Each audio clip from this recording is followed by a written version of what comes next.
The ayes to the right, 60. The noes to the left, 362. The ayes to the right, 60. The noes to the left, 362. The noes have it, the noes have it. And look! Very much so.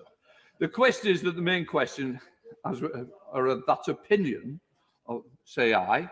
Aye! The contrary, no. I think the ayes have it, the ayes have it. The clerk will now proceed to read the orders for the second reading of the bill pursuant to the order agreed by the House. Clerk. European Union Future Relationship Bill, second reading. Now, given the length of the second reading call list today, members will understand that there will be no time left before the 2:30 to debate the bill of the committee. Nevertheless, I should inform members that under the order of the House of today, notices of amendments, new clauses and new schedules to be moved in committee of the whole House may be accepted up till 10:30 a.m. To maintain social distancing, members are asked not to bring amendments to the table in the chamber, but to send them by email to the Public Bill Office. The Public Bill Office will aim to circulate earlier this afternoon a notice paper of the amendments received by 10:30. I inform the House that I have not selected any of the reasoned amendments. I now call the Prime Minister to move the second reading. Prime Minister! Thank you, Mr. Speaker. Can I begin by thanking you and the House authorities and all your staff for their hard work in allowing us to meet today.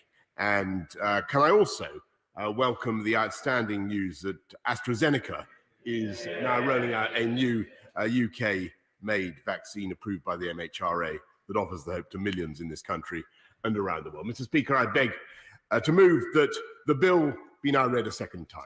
And having taken back control of our money, our borders, our laws and our waters by leaving the European Union on January the 31st, we now seize this moment to forge a fantastic new relationship with our European neighbours based on free trade and friendly cooperation.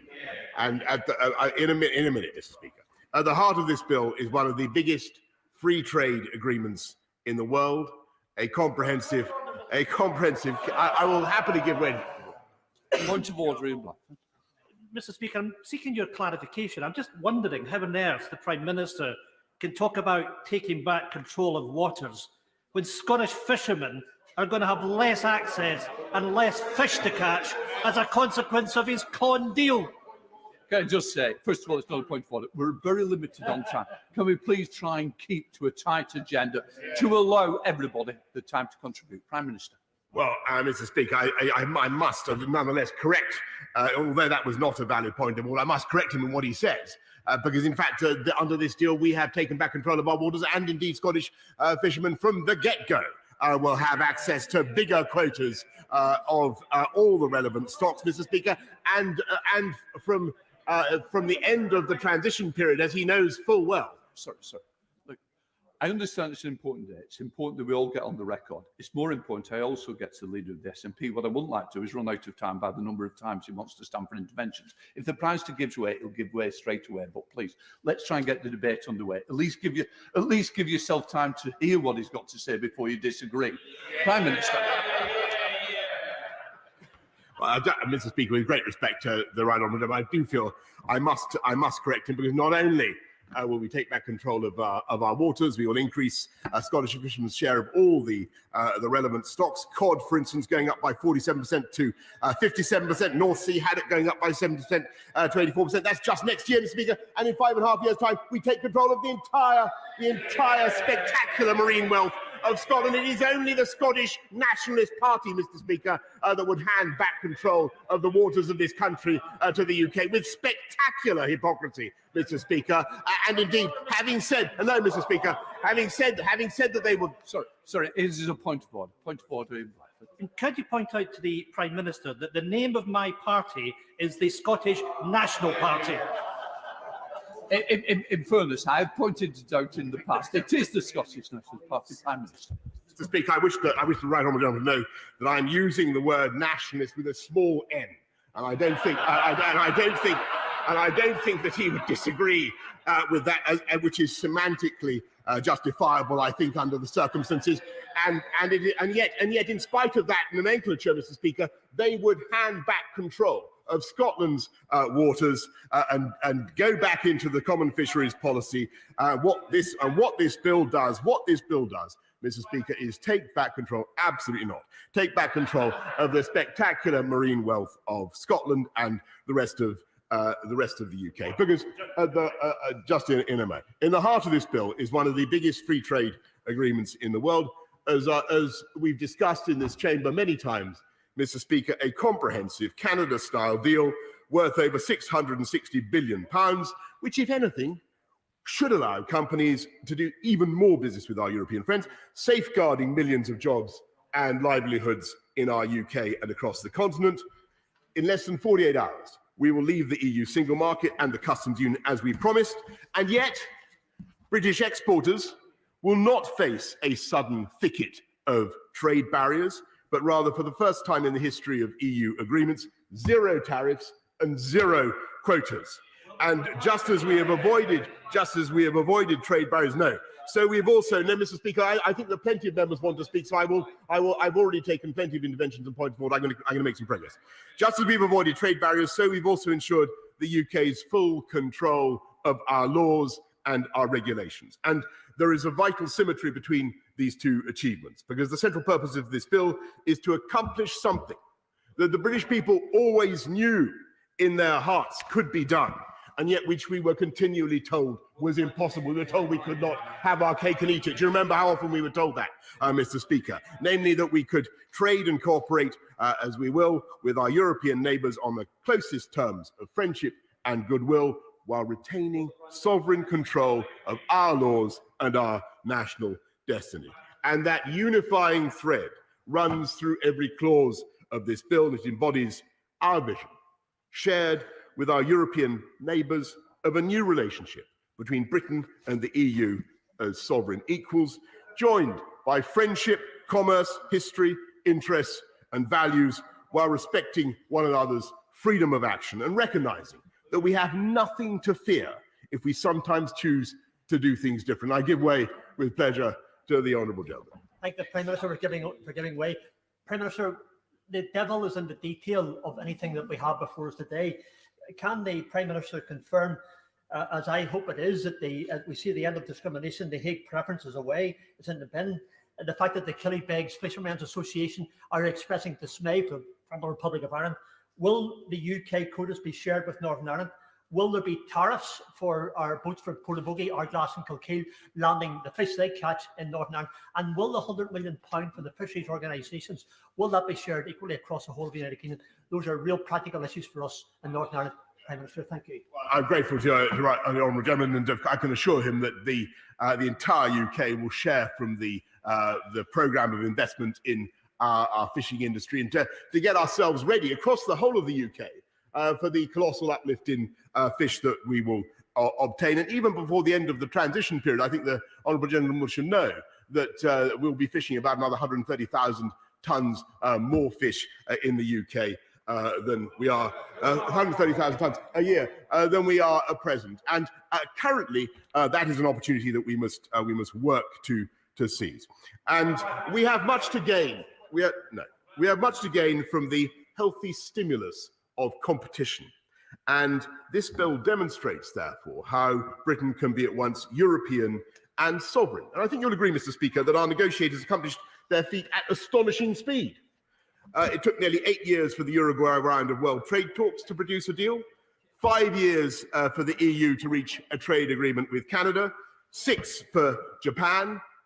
We've done this in less than a year, in the teeth of a pandemic, and we've pressed ahead with this task, resisting all the calls for delay, Mr. Speaker, precisely because creating certainty about our future provides the best chance of beating COVID and bouncing back even more strongly next year. And that was our objective. So I hope the House will join me in commending my noble friend, Lord Frost,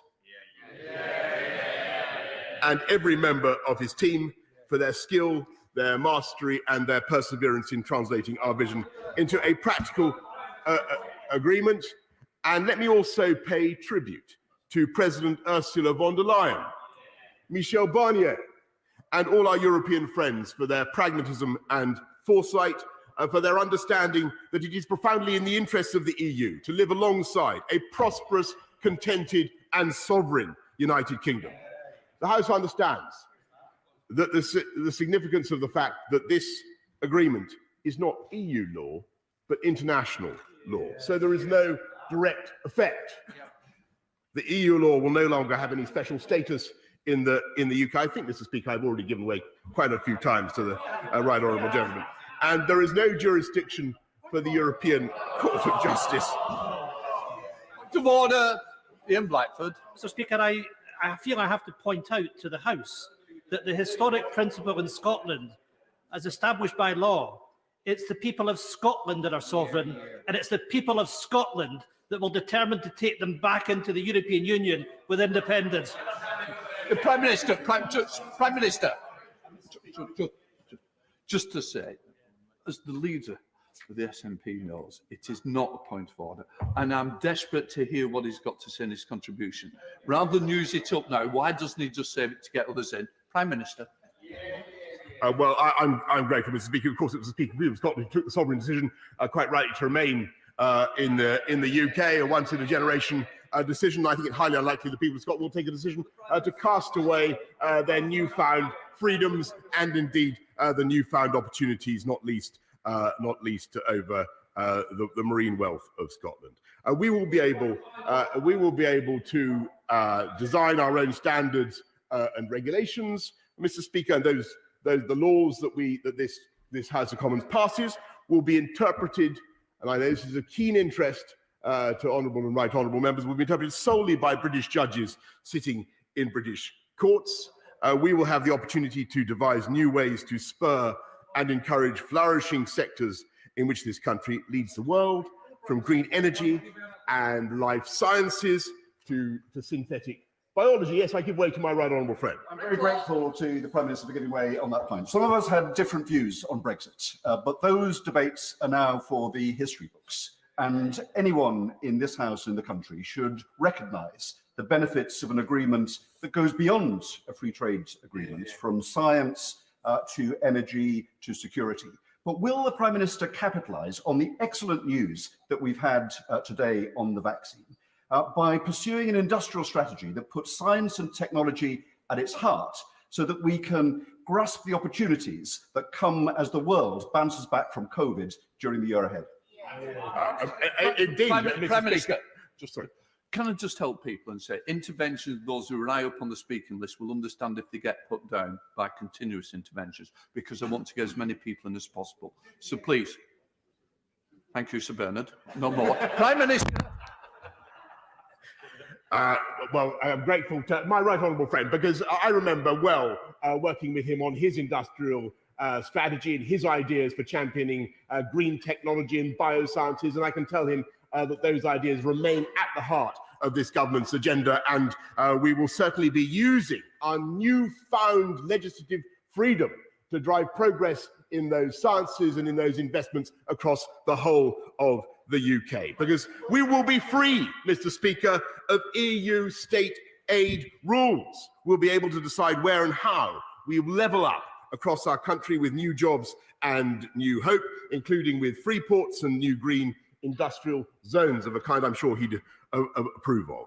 And if, I'm just make an important point if I may, Mr. Speaker, if in using our new freedoms, either Britain or the EU believes it is somehow being unfairly undercut, then subject to independent third-party arbitration, and provided the measures are proportionate, either of us can decide as sovereign equals to protect our consumers. But this treaty explicitly envisages that any such action should be infrequent, and it banishes the old concepts of uniformity and harmonization in favor of the right to make our own regulatory choices and deal with the consequences. And Mr. Speaker, every modern free trade agreement includes reciprocal commitments designed to prevent distortions of trade. And the true significance of the agreement embodied in this bill is that there is no role for the European Court of Justice, no ratchet clause on labour or environmental standards, no dynamic alignment with the EU state aid regime, or indeed any other aspect of EU law. In every respect, we have recovered our freedom of action, and I give way with pleasure to the honourable gentleman who's been rising up and down, Mr. Speaker, many, many times. Thank you very much. But many honourable members will be facing a dire dilemma because they will feel that our country has been sold short. On the one hand, we have the Prime Minister's thin, terrible, burnt oven-ready deal. And on the other hand, we face the prospect of an even more damaging and destructive no-deal Brexit. So can the Prime Minister advise, given that services account for almost 80% of our economy, why is there so little for that sector within his deal? And in particular, why couldn't he negotiate equivalence and passporting rights for the all-important financial services sector? Well, Mr. Speaker, it wasn't quite clear from that intervention which way the Labour Party is going to go on this, but whether he's going to go with his right honourable friend, the leader of the Labour Party, and vote for the deal, or whether he's going to join other members of the Labour Party and continue to dither and delay, we on these benches are going to get on, and we'll be free of the strictures of the Common Agricultural Policy. We'll be able to conserve our landscapes and support our farmers exactly as we choose. And on Friday, now coming to a point that's already been raised several times, and I will repeat it, Mr. Speaker, because it's a wonderful point. For the first time in 50 years, on Friday, the UK will once again be recognised as an independent coastal state, regaining control of our waters, righting the wrong that was done by the common fisheries policy throughout our EU membership. And of course, I've always recognised, Mr. Speaker, I've answered the point quite a lot from you guys. I'll give way to my honourable friend. I thank the Prime Minister for giving way. He will know that Brixham, the most valuable fishing port in England, wants to see our waters regained, access control, and a rebuilding of the fishing industry in the UK. This deal delivers that. Can he go back and assure my fishermen and fishermen around the country that that is what this government is delivering on? Absolutely right, Mr. Speaker. And the voice of Brixham should be heard up and down the country, because it is entirely correct, and a point that might be registered with advantage by the gentleman opposite. I've always recognised, Mr. Speaker, that this was going to be a difficult period for our European friends and partners, because they've been fishing in these waters for decades, if not centuries. And at first, as the House will know, they sought an adjustment period of 14 years, but our negotiators whittled that down to 5.5 years, during which the UK's share, in that 5.5 years, the UK's share of our fish in our waters will rise from over half today to around 2/3. And of course, we'd have liked to have done this more quickly. But now it's also true that once the adjustment period comes to an end, there will be no limit, Mr. Speaker, no limit other than the limits that are placed by the needs of science and conservation on our ability to make use of our marine wealth. And 15% of the EU's historic catch from our waters will be returned to this country next year alone. And as I say, to prepare our fishing communities for that moment, we will invest £100 million in a programme to modernise their fleets and the fish processing industry, restoring, Mr. Speaker, and the right honourable gentleman opposite should listen to this, restoring a great British industry to the eminence that it deserves, levelling up communities across the UK, particularly and including Scotland, Mr. Speaker, where their interests, in my view, have been neglected for too long. So I do find it extraordinary that on the eve of this great opportunity, the declared position of the Scottish Nationalist Party is to hand control, with a small n, is to hand control of the very waters we've just reclaimed straight back to the EU. That is their policy.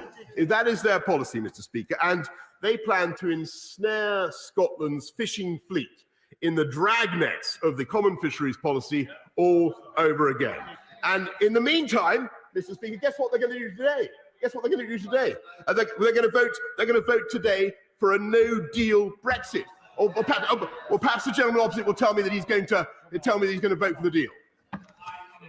I'm immensely grateful to the Prime Minister for briefly pausing that monologue that was designed for the RG. But on the issue of fish, he's waxing lyrical about how amazing this deal is. But I'd like to read him a quote from Andrew Locker, chairman of the British National Federation of Fishermen's Organisation. He says, "I am angry, disappointed and betrayed. Boris Johnson promised the rights to all the fish that swim in an exclusive economic zone, and we've got a fraction of that. Is he wrong?"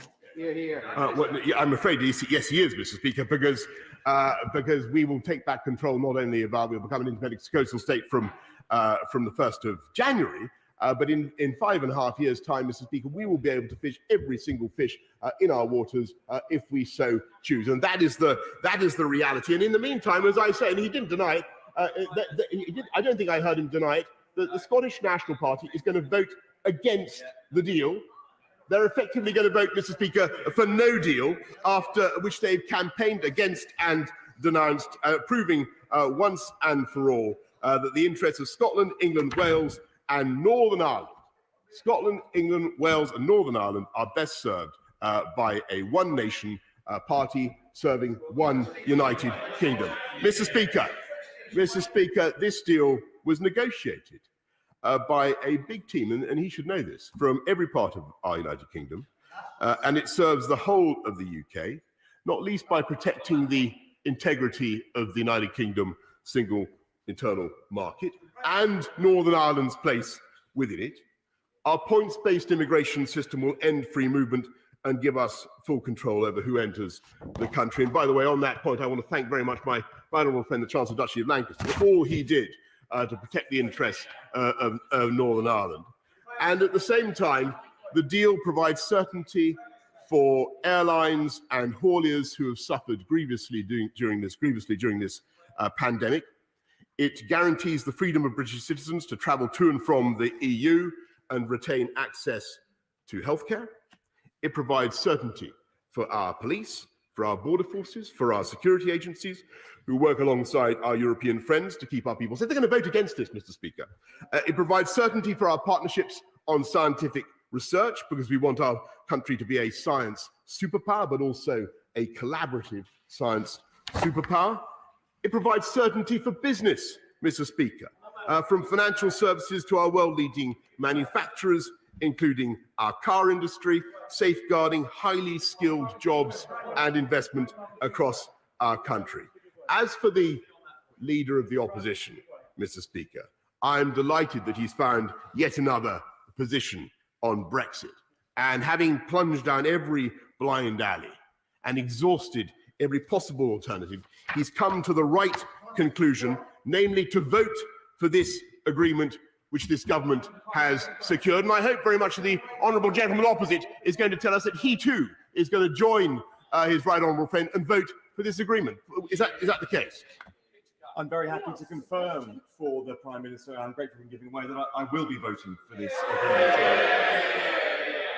He mentioned several times his levelling up agenda, but financial services and those working in this sector have been left entirely out of it. So does he not agree with me that every city, every town that is dependent on financial services, from Leeds to Manchester to Edinburgh and many in between, they have been levelled down and left out from this deal? Well, it's great to hear a member of the Labour Party not only backing the bankers, Mr. Speaker, backing financial services, but also, fantastic development, but also backing this deal. And he's quite right, because actually this deal does a great deal for services, for financial services, and for the legal profession, and many other professions. But alas, the good news about the Labour Party stops there, Mr. Speaker, because I'm told that the right honourable gentleman intends to ask the British people for a mandate to rewrite the deal in 2024. That's what he wants to do. I think, frankly, Mr. Speaker, we got Brexit done. Let's keep Brexit done, and let's keep Brexit done, and let's press ahead with this government's mission to unite and level up across our whole country and grasp the opportunities before us. Because I've always said, Mr. Speaker, I'm going to make some progress now because many members want to speak. I've always said that Brexit is not an end but a beginning, and the responsibility now rests with all of us to make the best use of the powers that we've regained, of the tools that we've taken back into our hands. So we're going to begin by fulfilling our manifesto promise to maintain the highest standards of labour and environmental regulation, because no caricature could be more inaccurate than the idea of some bargain basement Dickensian Britain, as if enlightened EU regulation has been our only salvation from Dickensian squalor. Our national standards have always been amongst the very best in the world, and this House can be trusted to use its new freedom to keep them that way without any outside invigilation. We are going to open, Mr. Speaker, a new chapter in our national story, striking free trade deals around the world, adding to the agreements with 63 countries we've already achieved, and reasserting global Britain as a liberal, outward-looking force for good. Detaching ourselves from the EU is only a prelude to the greater task of establishing our new role, and this country is contributing to more than any other to vaccinate people across the world against COVID, leading the way in preventing future pandemics. And we will continue to campaign for 12 years of quality education for every girl in the world. And I thank my right honourable friend, the Foreign Secretary, for what he's doing on that. We will continue to lead the drive towards global net zero as we host COP26 in Glasgow next year. And I hope and believe, and I think actually the tone this morning has given me encouragement in this belief, Mr. Speaker. The mood in the House this morning, which seems to me on the whole to be positive. I hope, in spite of the as usual thin synthetic and confected indignation that we hear from some of the benches opposite, I hope and believe that this agreement will also serve to end some of the rancour and recrimination that we've had in recent years. Allow us to come together as a country to leave old arguments, old desiccated, tired, super masticated arguments behind, move on and build a new and great future for our country. Because those of us, Mr. Speaker, who campaigned for Britain to leave the EU never sought a rupture with our closest neighbours. We never wanted to sever ourselves from our fellow democracies, beneath whose soil lie British war graves in tranquil cemeteries, often tended by local school children, testament to our shared struggle for freedom and everything we cherish in common. What we wanted was not a rupture, but a resolution of the old, tired, vexed question of Britain's political relations with Europe, which has bedeviled our post-war history. First, we stood aloof, then we became a half-hearted, sometimes obstructive member of the EU. Now, with this bill, we're going to become a friendly neighbour, the best friend and ally the EU could have, working hand in glove whenever our values and interests coincide, while fulfilling the sovereign wish of the British people to live under their own laws, made by their own elected parliament. That is the historic resolution delivered by this bill, and Mr. Speaker, I commend it to the House. The question is that the bill now be read a second time. Order. Before I call the Leader of the Opposition, the House will want to be aware that I've accepted a request from the Government for an additional statement from the Secretary of State for Education on education return in January. This will be the second statement after the COVID-19 update and before the business statement. The ballot is already open in Members' Hub. I now call the Leader of the Opposition, the Right Honourable Keir Starmer. Thank you, Mr. Speaker. It's often said there's nothing simple about Brexit, but the choice before the House today is perfectly simple. Do we implement the treaty that has been agreed with the EU, or do we not? That is the choice. If we choose not to, the outcome is clear. We leave the transition period without a deal on security, on trade, on fisheries, without protection for our manufacturing sector, for farming, for countless British businesses, and without a foothold to build a future relationship with the EU. Anyone choosing that option today knows there is no time to renegotiate, There's no better deal coming in the next 24 hours. No extensions, no humble addresses, no SO24s. So choosing that option leads to one place: no deal. Or we can take the only other option that is available and implement the treaty that has been negotiated. Now, this is a thin deal. It's got many flaws, and I'll come to that in a moment. But I will in just a minute. But a thin deal is better than no deal. And not implementing this deal would mean immediate tariffs and quotas with the EU, which will push up prices and drive businesses to the wall.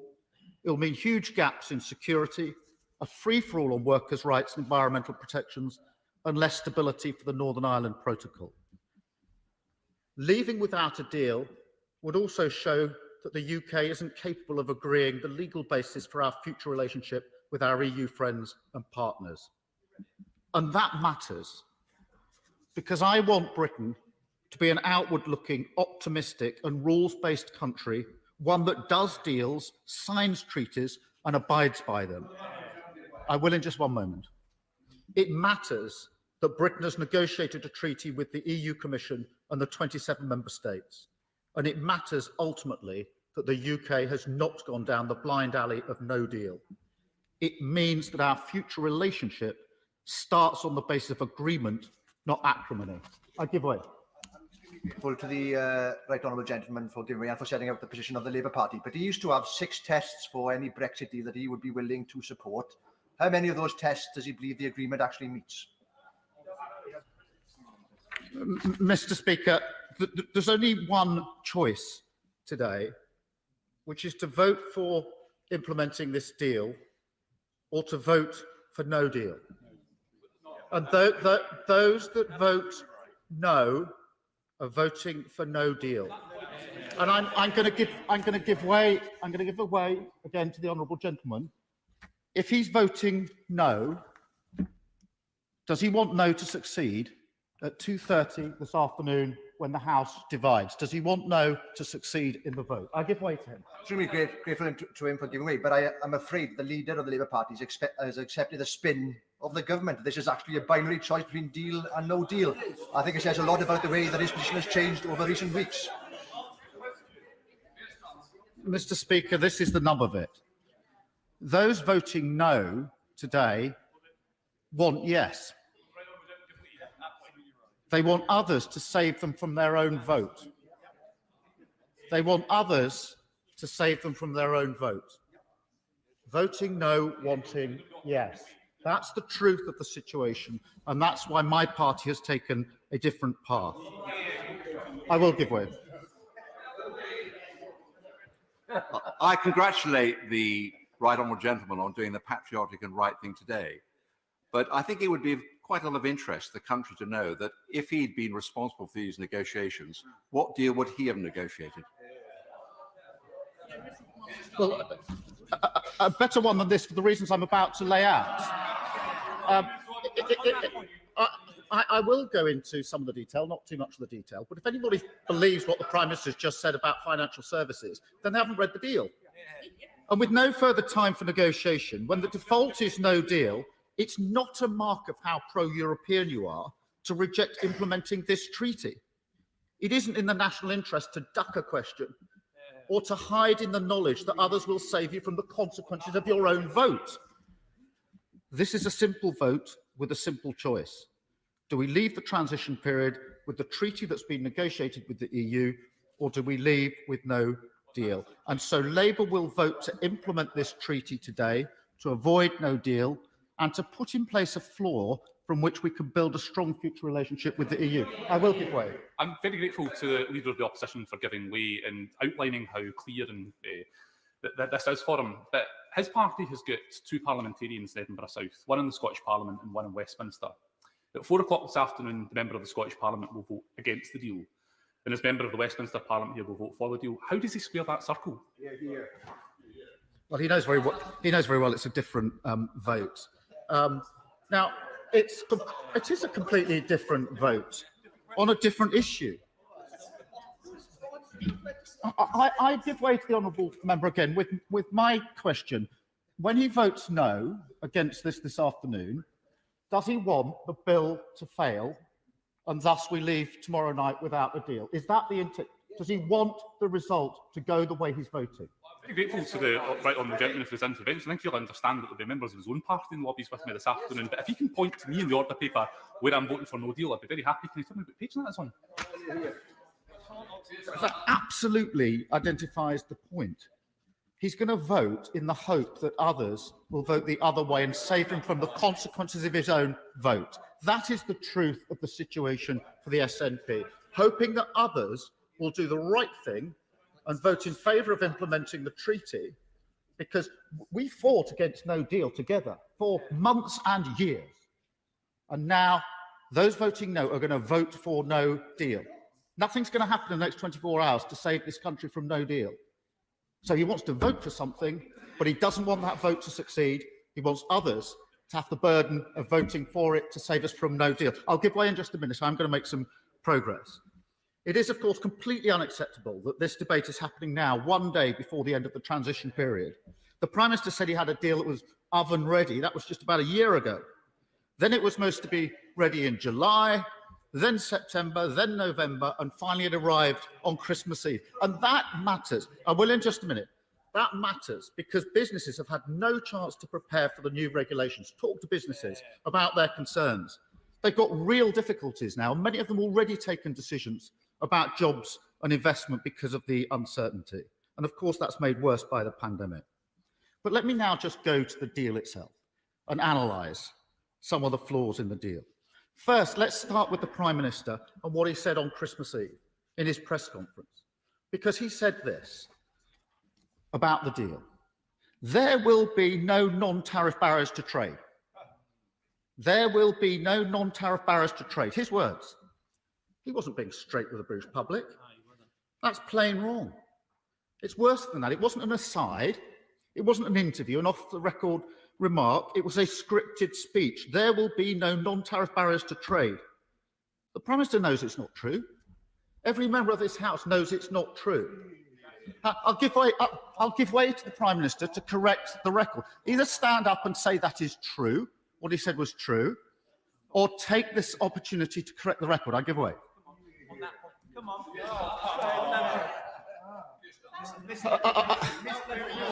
Mr. Speaker, the right honourable gentleman knows perfectly well this is a zero tariff, zero quota deal, and perhaps he could tell us, since he says he would have negotiated a different and better deal, perhaps he could tell us whether he would have remained within the customs union and within the single market, and perhaps he could tell the House a little bit about how he proposes to renegotiate this deal and build on it and take the UK back into the EU, because that remains his agenda, Mr. Speaker. But also, let's get on with the debate. Here's typical deflection. The Prime Minister, the Prime Minister, at a press conference, told the British public there will be no non-tariff barriers to trade. His answer just now is not an answer to that. It's not true, and the Prime Minister knows what he said is not true. He simply won't stand up and acknowledge it today, and that speaks volumes about the sort of Prime Minister that we have. Because the truth is this, I will in just a minute. The truth is this, there'll be an avalanche of checks, bureaucracy and red tape for British businesses. Every business I've spoken to knows this, and every business any member's spoken to knows this. That's what they're talking about. It's there in black and white in the treaty. I will in 1 minute. There will be checks for farmers, for our manufacturers, for customs, on rules of origin, VAT, safety and security, plant and animal health, and much more. Many British exporters will have to go through 2 regulatory processes to sell to existing clients in the EU. And in order to keep tariff-free trade, businesses will have to prove that enough of their parts come from the EU or the UK. So there will be significant and permanent burdens on British businesses. And it's somewhat ironic that for years the Conservative Party has railed against EU bureaucracy, but this treaty imposes far more red tape on British businesses than there is at the moment. I will give way. I thank my right honourable and learned friend for giving way. The leader to this Brexit deal has seen a litany of broken promises. Just earlier this year, the Prime Minister stood at that dispatch box and he said that there is no threat to the Erasmus scheme. He also, amongst other things, made grand statements about taking back full control of our fishing waters. Does my right honourable friend agree that despite all of the promises, it's not only the British fishermen that are accusing the Prime Minister of betrayal and having caved in to arrive at this insufficient deal? Mr. Speaker, these are examples of the Prime Minister saying things, making promises that he doesn't keep. That is the hallmark of this Prime Minister. Let me turn to the question. I will give way. I promised I would. Giving way. Can the Leader of the Opposition not, in just some way, join millions of people in this country, including many millions of patriotic Labour voters, for the remarkable achievement of the Prime Minister? I'm glad there's a deal. I'm going to vote for the bill to implement the deal today, because a deal is far better than no deal. That is the right thing to do. That is the right thing to do. But to pretend the deal isn't what it is not being honest. And it's not a basis from which we can go forward. To pretend there are no non-tariff barriers when there are is just not true. The Prime Minister won't get up and just say, I got it wrong, I didn't tell the truth when I was addressing the public. He won't get up and do that. The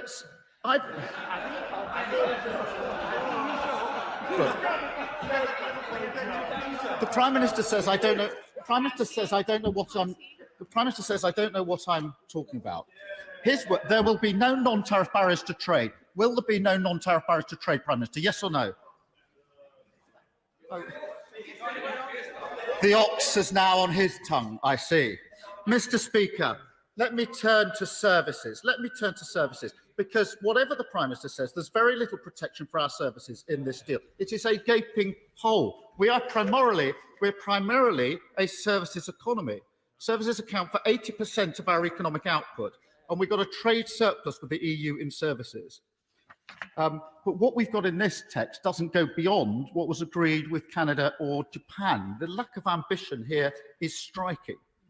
And the result is no mutual recognition of professional qualifications. Talk to doctors, nurses, dentists, accountants, pharmacists, vets, engineers or architects about how they will practice now in other EU states, where will have to have them agreed with each state separately in different terms and conditions. And anybody thinks that that's an improvement really does need to look again at this deal.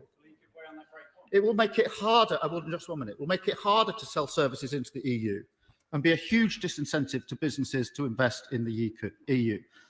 There's also a very thin agreement on short business travel, which will, for example, make it much harder for artists and musicians. And Prime Minister, they want to know what the answers to these questions are, not just comments from the bench.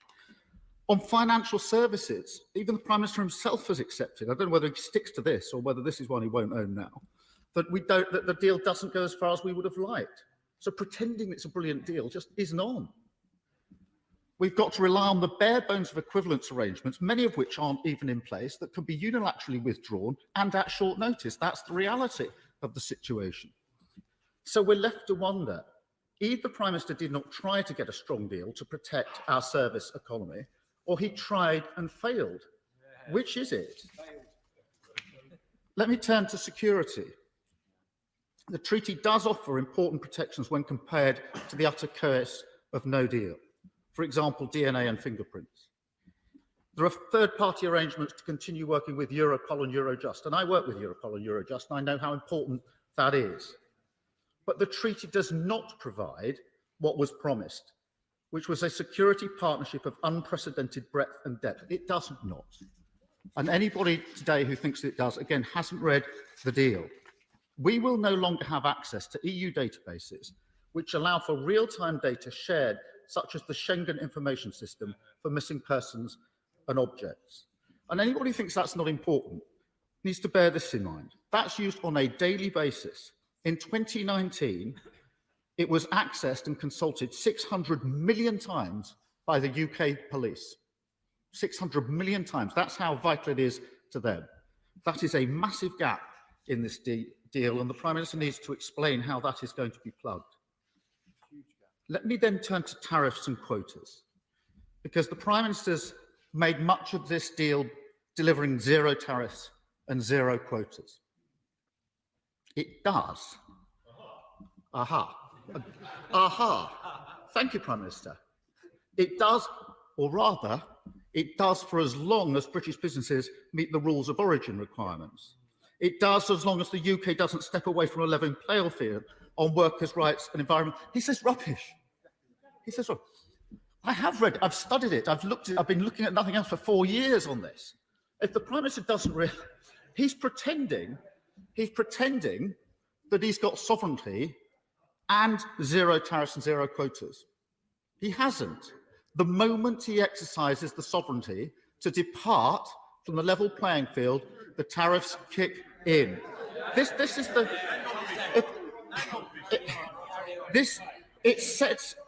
isn't a negotiating triumph. It sets out the fundamental dilemma that's always been at the heart of these. He says, vote against it, vote for no deal. Really, as my wife says to our children, if you haven't got anything sensible to say, it's probably better to say nothing. This deal, it sets out the fundamental dilemma that's always been at the heart of these negotiations. If we stick to the level playing field, there are no tariffs and quotas. But if we don't, British businesses, British workers and British consumers will bear the cost. The Prime Minister hasn't escaped that dilemma. He's negotiated a treaty that bakes it in. And it poses the central question for future governments and future parliaments. Do we build up from this agreement to ensure the UK has high standards, that our businesses are able to trade as freely as possible in the EU market with minimal disruption? Or do we choose to lower standards and slash protections? And in that way, put up more barriers for our businesses to trade with our nearest and most important partners. For Labour, this is clear. We believe in high standards. We see this treaty as a basis to build from, and we want to retain a close economic relationship with the EU that protects jobs and rights, because that's where our national interest lies today and tomorrow. But I fear the Prime Minister will take the other route, because he's used up so much time and negotiating capital in doing so. He's put the right to step away from common standards at the heart of the negotiation. So I assume that he wants to make use of that right as soon as possible. If he does, he has to be honest with the British people about the costs and consequences of that choice on businesses, on jobs and our economy. If he doesn't want to exercise that right, he has to explain why he's wasted so much time and sacrificed so many priorities for a right that he isn't going to exercise. Mr. Speaker, after 4.5 years of debate and division, we finally have a trade deal with the EU. It's imperfect, it's thin, and it's the consequence of the Prime Minister's political choices. But we have only 1 day before the end of the transition period, and it's the only deal that we have. It is a basis to build on in the years to come. And ultimately, voting to implement this treaty is the only way to ensure that we avoid no deal. And so we will vote for this bill today. But I do hope that this will be a moment where our country can come together and look to a better future. The UK has left the EU. The Leave Remain argument is over, whichever side we were on. The divisions are over. We now have an opportunity to forge a new future, one outside the EU, but working closely with our great partners, friends and allies. We will always be European. We will always have shared values, experiences and history. We can now also have a shared future, and today's vote provides the basis for that. Thank you, Mr. Speaker. I'm now introducing a 4-minute limit for backbenchers. Theresa May. Thank you, Mr. Speaker. I welcome this deal and I will be supporting it today. And I welcome the fact that the official opposition will be supporting this deal. But I did listen with some incredulity to what the leader of the opposition said. He said he wanted a better deal. He had the opportunity in early 2019, when there was the opportunity of a better deal on the table, and he voted against it. So I will take no lectures from the Leader of the Opposition on this deal. Mr. Speaker, central to this deal, the Prime Minister has said, is the tariff-free and quota-free trade arrangements, subject, of course, to rules of origin requirements. It would have been unforgivable for the European Union not to have allowed tariff-free and quota-free access, given that they signed up to that in the political declaration signed with my government in November 2018. One of the reasons for supporting this deal is the security arrangements that have been put in place, which are very important. Access to PNR and PROM are important. There's an issue of the timeliness of access to those, and the other databases like ECRIS. I hope in operational terms, in practice, we will see little change to the ability to investigate as a result of the good relationships that have been built up. But I do say that I think the EU has made a mistake in not allowing us access to SIS2.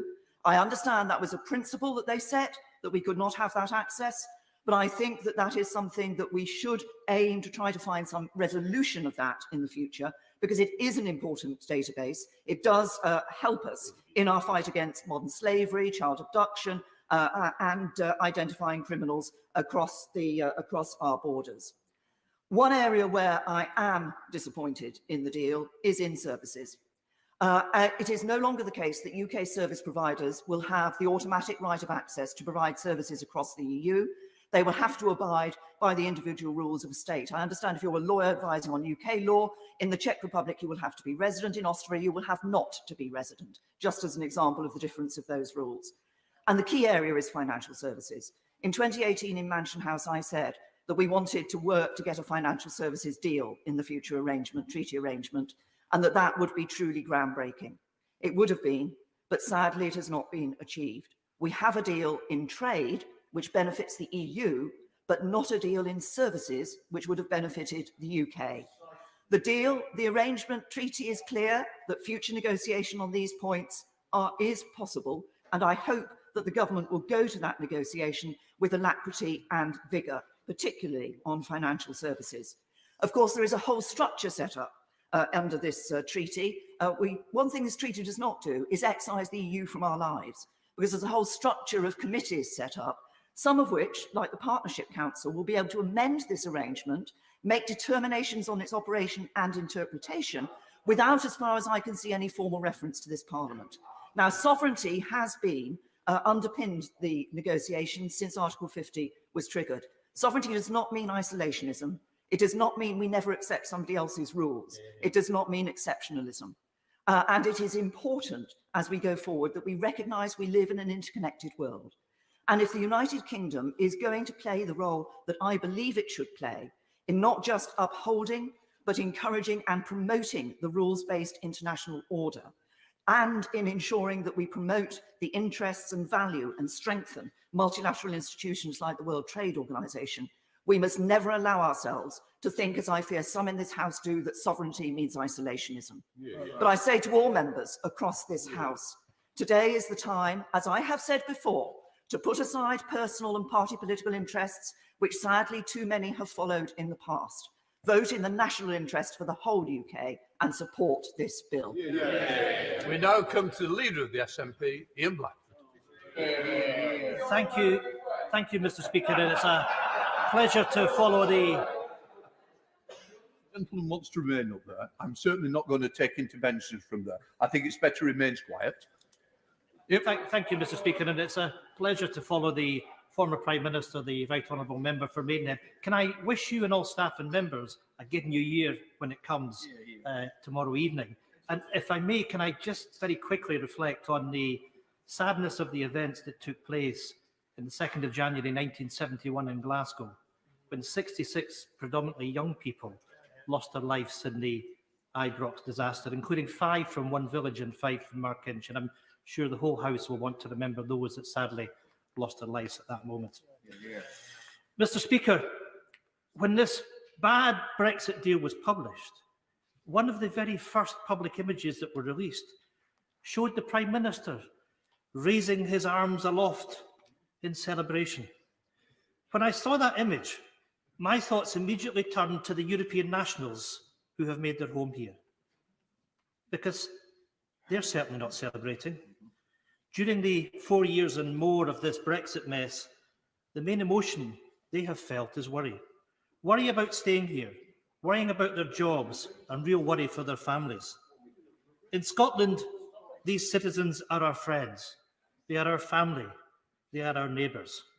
So before this Tory government forces through a deal that rips us out of the European Union, the single market and the customs union, let us get this message out to Scotland's 234 EU citizens. Scotland is your home. You are welcome. Hear, hear. The value we place on European citizenship, that real sense of belonging to the European Union, cuts to the very core of this debate. Scotland is at heart a European nation. It always has been. Forcing our nation out of the EU means losing a precious part of who we are. Because Scotland didn't become European when the United Kingdom joined the EEC 40 years ago. Our relationship with Europe predates the United Kingdom by some way. An independent Scotland has enjoyed centuries of engagement with European nations. Scottish merchants travelled, traded and settled on the continent.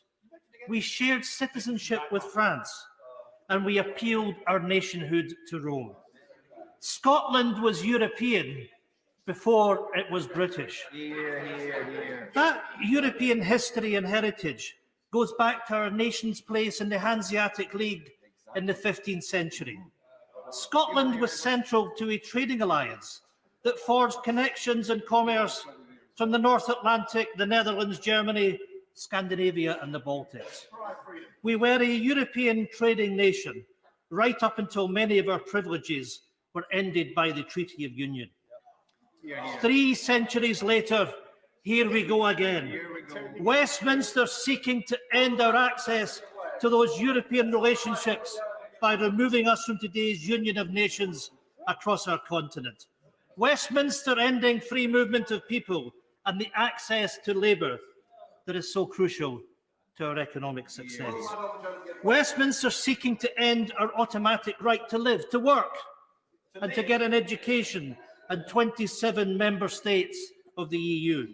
Rights that our generation had, rights to be taken away from our children and our grandchildren. And for what? Mr. Speaker, it was way back on the 11th of July 2016 that the former Prime Minister, the member for Maidenhead, first spoke the infamous words, "Brexit means Brexit." We all know what followed, the use of that foolish phrase, nearly 4 years of constant chaos and confusion. So today, at least we have some clarity. We now finally know what Brexit means. We have it in black and white. It means the disaster of a deal. It means broken promises. It means economic vandalism. It means an isolated United Kingdom in the middle of a global pandemic. It means the worst of all worlds for Scotland. Mr. Speaker, this morning's proceedings are so critically precisely because of that clarity, because with that clarity comes a choice, and it's a fundamental choice for Scotland. It is a choice between a future defined by this disaster of a deal or the future the SNP is offering to the Scottish people. An independent nation at the heart of the European Union. Today, the contrast between these two futures is clearer than ever, and that choice won't go away. I'm grateful to the right honourable gentleman for giving way, but I wonder if I could just put him the same question that was put to a colleague of his by the Leader of the Opposition and by a Prime Minister. Today, when the Scottish National Party votes against this deal, they are therefore voting for no deal. Is his determination that the day after tomorrow, the UK would have no deal and would be in a worse situation? Is that his position now? Could he just answer yes or no? I'm grateful to my right honourable friend for the question, because it's very simple.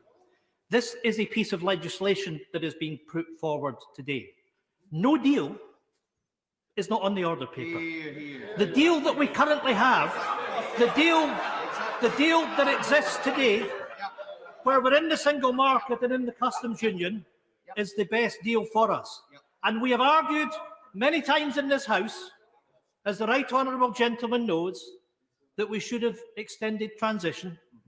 And that offer to extend transition was there from the European Union.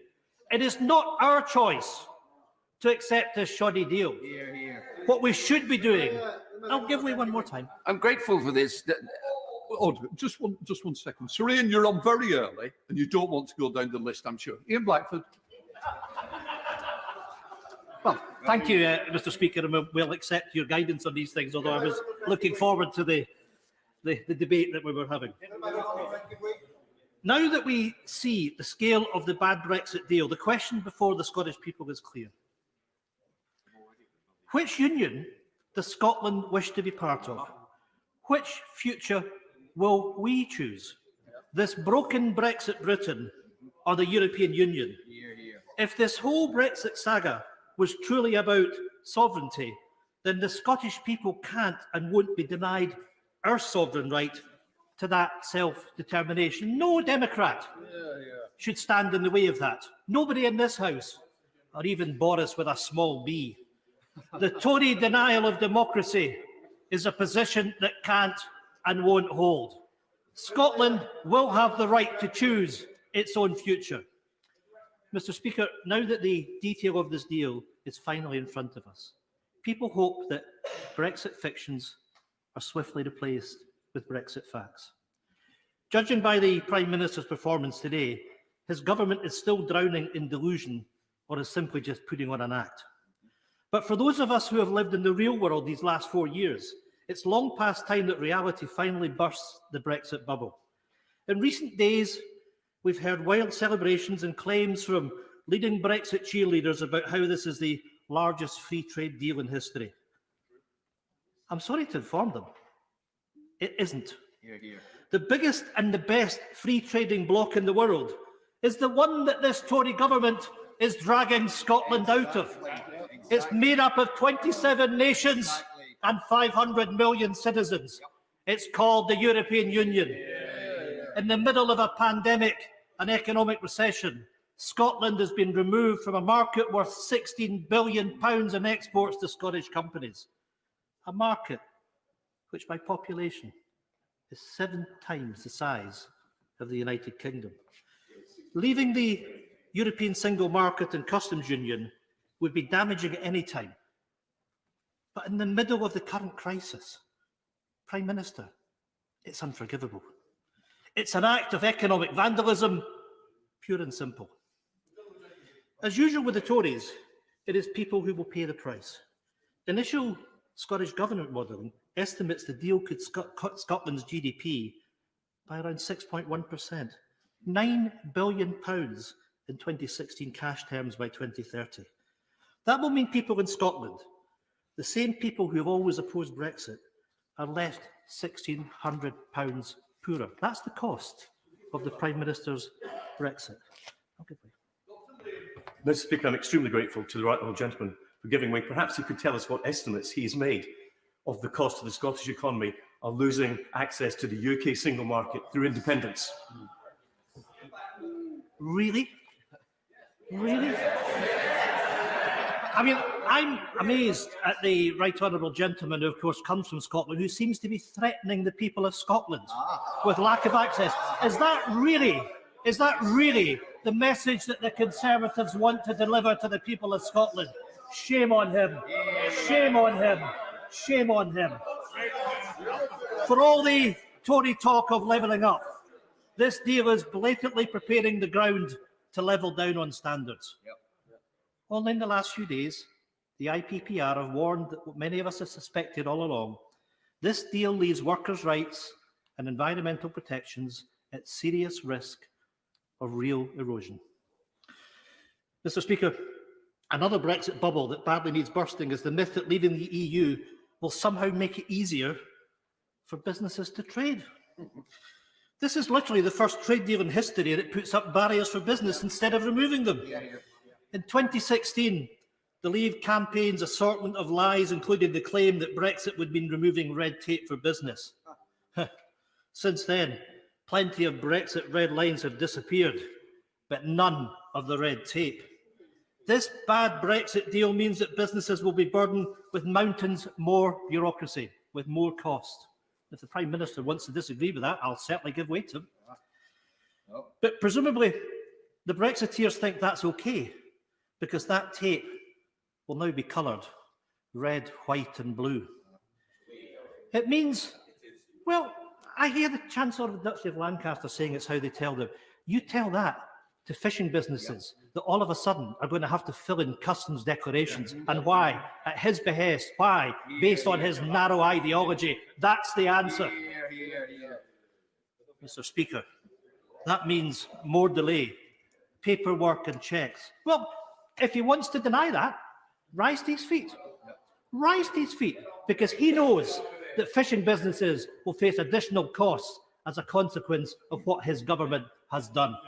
It means more delay, paperwork and checks, all of its burdening business, slowing trade and costing jobs. And Mr. Speaker, this deal not only inflicts economic self-harm, it ignores economic reality. There is barely a reference in this deal for the service sector. 80%, Mr. Speaker, of the entire UK economy. Services have been left in complete limbo.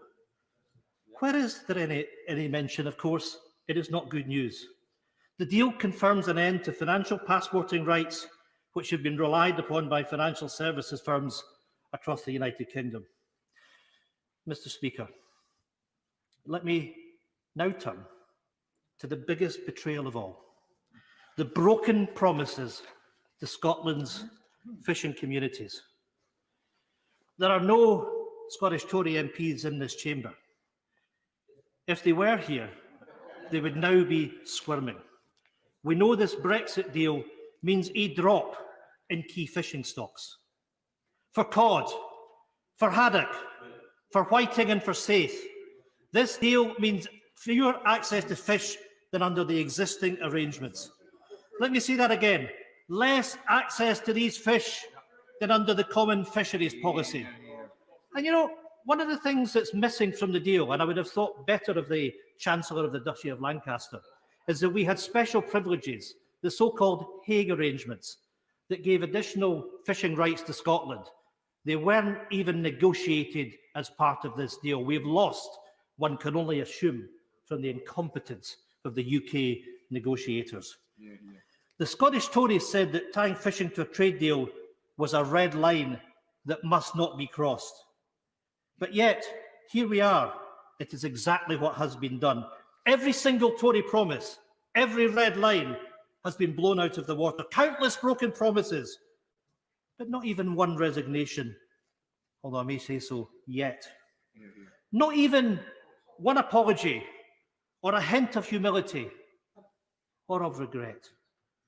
I take no comfort in saying that this was predicted, because this deal represents a history of bitter betrayal. Our fishing industry, our Scottish fishing industry, was sold out by the Conservatives on the way into Europe in 1973. And as the United Kingdom leaves, they've been sold out all over again. The Scottish Fishermen's Federation know that they've been conned, stating the deal does not restore sovereign UK control over fisheries and does not permit us to determine who can catch what, where and when in our waters. For I hear the Prime Minister muttering rubbish. That's fishing organisation after fishing organisation in Scotland, Prime Minister, that knows exactly what you have done to them. For Scotland's fishing communities, blighting might not strike twice, but the Tories definitely do. The latest Scottish Tory leader, the member for Murray, gave one of the more graphic promises. He said he would drink a pint of cold sick rather than vote for a deal that gave EU vessels access for 2 years. Well, Mr. Speaker, this deal gives them 5 years access and potentially much more. Let's just say there'll be plenty of Scottish voters in the North East who'll be very interested in what he's drinking, and after he and his colleagues break every single promise and walk through the lobby with their Prime Minister. Mr. Speaker, in later speeches, my colleagues will attempt to cover and scrutinise as much as we possibly can in the limited time. the effect of this bill in Scotland. It has to be said, though, that this lack of scrutiny is not helped by the stance taken by the Labour Party. I'm sad to say that the official opposition have been missing in action.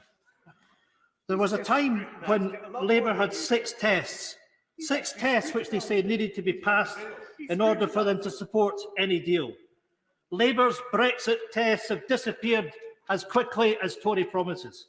Now, I can understand that this might be politically pragmatic for Labour, but it definitely isn't politically principled.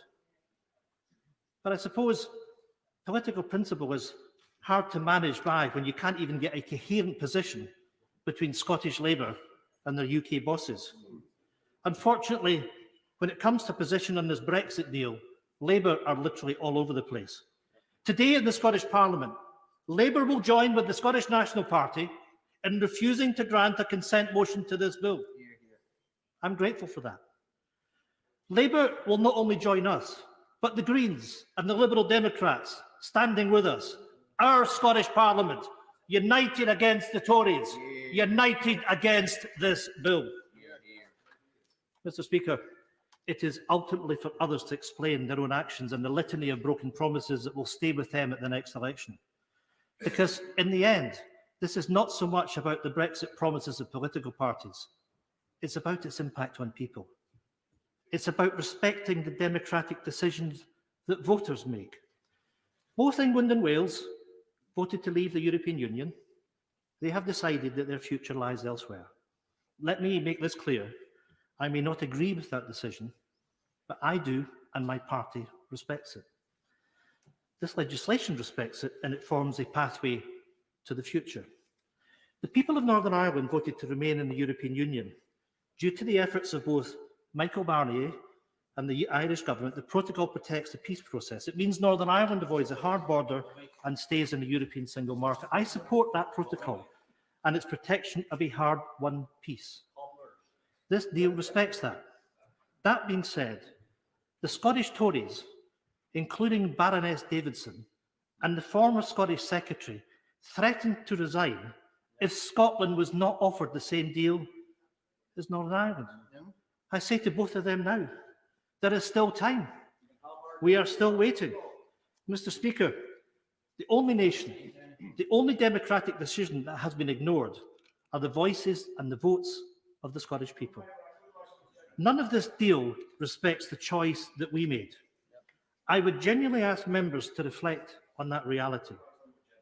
Imposing this Brexit, imposing this deal, means imposing a future that Scotland's people did not vote for and does not want. Let us not forget that one of the central claims of the Better Together campaign in 2014 was that if we stayed in the UK, we would be staying in the European Union. That's the promise that was made. We were also told that if we stayed in the United Kingdom, we were to lead the United Kingdom. On the day after the referendum, that all changed. Scotland was told to get back in its box. Right through the Brexit process, Scotland's voice has been ignored by Westminster. Our attempts at finding a compromise rebuffed at every opportunity, tossed aside on the premise that Westminster is supreme. Scotland locked out of the key decisions affecting our future, ignoring our desire to retain our European citizenship. Despite the right honourable gentleman's gloom, he knows that I adore and love his country.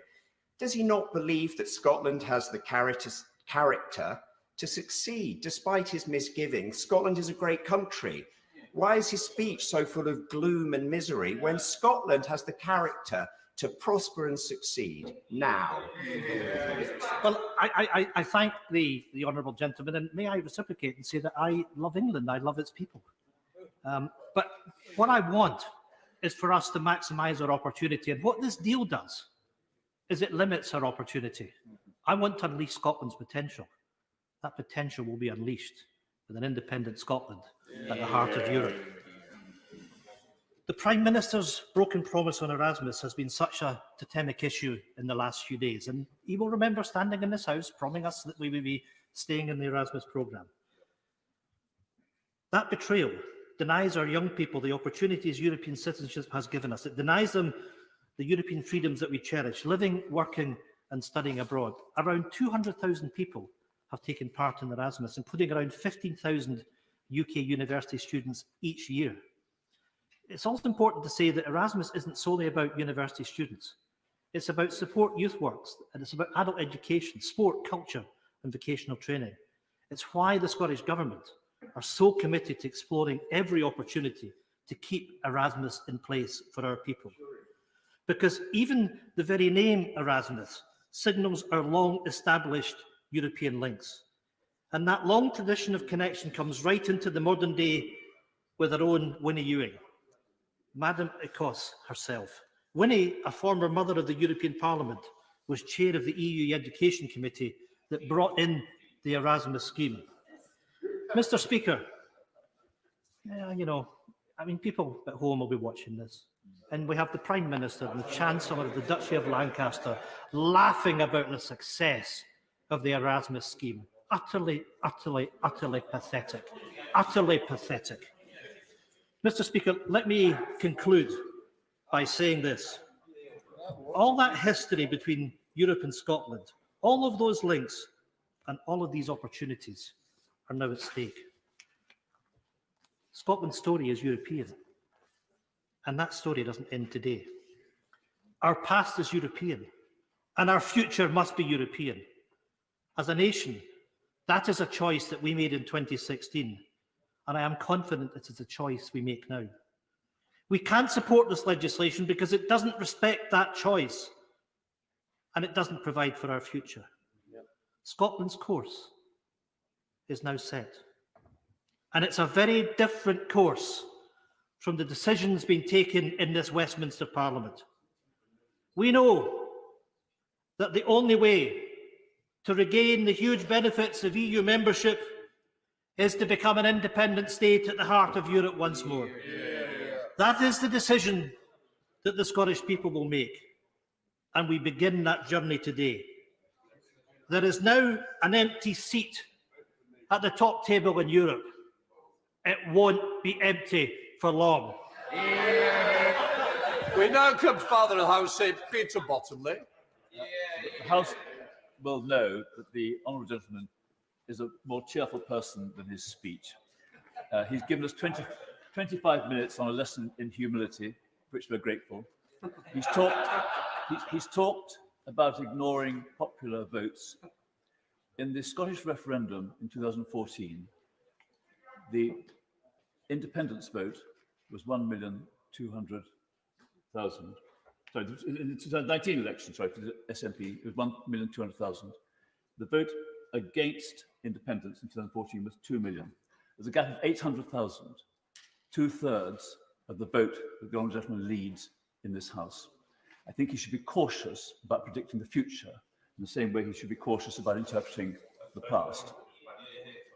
I think that, as Father of the House, I ought to recognise that the only significant speech ever made by a Father of the House was in the Narvik-Norway debate in May 1940, when David Lloyd George, in about his 11th year as Father of the House, probably gave people the confidence to vote or withhold their votes from government.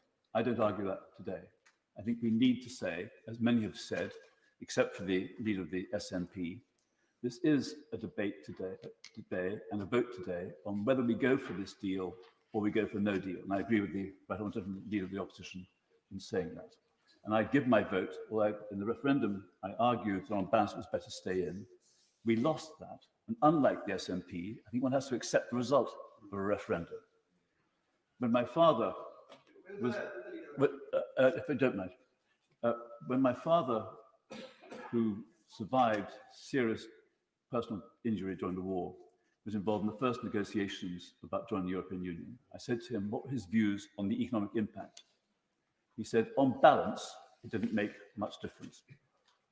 When we joined in 1973, 2 years before I got elected to the House of Commons, it didn't make a big difference to our economy until after 1979, when the change in Britain made us going from the sick man of Europe to people who were looked on with respect, and many others said, how did you do it?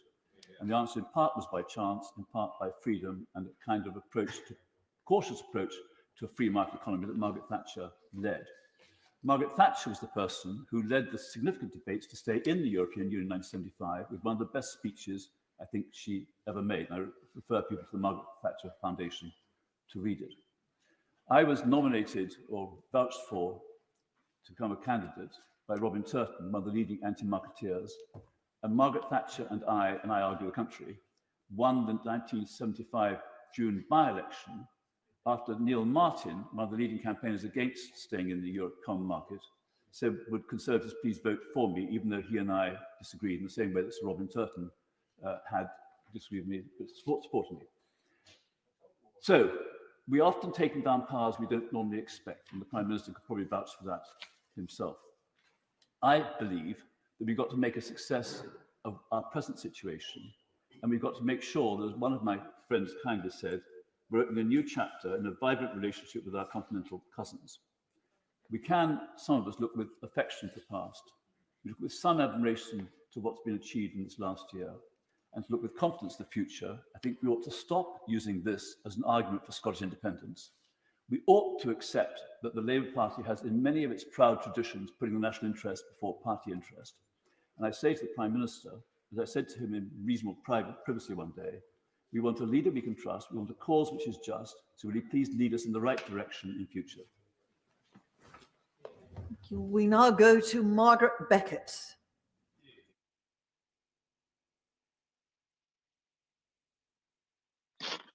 Thank you, Madam Deputy Speaker. Today is the day when the Prime Minister promised us that he would get Brexit done. It's one of the many slogans and catchphrases that have not illuminated, but rather obscured this debate. And at the weekend, we had a good example of that obscurity. And the Prime Minister mentioned it today, the 660 million deal that enables us to trade with the European Union with zero tariffs and zero quotas. And I'm sure that many fairly casual observers get the impression that this is some kind of negotiating triumph that we have wrung from the European Union. But the fact is, these are privileges and rights we already had. The 660 million is what we've salvaged, what we have left from what was a much greater package of rights and freedoms. I'm not knocking it. I think it's a good thing, but it's important to recognize it's not a net gain. And that's not all that is obscure and misleading.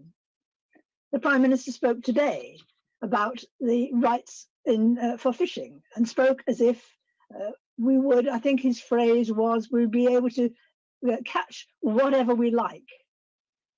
If you look at this agreement, that is not the case. If you look at this agreement, he said there were no non-tariff barriers as well as the tariff agreements on trade. That also is not true. The agreement makes it clear that there is much, much more bureaucracy, more rules, more regulations, the very things that he claimed that we would be escaping. And littered throughout the agreement are working parties, specialist committees, a partnership council to negotiate where there are differences. Even for the stuff that's been agreed, there is a great deal surrounding it by way of bureaucracy and negotiation, and there is much that is left out. Matters such as, I'm forgetting the words, the issues that protect designated products such as Stilton, so that quality can be maintained and we can be assured that our producers have their rights in the market, all put on one side. It's already been mentioned in the debate that the whole huge issue of financial services left on one side, something that has to be addressed in the future. And it's a blogger, I think, this weekend, who described these provisions in the treaty as negotiations without end. But today we have a Hobson's choice. We are for this deal, or we accept this deal, or we have no deal. That's why my vote will be cast to accept that this legislation should pass to the statute book, and I don't accept that that means we can't criticise it in future. I certainly intend to do so. Sir William Cash. Madam Deputy Speaker, in these historic days, as we regained our freedom and our independence, I pay a profound tribute to our democracy and to the sovereignty of the mother of our parliaments, but above all to the voters in the referendum and the general election last December, and of course to our Prime Minister, who against all the odds led us out of parliamentary paralysis last year to victory, delivering us from 48 years of subjugation to EU laws and European court jurisdiction and regaining our sovereignty. Our Prime Minister, a great classicist, like his hero Pericles, is the first citizen of his country, and like him has saved our democracy. Like Alexander the Great, Boris has cut the Gordian knot. Churchill and Margaret Thatcher would have been deeply proud of his achievements, and so are we. This bill for our future relationship with the EU provides a new, exciting era for our trade with Europe and the rest of the world on sovereign terms, not those of the EU, as with the Chequers deal. And we must pay tribute to David Frost, Oliver Lewis, the Attorney General and her advisors for the successful outcome of these negotiations. There remain challenges on fishing and in relation to Northern Ireland. We must use our new and renewed sovereignty to exercise the political muscle it gives us to resolve these challenges. We can, and I believe we will. Regaining our right to govern ourselves is a true turning point in our great history. It compares in peacetime only with the restoration by Monk in 1660 on the absolute condition of parliamentary consent, then followed by 1689, the Hanoverian succession, and the evolution of our modern parliamentary democracy, which has been the bedrock of our freedom and enabled us, with the leadership of Churchill, to repel the danger of conquest in May 1940. In April 1990, I was asked by Margaret Thatcher to lunch at number 10 with members of the cabinet. Margaret Thatcher asked me, what did I feel about Europe? I replied, Prime Minister, your task is more difficult than Churchill's. He was faced with bombs and aircraft. You are faced with pieces of paper. Our Prime Minister, Boris Johnson, has achieved what all those years ago I was told was impossible. I refused to believe them. So did the Maastricht rebels, and last year the 28 Tory Spartans, which opened the way to where we are today. We have now won back our sovereignty, despite those European pieces of paper. We owe our Prime Minister, the country owes him, our deepest congratulations on his achievement. Sammy Wilson. Thank you, Madam Speaker. First of all, can I say that I'm glad that in 2 days' time we will be finally leaving the EU. It is something which my party and I personally campaigned for. It is something which would probably not have happened had it not been for the votes in crucial debates in this House when Remainers tried to undermine the result of the referendum.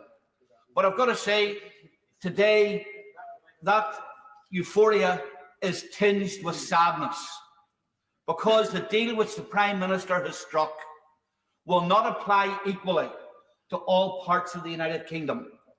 Northern Ireland will not enjoy all the benefits of this deal. And indeed, we will still find ourselves in many ways tied to some of the restrictions which your EU membership have been free from in the rest of the United Kingdom. We welcome that there have been limitations and mitigations to the withdrawal agreement. But unfortunately, the withdrawal agreement is still an integral part of the government's policy and an integral part of this deal, because this deal commits the government not only to implementing this agreement, but supplementing agreements. And they've got to do it in good faith. And therefore, we find that the detrimental impacts of the withdrawal agreement, that Northern Ireland will still be subject to some EU laws made in Brussels. Those laws will be adjudicated by the European Court of Justice. There will be barriers to the internal trade within the United Kingdom between Northern Ireland and GB and GB and Northern Ireland. And already the impact of that is being manifested. GB companies are no longer, and indicating they will no longer supply to Northern Ireland. We have seen that VAT on cars will increase in Northern Ireland, and cars from the 1st of January, 20%, second-hand cars, 20% dearer in Northern Ireland as a result of VAT rules applying, and a whole range of other things. I will. Thank you for giving way. Does he agree with me that there seems to be no protection for the single market regulations, in particular for banking and investment firms? There's not even the option for our firms in Northern Ireland to apply for authorisation to the equivalent of the FCA. Does he feel that that's an anomaly that needs to be addressed as well?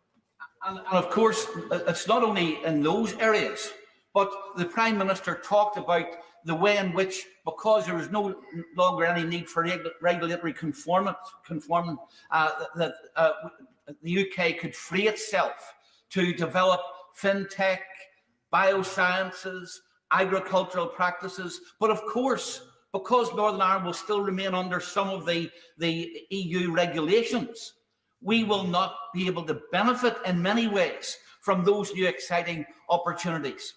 However, having said that, the Northern Ireland will still be part of the United Kingdom. And I know that people have said that this deal will drive a wedge in the Union. The wedge in the Union can only be driven when the people of Northern Ireland decide that they no longer wish to remain part of the UK. And I believe that when it comes to a choice between joining the Irish Republic, a small nation which will bob about in the storms of economic chaos that will result in the future, and being anchored to the 5th largest economy in the world, which will prosper under Brexit, then I believe that that choice will be an easy choice for the people of Northern Ireland. What I would say, though, to the Prime Minister is, Prime Minister, there will be economic damage as a result of our exclusion from the this agreement. But there are opportunities. There's a joint committee. There's a review of the agreement. There's the fact that we now have parliamentary sovereignty. There's the fact that the government can act unilaterally to undo economic damage. And we will continue to press you and your government, Prime Minister, to live up to your promises that Northern Ireland will not be disadvantaged as a result of the deals which you have done. Let me finally say that we will not be voting for this deal today. And I think the reasons are obvious, because we're excluded from many of its benefits.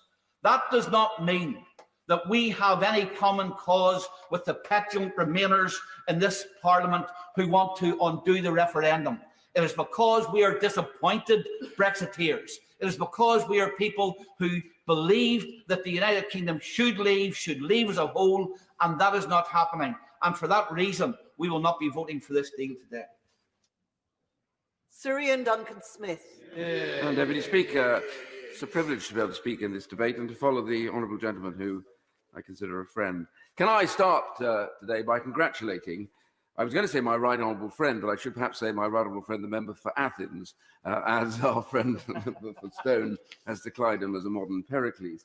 But he does deserve the full plaudits on this delivery of this trade deal. And he is entitled, I think, to a moment of satisfaction, because despite what all those doomsayers have said perpetually about his process through this, is that he would not achieve a deal. There was no chance of that, and therefore we would have to leave on no deal. But he has defied that, And he has shown us that actually consistency, determination, and optimism are key drivers in any negotiation. And I thank him for that. And I also want to thank those who are the negotiators, Lord Frost and others of his team, who have delivered this in the face of quite a lot of difficulty.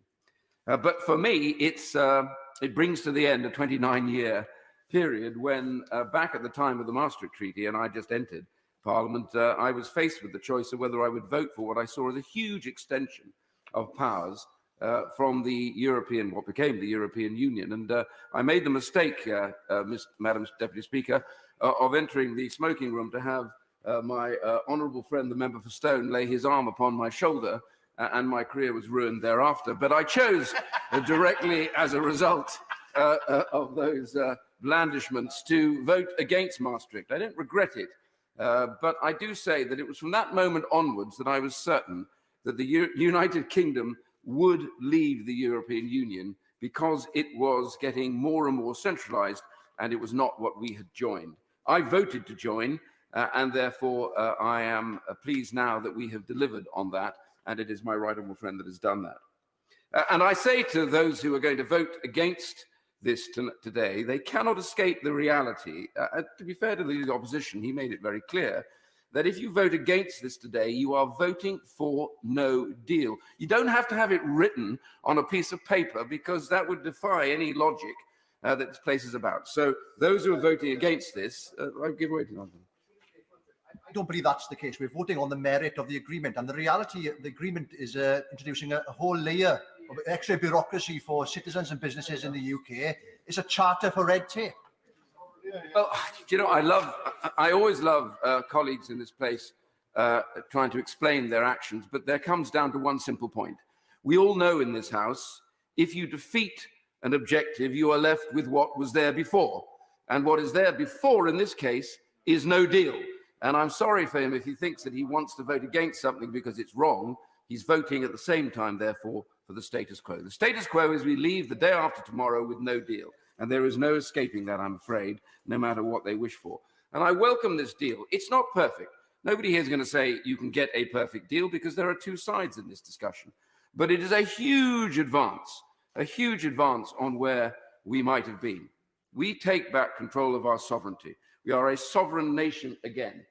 And with that power, we can set our own direction in international as well as domestic relations. And I simply say to those who don't see this, that this is a huge step forward to be able to regain that control. Bringing back the power to this House and this Parliament is what the Prime Minister has achieved. Yes, there are things in this which will need time to develop. Fishing, I accept.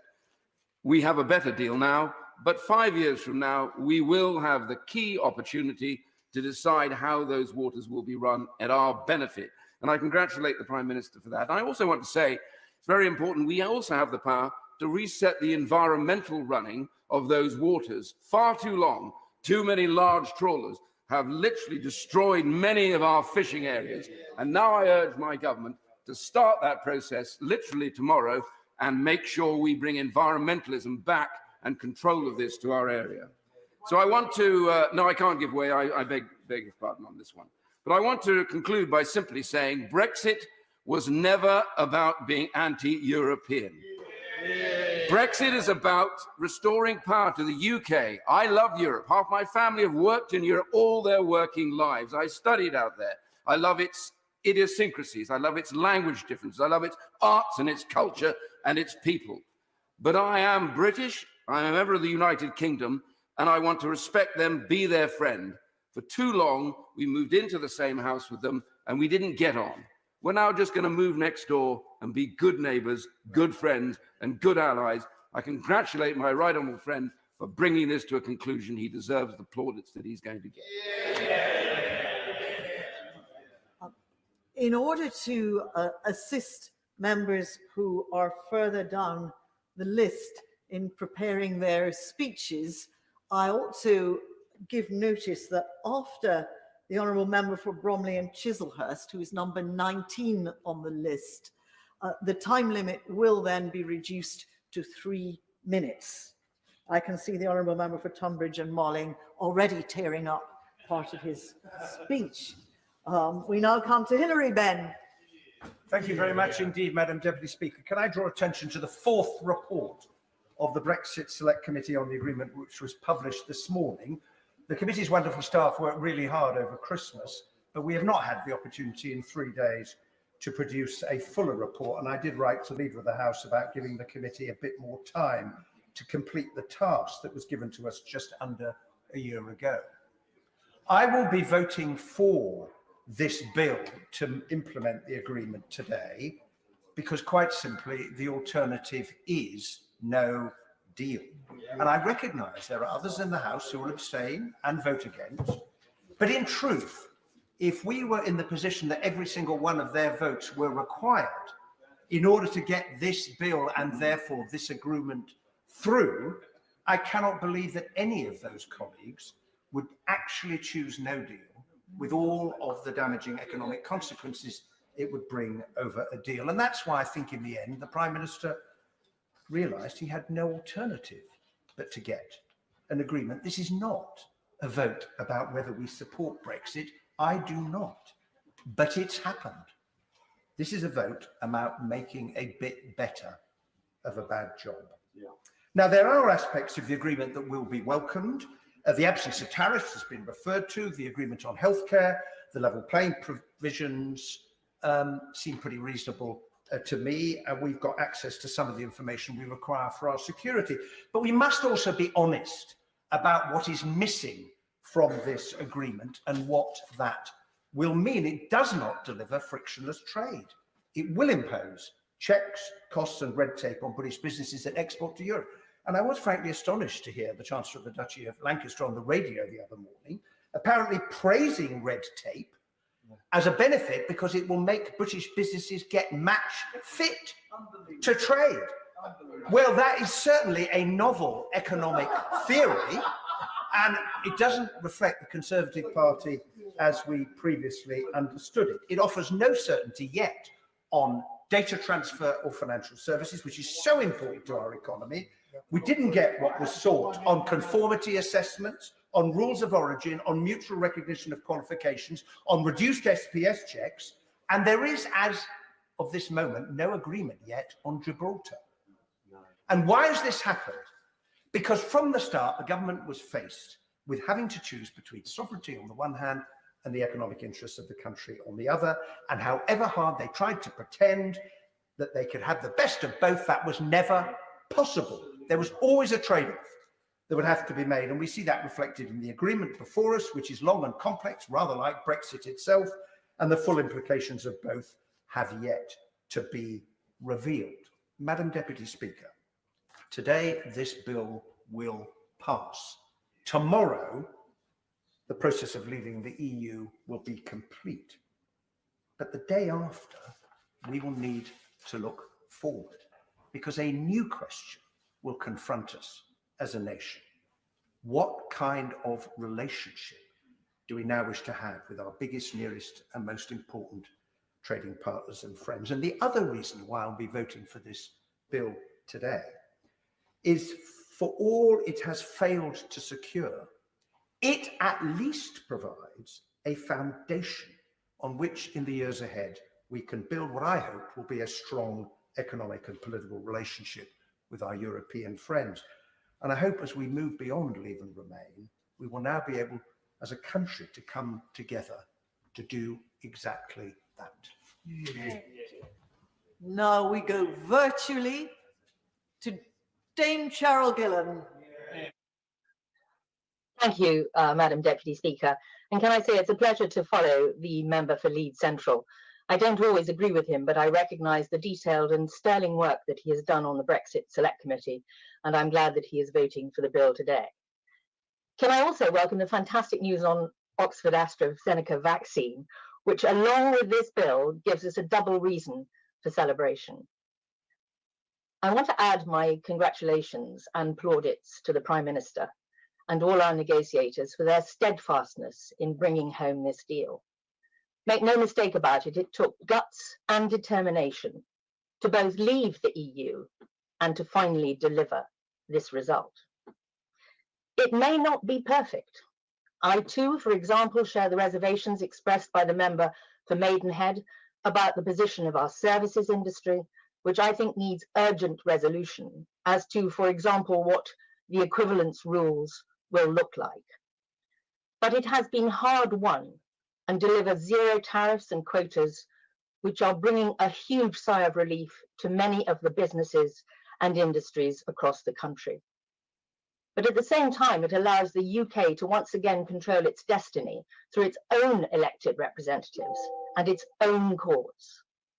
The independence and control over our affairs that I and many others voted for in the referendum. So this is not a precipitative end to our relationship, but the controlled departure we were all hoping for. And with our participation in programs such as Horizon Europe or the EU space surveillance and tracking indicates our recognition that there are things we can do better together across Europe, but now without having to be subject to a regime that we could not change or at the very least even influence.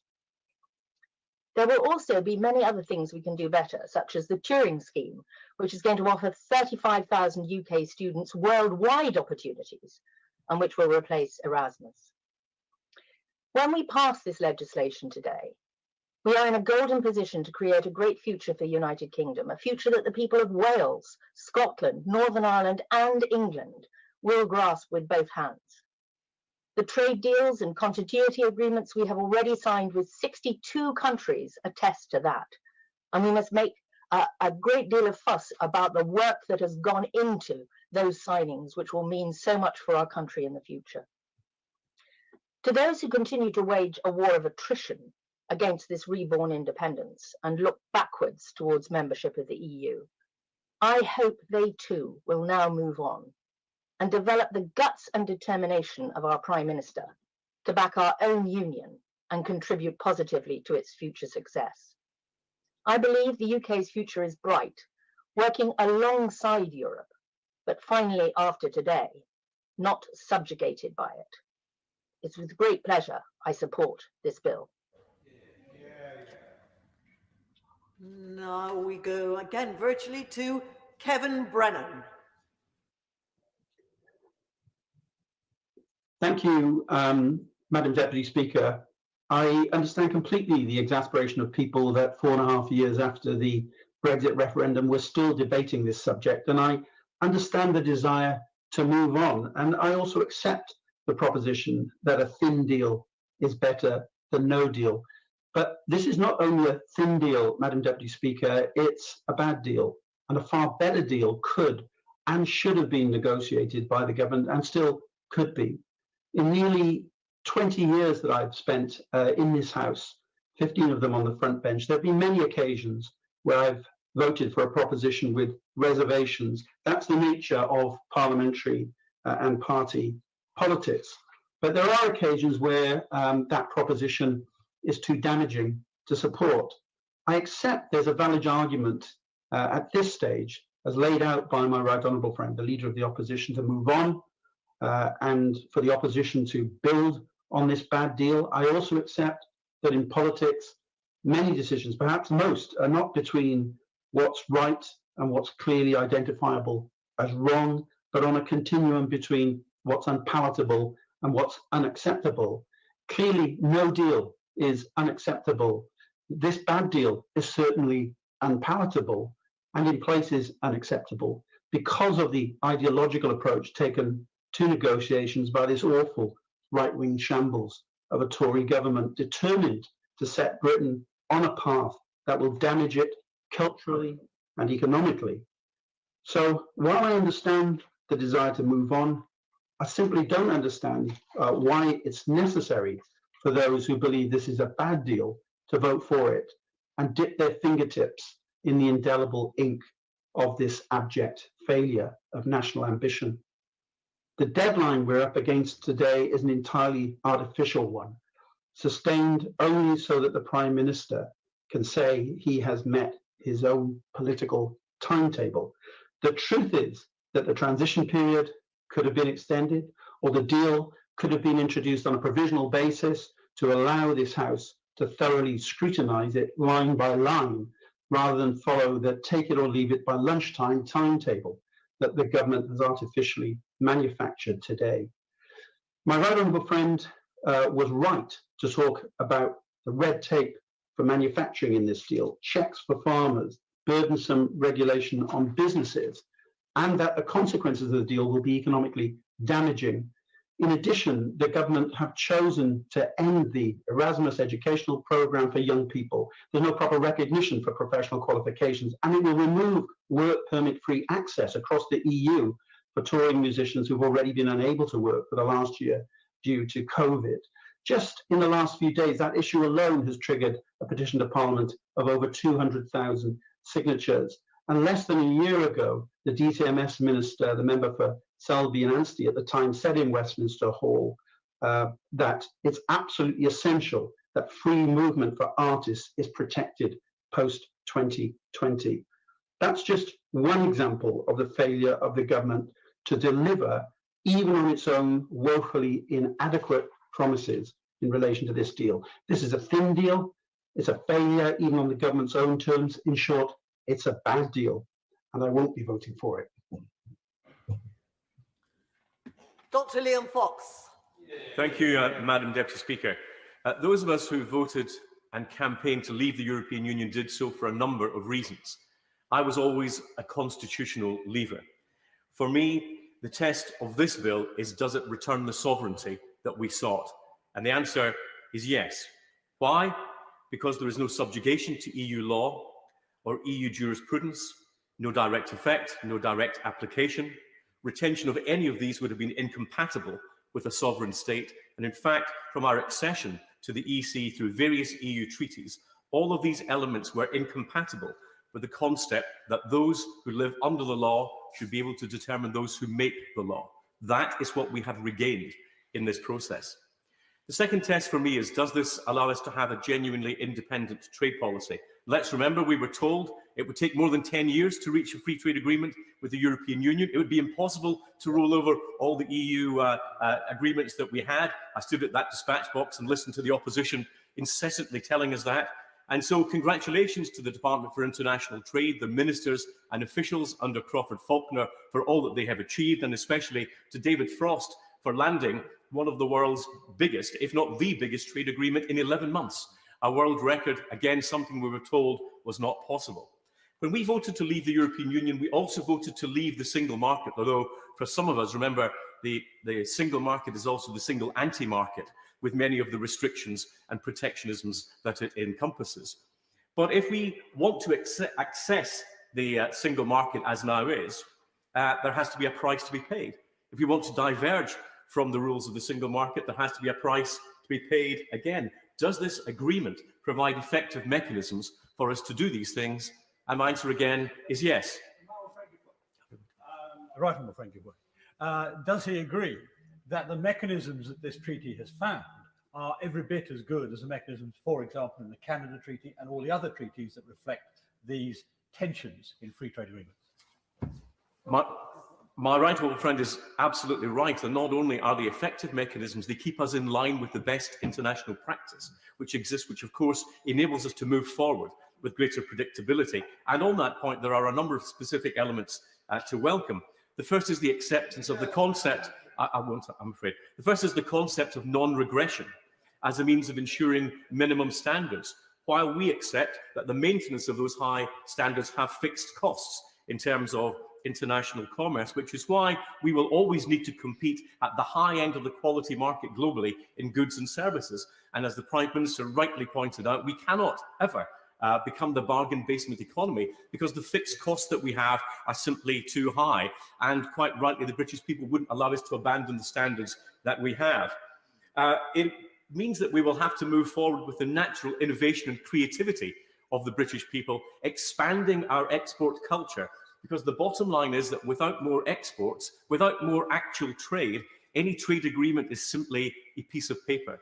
It is upon the natural innovation of the British people that our prosperity will be built in the future.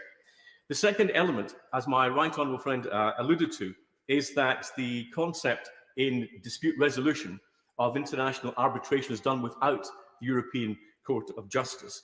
And that brings us in line with international trends and practices, which takes us to the third element, which is the mechanism of determining divergence. If there's no ability to determine to diverge, we're not sovereign. If there's not a price to be paid for divergence, the EU would never have reached the agreement with us. What would have been unacceptable would have been the concept of dynamic alignment, automatically taking EU rules into our law over which we'd no control. But what is acceptable is that there are penalties for divergence that are clearly set out, that are proportionate, and that are required to show harm rather than simply being put into law. And the most important element of all of this is that it is we who will weigh up the costs of any and benefits of any potential disalignment. Our choice. That is one of the key elements that we have in the future. Madam Deputy Speaker, today opens up a new chapter in our politics. It's the choice between maintaining and strengthening an independent United Kingdom and the new ranks of the rejoiners, who will have us thrust back into accession European politics all over again, consuming all our political time and energy, a future I believe the British public will reject. There are things we do have to still sort out, the future of Gibraltar being one of the important ones, and seeing further details on services, including financial services. But Madam Deputy Speaker, this is a historic day in our democracy. We've delivered on the referendum, delivered on our election promises, and if for the opposition it's not reasons to be cheerful, at least it's reasons we should all be proud. Sir Ed Davey. Madam Speaker, our country is gripped by two crises. Britain's hospitals are overwhelmed, and Britain's economy is in the worst recession for 300 years. A responsible government, faced with these crises to people's health and people's jobs, would not pass this bad deal. For this deal will make British people poorer and British people less safe. It's not really a trade deal at all. It's a loss of trade deal. It's the first trade deal in history to put up barriers to trade. Is that really the government's answer to British business, fearing for their futures, and British workers fearing for their jobs? We were told leaving the EU would cut red tape. But this deal represents the biggest increase in red tape in British history. 23 new committees to oversee this new trade bureaucracy, 50,000 new customs officials, 400 million new forms. Some analysts estimate the cost of this new red tape burden for British business at over £20 billion every year. Madam Deputy Speaker, this isn't the frictionless trade the Prime Minister promised. These reels... I'm extremely grateful to the right honourable gentleman for giving, and I fully agree with the points that he's making. Is he concerned at reports that indicate that the lack of equivalence for sanitary and phytosanitary measures means that Welsh farmers will face more red tape exporting to the EU than New Zealand farmers? I completely agree with the honourable gentleman. He is absolutely right. And the more business see this, the more they will be very disappointed. For these reels of red tape will put more jobs at risk at a time when so many are already being lost to COVID. And all these new trade barriers will raise prices in the shops at a time when so many families are already struggling to make ends meet. From the failure to agree a good deal for Britain's services sector, 80% of our economy, to the failure to agree a stable deal that investors will trust. This is a lousy deal for Britain's economic future. The Conservatives can no longer claim to be the party of business. And with this deal, the Conservatives can no longer claim to be the party of law and order. For our police will no longer have real-time, immediate access to critical European crime-fighting databases like Schengen II. Such sources of key information about criminals and crimes are used every single day by our police. In 1 year alone, used over 600 million times, often in the heat of investigation. Thanks to the Prime Minister's deal, British police will lose that privileged access, and criminals will escape. Madam Deputy Speaker, there are so many things wrong with this deal, from its failings on the environment to the broken promises for our young people on Erasmus. Yet the irony is that with a deal supposed to restore parliamentary sovereignty, our Parliament has been given only hours to scrutinise it, when the European Parliament has days. And business has just days to adjust to this deal. Liberal Democrats called on the Prime Minister to negotiate a grace period to help businesses adjust, forgetting, of course, this government no longer cares about business. So, Madam Deputy Speaker, the government leaves us no choice but to vote against this deal tonight. Perhaps that won't surprise too many people. Liberal Democrats are, after all, a proud pro-European party who fought hard against Brexit. But we have genuinely looked at this post-Brexit trade deal to assess whether it's a good basis for the future relationship between the UK and the EU, and it isn't. And to those who argue a vote against this deal is a vote for a no deal, I have to tell you this: the Liberal Democrats have led the charge against a no deal when this Prime Minister was selling the virtues of a no deal. Madam Deputy Speaker, tonight the question is simple: is this a good deal for the British people? Today, Madam Deputy Speaker, the question is this a good deal for the British people? A deal that costs jobs, increases red tape, hits our service-based economy, undermines our police, and damages our young people's future. It's a bad deal, and Liberal Democrats will vote against it. Now we go virtually to Neil Parish. Thank you very much, Madam Deputy Speaker. I want to start by congratulating the Prime Minister and his negotiating team for a deal which preserves tariff-free and quota-free trade with the EU worth over £660 billion.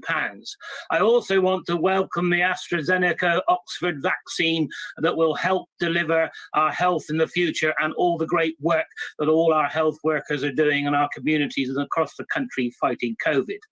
I hope that all members opposite will join us in voting for the Future Relationship Bill today to support our farmers, our fishermen, our car industry, and finally delivering on the referendum result.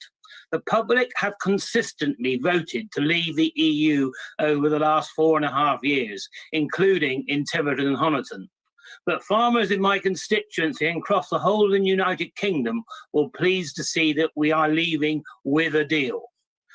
Sheep farmers across the industry, across the whole United Kingdom, who were facing tariffs of almost 50%, will breathe a huge sigh of relief this Christmas. Our fishing industry can also be assured that the agreement recognises UK sovereignty over our waters and puts us in a position to rebuild our fishing fleets, coastal communities, and also processing more of our fish into the future. We are gaining 25% more fish, worth 146 million for our fleet over the next 5 years. And we can go further with the right to exclude EU boats should we want to. But the Prime Minister and the government were right to be reasonable on this issue, because we export about 80% of the fish that we catch to the EU, so we do need a market for that fish. We also need to cooperate with this agreement so that we are not constantly fighting with the EU and ending up in arbitration. I think there are incentives on both sides within the deal to keep promises and to be proportionate. Clearly, there will be some practical challenges over the next few weeks and months for our businesses. On the EFRA Select Committee, we have heard evidence about technical barriers to trade and the additional paper and non-tariff barriers that exporters and importers will have to deal with. I want to take this opportunity to urge the government to be on standby to assist businesses as they adjust to the new processes, whether it's his marine management organisations, the Food Standards Agencies, DEFRA, or the Department of Transport. We have seen over the last few weeks how important the Dover-Calais crossing is for trade, and including for fresh food on our shelves at this time of year. We need to make sure our businesses and hauliers are prepared for new rules of origin requirements as well as plant and animal health regulations at the border. Leaving the EU's customs union and single market is going to be a big change. What we now need to do as a country is to work hard to overcome any challenges and seize the opportunities that an independent sovereign state can bring. Let's raise our standards on animal welfare. Let's challenge public procurement and eat more food that we produce in this country. Let's lead in the world in clean environmental cars and environmental protection. Let's catch more fish and regenerate our coastal communities. And let's roll up our sleeves, export more and attract more investment from all corners of the globe. Thank you, Madam Deputy Speaker. And now we go virtually to Ellie Reeves. Thank you, Madam Deputy Speaker. Negotiations over Brexit and a deal with the EU have gone on for nearly 4 years in what was initially described as the easiest deal in human history. The decision to leave has led to a significant devaluation in the pound, along with reduced business certainty and investment in the UK. But now that a deal has finally been reached, it is time to move on with our new relationship with the EU. However, this thin, final hour deal was not the deal that I wanted. It was not the deal we were promised. It was not the deal that my constituents, the vast majority of whom voted to remain, had hoped for. Madam Deputy Speaker, I do not believe that this is a good deal. Indeed, it will never compare to the deal that we had before, which allowed for free movement, studying abroad, access to healthcare, access to the single market and the customs union. In the last Parliament, I consistently called for a second referendum and voted to remain in both the single market and customs union. But the debate has moved on from them. Things that seemed possible in 2018 and 2019 were no longer a reality after the general election. So today the choice is stark. This deal, a bad deal and a bad outcome, or no deal, a disastrous outcome for the country and for my constituents. Given the choice this country currently faces, I cannot in good conscience sit on my hands and abstain on the biggest vote I have faced since my election in 2017, and in effect say I don't mind either way if we leave with a deal or not. I also don't think it will be credible for the opposition to sit on the sidelines on an issue of such fundamental importance. Nor can I vote against the deal when the alternative, no deal, is a complete disaster. The responsibility for this bad deal lies squarely with the Conservatives. But this is the deal that Labour will inherit if elected in 2024, and it will be our responsibility to build on it and to make it succeed in the future. And as a starting point, I call on the government today to restore the UK's participation in Erasmus. Opting out will deprive thousands of young people of opportunities and sever countless potential links between UK nationals and our European neighbours.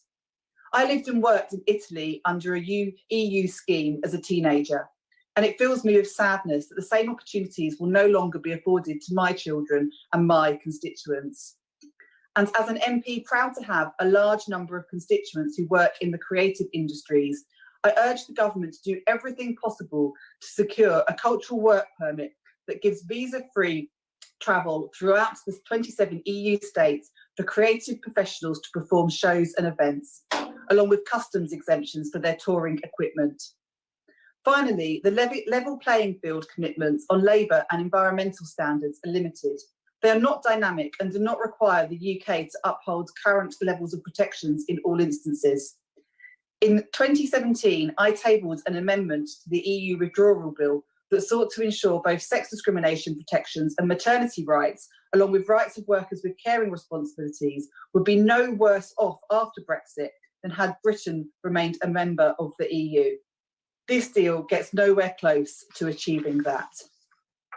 Madam Deputy Speaker, it is clear that this is a bad deal, but it is better than the disaster of no deal. That's why today, with great sorrow that we left the European Union last January, I will vote for this government's deal. Sir Bernard Jenkins. Thank you, Madam Deputy Speaker. And just following the Honourable Lady from Lewisham West, I feel we're having a debate about a glass being half full or a glass being half empty. but I think it's worth reminding ourselves that we will be able to do things like abolish the tampon tax, which so many honourable ladies opposite railed against the government about, only because we're leaving the EU and getting out of their jurisdiction. Madam Deputy Speaker, this extraordinary recall of Parliament the day before New Year's Eve, and in the midst of a raging pandemic, is a pivotal moment in our history. Since the 31st of January, we have been in limbo, outside the EU, but subject to its laws and institutions. Tomorrow marks the real departure when we take back control of our destiny. Denial by some of the importance of sovereignty is based on a confusion. Sovereignty is not the same as power. Sovereignty is the ultimate source of authority to exercise power. EU member states have given that ultimate authority to the EU. Demanding its return was a revolutionary act by the majority who voted leave in the referendum, which they can then confirmed in the 2019 general election. I give way to my honourable friend. Very briefly, is he also aware that in an national opinion poll undertaken yesterday, 55% of the British public want MPs to vote for this deal, whereas only 15% do not? That revolution continues.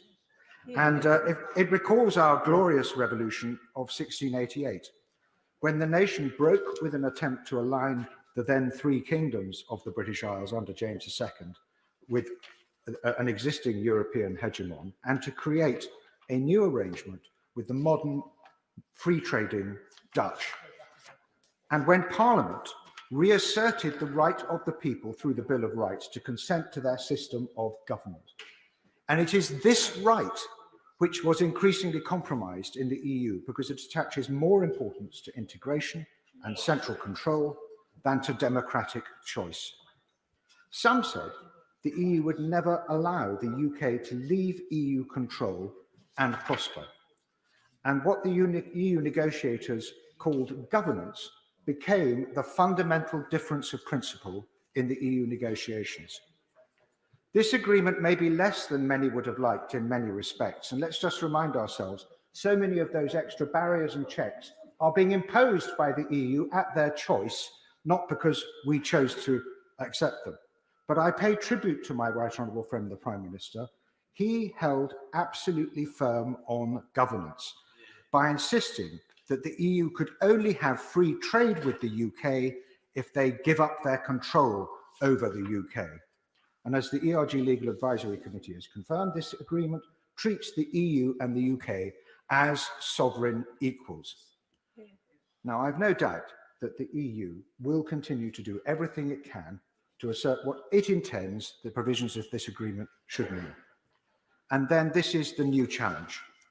For 2 generations, our system became institutionalized by the EU, but we now have the reciprocal right to insist on our view of fair interpretation with equal vigour. And we must do that. Only then can we seize the great opportunities that exist for our reborn nation. And a final word about Scotland. It is striking that the government has agreed an institutional framework for relations between Whitehall and Brussels, and even between this Parliament and the European Parliament, while no such formal frameworks exist in our own country between the 4 parliaments and the 4 governments. Those who want to strengthen the union and to strengthen trust within our own union of Great Britain and Northern Ireland must address this with urgency. And I hope as chair of the liaison committee to help the government do precisely that. I will go virtually to Liz Saville-Roberts. Diolch yn fawr iawn, Dirprwy Lefarydd. This deal is a bad deal for Wales.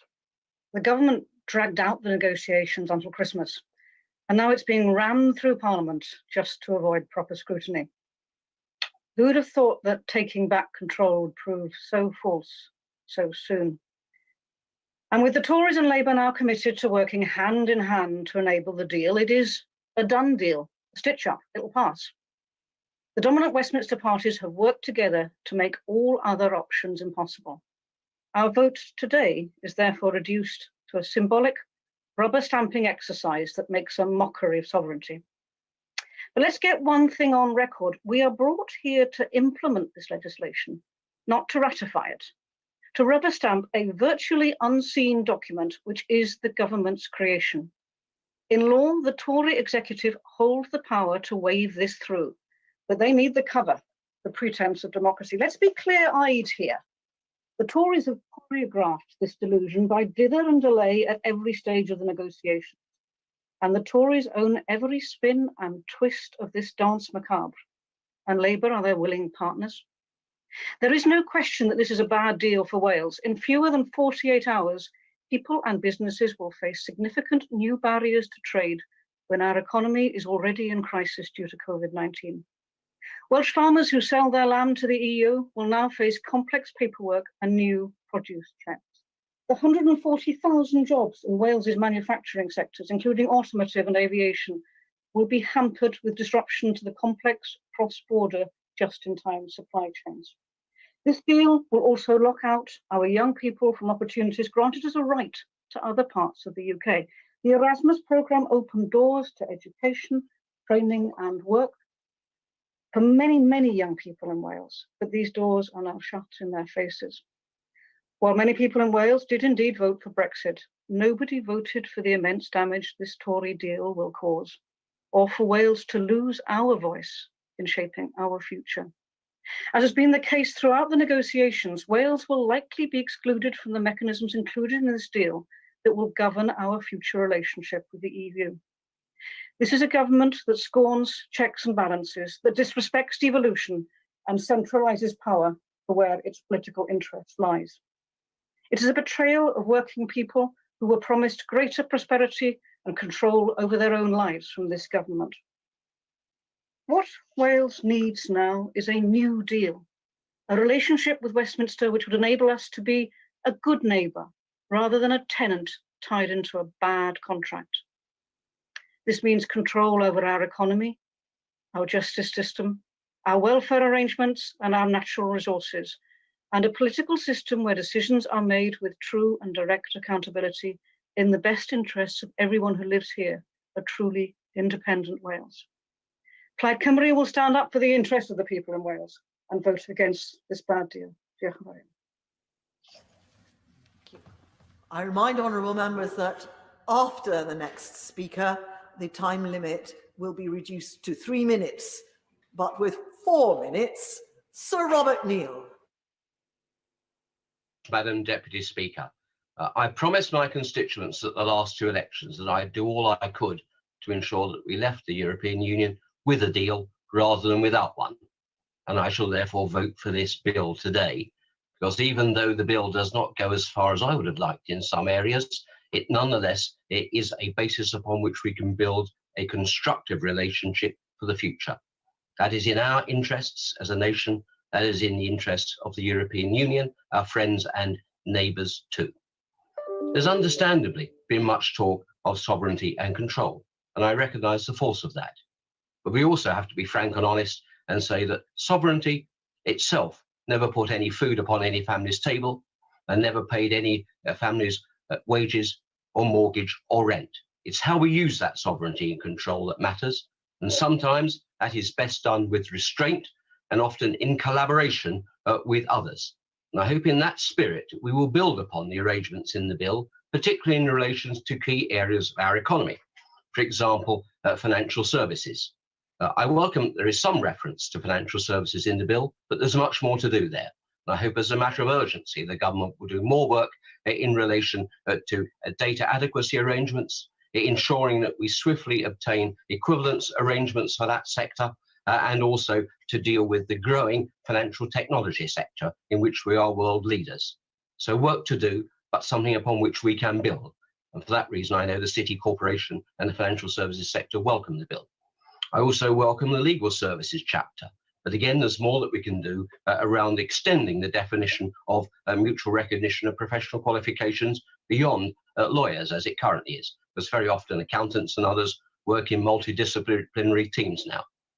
I'm pleased with the work that has been done on relation to justice and security cooperation, though I do hope that we will be able to find a better means to deal with the SIS2 information systems access because we've had compelling evidence of the importance of this to the Justice Committee.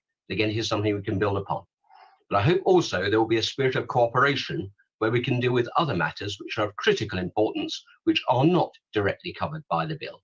For example, agreeing early accession to the Lugano Convention on civil justice cooperation and enforcement of judgments. There's no reason now why this should not be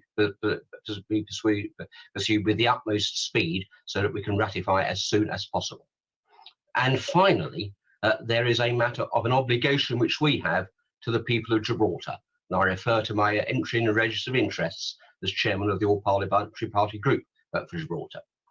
We gave a clear undertaking to the people of Gibraltar, who, although they voted overwhelmingly to remain in the European Union, are equally determined to remain part of the British family, that we would not leave them behind and would not leave the European Union without securing a deal for them too. I hope that when he responds to the debate, the Chancellor of the Duchy of Lancaster will confirm our government and our nation's continuing commitment to use every endeavour in the coming days to get a deal for the people of Gibraltar that protects their interests and respects their British sovereignty. We gave our word. Our future reputation in a global world will depend upon our ability to keep our word, and there is a swift and immediate instance where we can be seen to do so. That's a matter of political and moral obligation.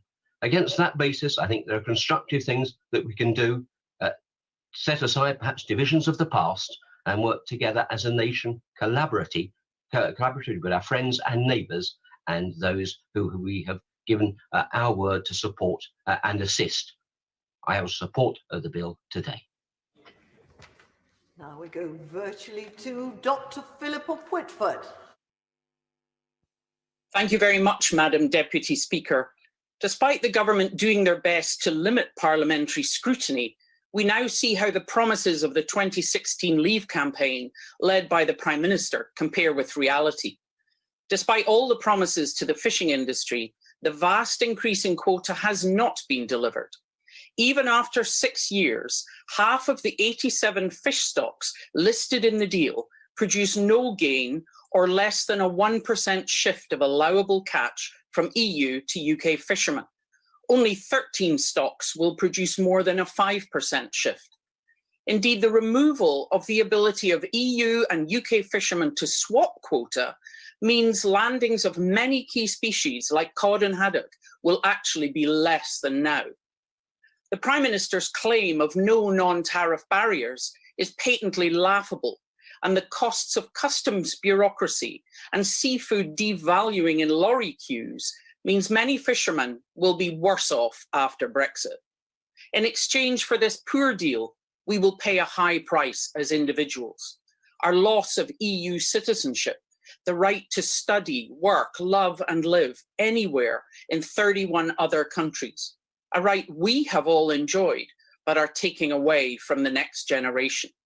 The loss of recognition for professional qualifications, and over 4 million EU and UK citizens, like my husband, having to apply for the right to remain in their own homes. In this year of all years, we have cause to be grateful to those immigrants who've been working in our health and care services, or as key workers, keeping us safe, maintaining food and energy supplies, and keeping our public services working. We value those who choose to make Scotland their home, whether from Europe or further afield, for contributing their knowledge, skills and energy to our public services, our communities, and in my case, our families. The people of Scotland are outward looking and reject the isolationism and small-minded pettiness that has even led this government to remove the opportunities of Erasmus+ from young people. So much for the 2014 promises of vote no to stay in the EU, or Scotland is an equal partner in a family of nations. Scots have the democratic right to choose their own path, take their future into their own hands. I believe they will choose for Scotland to become a modern, independent European country in its own right. Tom Tugendhat. Thank you, Madam Deputy Speaker. After sharing many conversations with friends around this House and across various benches, I have to say I'm sorry that I now disagree with the honourable member for Central Ayrshire and many on the benches opposite, because I'm going to vote alongside members of the Dáil and parliaments around Europe to back this treaty. I'm going to recognise that the European Union has made an offer and we've accepted it. We've made one and they've accepted it, and I'm going to respect it. And that's why I'm going to vote with the government today. Now, nobody after the last 4 years can claim that breaking up is easy. So I have to say, I'm delighted that I was here to hear the Honourable Member Stone speak, because what he said was with his usual candour. He respects the interdependence and respects that that independence comes at a cost when we assert independence from it. I respect that. He's right. He also made it clear that sovereignty is deeper than deals. It's in the government's robustness and preparedness, its willingness to defend with vigour, he said, our interests. Great Britain, as he has rightly said, has guarded its sovereignty in this agreement. Now, after years of acrimony and anger, I think it's time to end the constitutional Kama Sutra that has left us all bruised, exhausted, and distracted from our families, from our friends, from our community. It's time to move on. My right honourable, thank you. I will give one. In constituencies like mine in Watford, there was a great division around Brexit and the referendum. Would you agree that when the division bell rings today and the deal goes through, it's a time to heal those divisions and move forward as a country together and as one union? I agree, absolutely. Look, it's only 47 years that we've been in. That's the lifespan of the Hohenzollern Empire. We're leaving the EU just as Germany left that, and we will find a new way of working together. This deal is but the first step on that journey. It is just the concordat that bridges the channel and looks to future cooperation. Many areas are overlooked. Many people have mentioned them, and I know we'll build into them. But building on the rule of law, on our close partnership with like-minded democracies, our new alliances with European countries and others around the world, and our global ambition that in many ways was the building block to the union of our four nations that still lives in the hearts of our people today, we can see our people prosper in security and in peace for years to come. Indeed, we've achieved it as an island nation for longer than almost any other.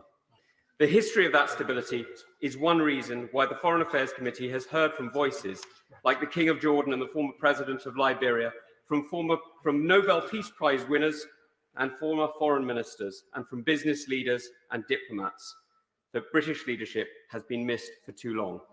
They recognise that what we offer is worth having. We need now to invest in our foreign services and coordinate our departments to deliver abroad. And we need to do more than roll over trade deals. Wars are not won by defence, but as NATO doctrine puts it, by offensive action. We need to be bold if we're going to chart a different future. And we need to build on the Prime Minister's coming visit to India and the wider alliance that is coming together in the CPTPP. We would be welcomed hugely, and I have been told clearly, by many, particularly by the Pacific democracies. We have a chance to renew international cooperation and commit ourselves to the environmental revolution that is so essential as we chair the G7 and COP26. And this government has the chance to set the agenda that the world needs to protect democracy at a time of autocracy and to defend the rule of law. We can make Glasgow the next milestone after Paris in the path to a greener world.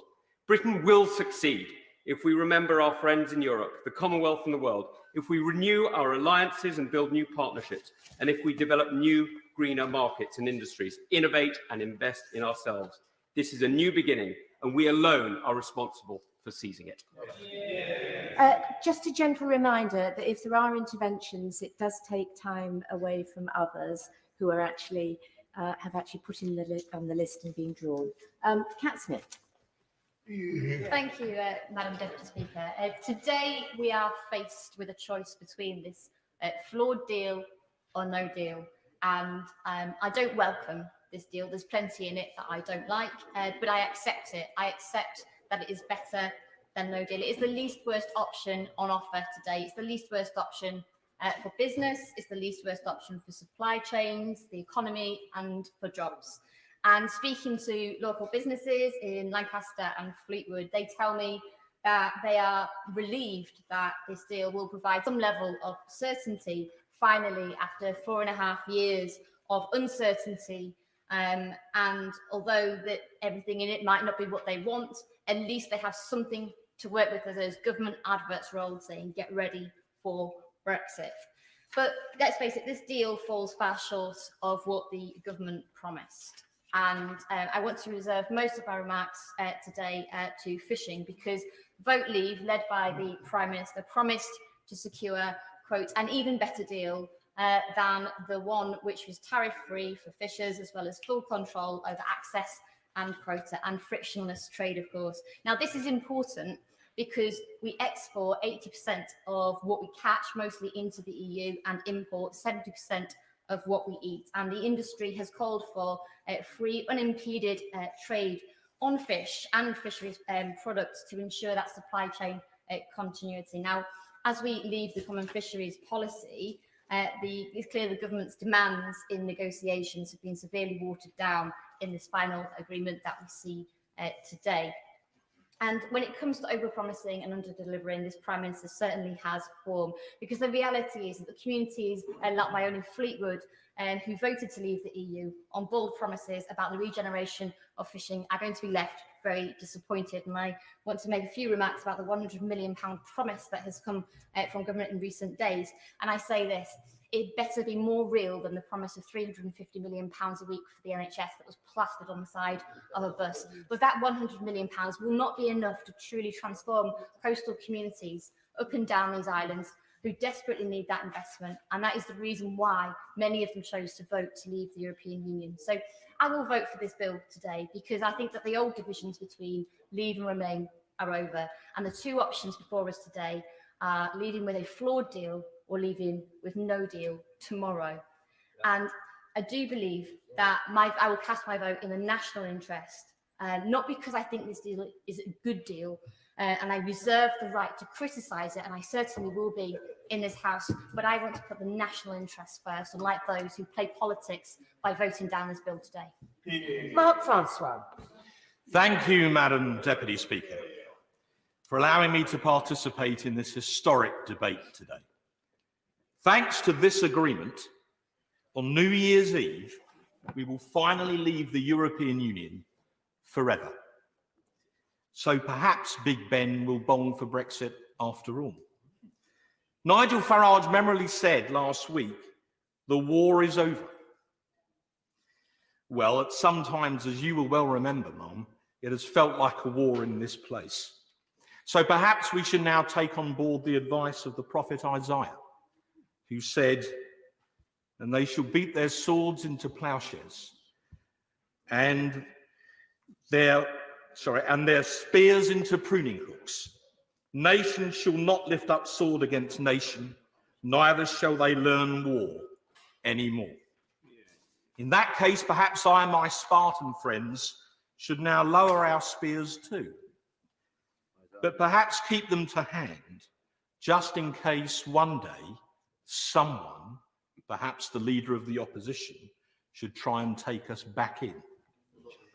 My colleagues in the European Research Group have fought long and hard for this day, and we have sometimes been lampooned or even vilified by the Remain-dominated electronic media for our trouble, when all we have ever wanted is one thing: to live in a free country that elects its own government and makes its own laws here in Parliament, and then lives under them in peace. Well, now, thanks to the Prime Minister, who kept his word to the country and got Brexit done, who did exactly what it said on the tin, as our Star Chamber has verified, we can do that. So what I call the battle for Brexit is now over. We won. But I suspect the battle for the Union is now about to begin. We're about to write a new chapter in what Sir Winston Churchill called our island story. But now, after a truly epic struggle, we will do it as a free people. Despite all the brickbats we have endured for years, and I think particularly of my friend, the member for Stone, it was always worth the fight. And Deputy Speaker, Mel Gibson once made a very entertaining film. But this is cry freedom for real. And now finally, it's true. We now go to Colin Eastwood. Thank you, Madam Deputy Speaker.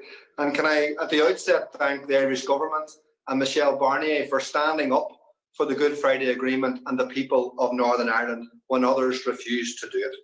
The majority of people in Northern Ireland, of course, voted to reject leaving the European Union, and they still reject it today.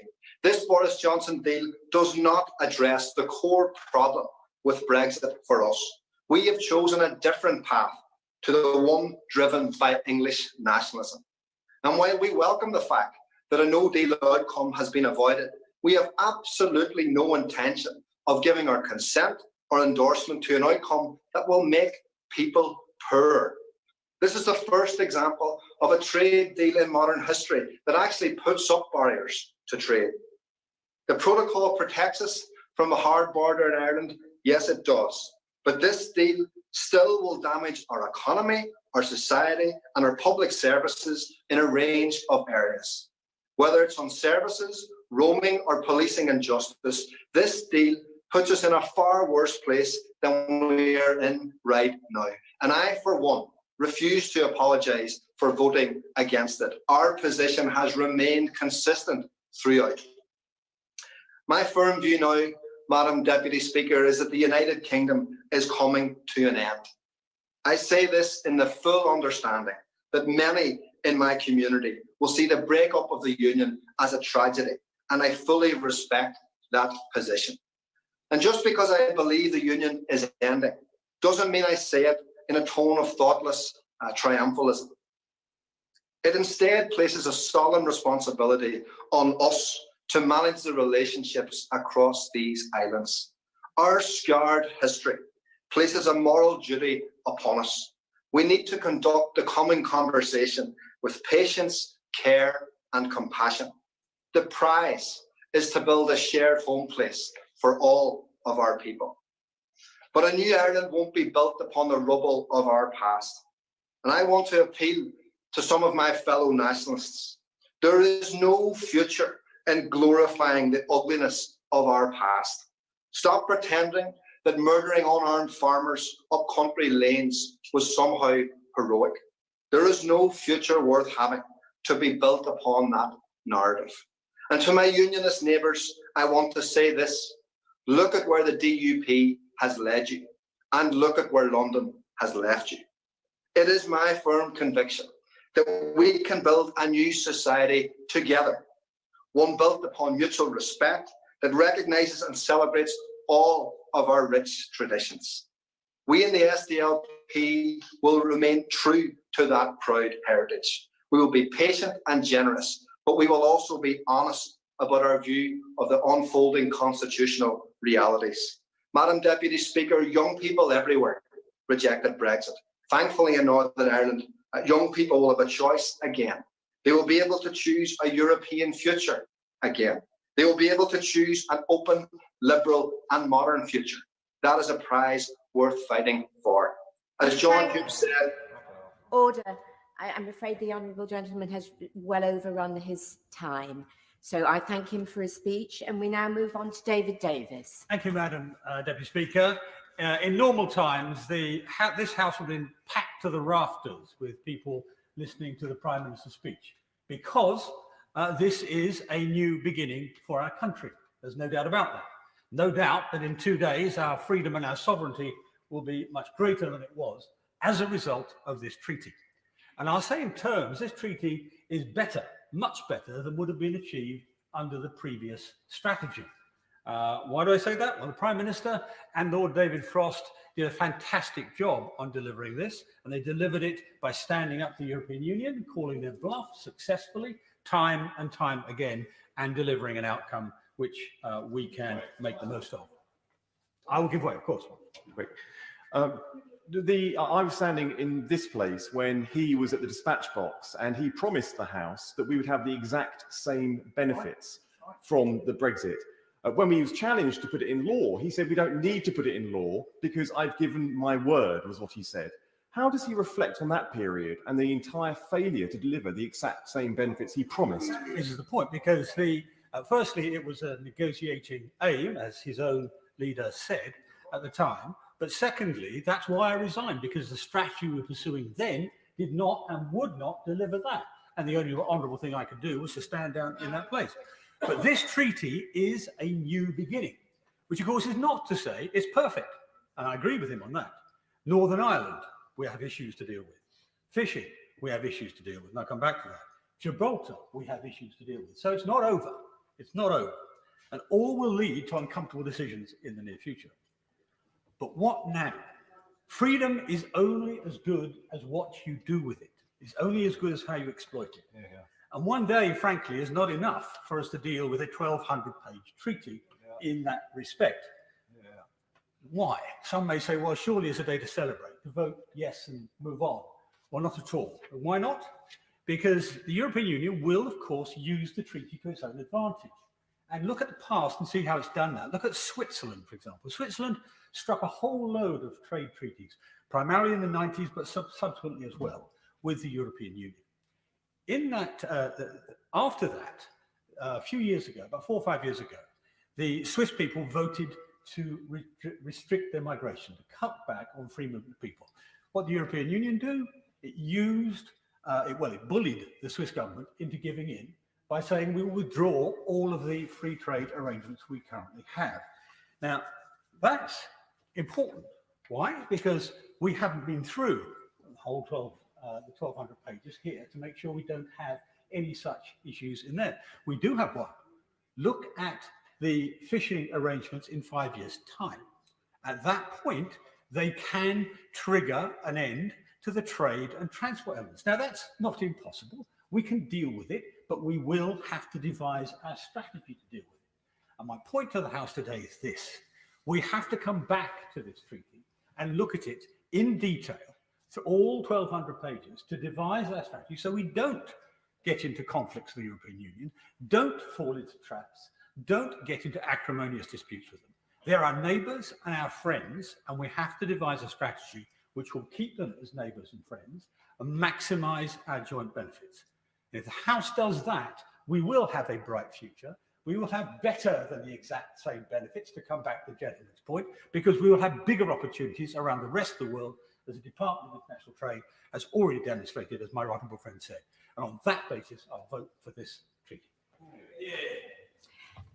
I very much hope that that honourable members who are down to speak, if they intervene on others, will shorten their own speeches accordingly. And if people do want to take interventions, it's probably a good idea to run a little short, as the right honourable gentleman just did. We now go to Barry Shearman. Madam Deputy Speaker, thank you so much. Can I, in my brief contribution, say I feel very strongly about Europe. We are leaving the European Union, but we're not leaving Europe. And I was inspired. I'm a war baby. I was born on the worst day of the Blitz of London, in London. And so when, after the war, after that terrible period in European history, the move to start a Europe that would make, in the future, with the watchword, to make war unthinkable. That was very inspirational, and also a Europe that would be wealthy and powerful and be a great influence on the democracies of the world. That spirit we still need again, Madam Deputy Speaker. I am on the Select Committee on the future relationship with Europe, so I've been privileged with hearing a great deal of evidence. And I am sure that although this isn't the best deal you could possibly have, it's a much better deal than I expected, so I will be supporting it in the division lobbies tonight. But I will say that this is the time for the renewal of the European spirit. We are still in Europe. this agreement that we have is a building block. We can build on it, and we must build on it if we are going to make this world a safer place, a more secure place, if we are going to stand up to the threats from global threats from China and from Russia, and from the threats from COVIDs and the threats from global warming and climate change. Europe must work together. And can I just say, with all the evidence, I have to say we also ought to thank Michel Barnier, who was a tough Barnier, but a true European, also Ursula von der Leyen, who was an inspired leader, and also the support behind people should recognise from Angela Merkel and President Macron, because inspired leadership across Europe gave us in part this deal. Not just the true Brits fighting for a good deal, it is a good piece of statesmanship that has come through, and I applaud it. Thank you. We now go to Cheryl Murray. Thank you, Madam Deputy Speaker. I was really pleased that the Prime Minister secured this deal that will mean so much to so many, and I support it. I was, however, disappointed that this got linked to our fishing waters, and to say fishermen are disappointed is an understatement. I share their disappointment. I do understand that the EU originally demanded access to our 6 to 12 mile limit for 40 years, and negotiators have managed to reduce that to 5.5. In order to give the industry certainty, I hope that we will see July 2026 as an end date enshrined in legislation, and the government will compensate for this to happen. I also ask that we take advantage of our newfound freedom from the European Court of Justice to ensure the restoration of the principles enshrined in Margaret Thatcher's Merchant Shipping Act of 1988. We must make sure that all UK quota is available for UK-owned boats. The disastrous factor-tame ruling must be reversed. I would ask that licences issued to foreign-owned vessels fishing in our 6 to 12 mile limit are stringently enforced. The right of arrest given to the Royal Navy Police must be extended beyond the 6-month period, with any breach of our own rules resulting in impounding the vessel and gear. Canada showed the way with the arrest of the Astai in 1995. A minimum landing requirement in UK ports should be introduced, with the limit set after consultation with industry representatives, in order to ensure no obstruction for UK vessels who land in other ports in other countries. We must also take advantage of this 5.5-year window to rebuild our fishing infrastructure, including new vessels using the generous £100 million from the Treasury. And I hope the Chancellor can look at a little bit more, but I do understand the economic times we are in. Any grant aid must be distributed throughout the whole of the United Kingdom and benefit fishing vessel owners, as well as port infrastructure and processors. We must prepare ourselves for 2026. As an independent coastal state, the Minister can take decisions to free the UK from a fisheries management regime which has been hampered by the constraints of the CFP. We can honour our obligations under UNCLOS, but also be flexible to ensure all UK fishermen can benefit from this partial freedom and take the steps we need to ready ourselves when we, and we must, really take back complete control of our waters in 2026. I will be supporting this deal this evening. We now go to Diane Abbott. Very much, Madam Deputy Speaker. This is the most important and consequential piece of legislation on British-EU relations that I've taken part in over 30 years in this House. So let me say from the beginning that I will not be voting for this Tory Brexit deal today. But I should also say that will not be because I don't respect the result of the 2016 referendum. I think I have rather good Eurosceptic credentials. I voted against the Maastricht Treaty in 1992 and have voted against most other pieces of further EU unification that have come in front of this House. But I voted against the Maastricht Treaty, not because I was opposed to freedom of movement, or because I had a fear and concern about EU migrants, or because I had the notion that migrants drove down wages. I voted against the Maastricht Treaty and other aspects of further EU integration because of a concern for fundamental issues of democracy and accountability. So let me say that by driving this historic deal through Parliament in one day with no time for proper scrutiny, this government is trashing democracy. So this is a deal which falls short in many policy areas, but I wanted to talk about security. The government claimed that it was going to get, and I quote, a security partnership of unprecedented breadth and depth.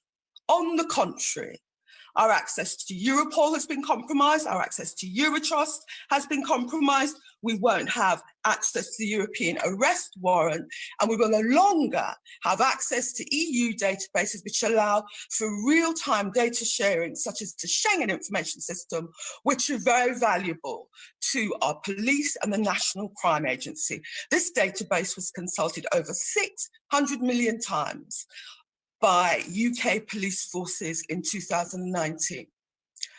So in closing, Madam Deputy Speaker, let me say this. I have the greatest respect for the result of the 2016 referendum, but this shoddy deal falls short. It fails the British people, it fails my constituents, and I have to meet my responsibilities as a member of the British Parliament and vote against it today. We now go to Damien Green. Thank you, Madam Deputy Speaker. There are huge complexities in this deal, but there is a very simple choice before us today, this deal or no deal. As someone who campaigned hard for Remain in 2016, I've held two views very strongly since then, that it would be wrong to try to overturn the result, as many of my friends believed, but also that leaving with no deal could be a terrible option for this country. So today I will vote enthusiastically for this deal, and I congratulate the negotiating teams on both sides for showing at the final stretch that kind of practical pragmatism, which ironically has always been held up as a positive British contribution to EU proceedings. And I should also say that I'm very grateful that the British negotiators spent some time and trouble to share and discuss matters with the Conservative One Nation caucus in recent weeks. There's no time today to go into the details, although indeed today is a triumph for the government, triumph for the Prime Minister, but not a triumph for Parliament, as this degree of scrutiny is clearly pretty laughable. But it is worth registering two specific points, both of things that need to be built on. The first are the security arrangements.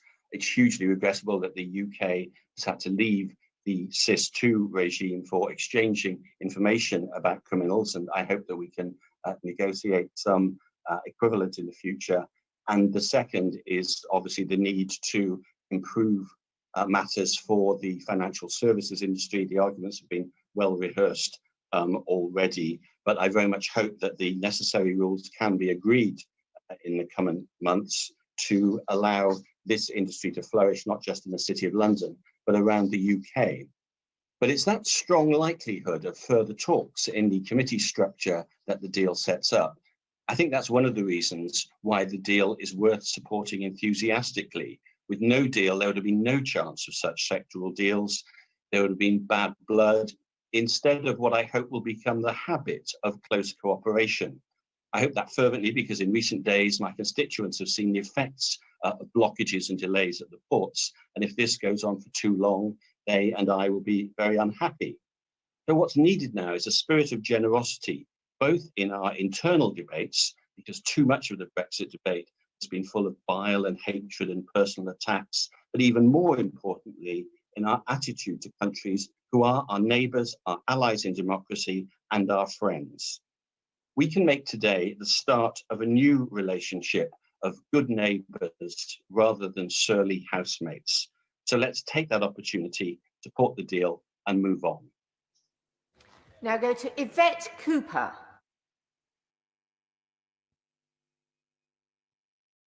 Thank you, Madam Deputy Speaker. I'm glad that the government and the EU have agreed a deal. As the transition ends tomorrow night, our country should start the process of building new relationships and a future outside the EU based on an agreement and a plan, not on the acrimony or chaos that no deal would have heralded. This is not the deal that the Prime Minister promised everyone, on services which are left out, on red tape which will go up, and on security cooperation which will go down. And he should level with people about those problems, not make impossible promises. There are further urgent things we need government to do now to support jobs and security, but we need an agreement as a starting point. We left the EU in January, the transition ends tomorrow, and everyone needs to get on with things, and no one deserves the chaos of no deal. Britain's counter-terror chief told us that would make us less safe, and employers in my constituency, like Terrius, Burberry, Haribo, Teva, would be badly hit under no deal by tariffs and delays. So it is in the national interest and in our local interest for this Brexit agreement to pass through Parliament now, and I shall vote for it today. But we need urgent action to improve the deal for this country, because I'm glad that it includes continued security cooperation on criminal records, DNA, Europol and extradition, although arrangements will be more bureaucratic. But there is a huge gap for us. Tomorrow night, the police and border force will have to remove access to the details of 38,000 wanted suspects and criminals from the EU on the SIS2 criminal database they check hundreds of millions of times a year. And the replacement Interpol information system database is much slower and weaker. That makes our security response weaker too. There isn't a proper trade deal on services. And there will be massive increase in red tape for businesses, 11 million customs forms that have to be filled in, and those costs will hit jobs and investment. So we need to look forward to the things the government need to do now, once this Brexit agreement is in place, to support security and jobs. Resources for the police to operate the new arrangements. Look again at SIS2 and work to improve Interpol. A new trade plan for services to reduce customs red tape, a proper industrial policy to support communities, and higher, not lower, environmental and labour standards. And we need urgent action to heal the divides, because the ultimate test of the Prime Minister's deal and future plan is what he uses it for, whether to strengthen the United Kingdom or to divide and destroy it. Whether he pushes Scotland away, deepens the divide between North and South. So far in the North this year, we've not seen any of the levelling up the government promised. We've seen power and control centralised. Our communities still want a fair deal. That is what we should unite around now.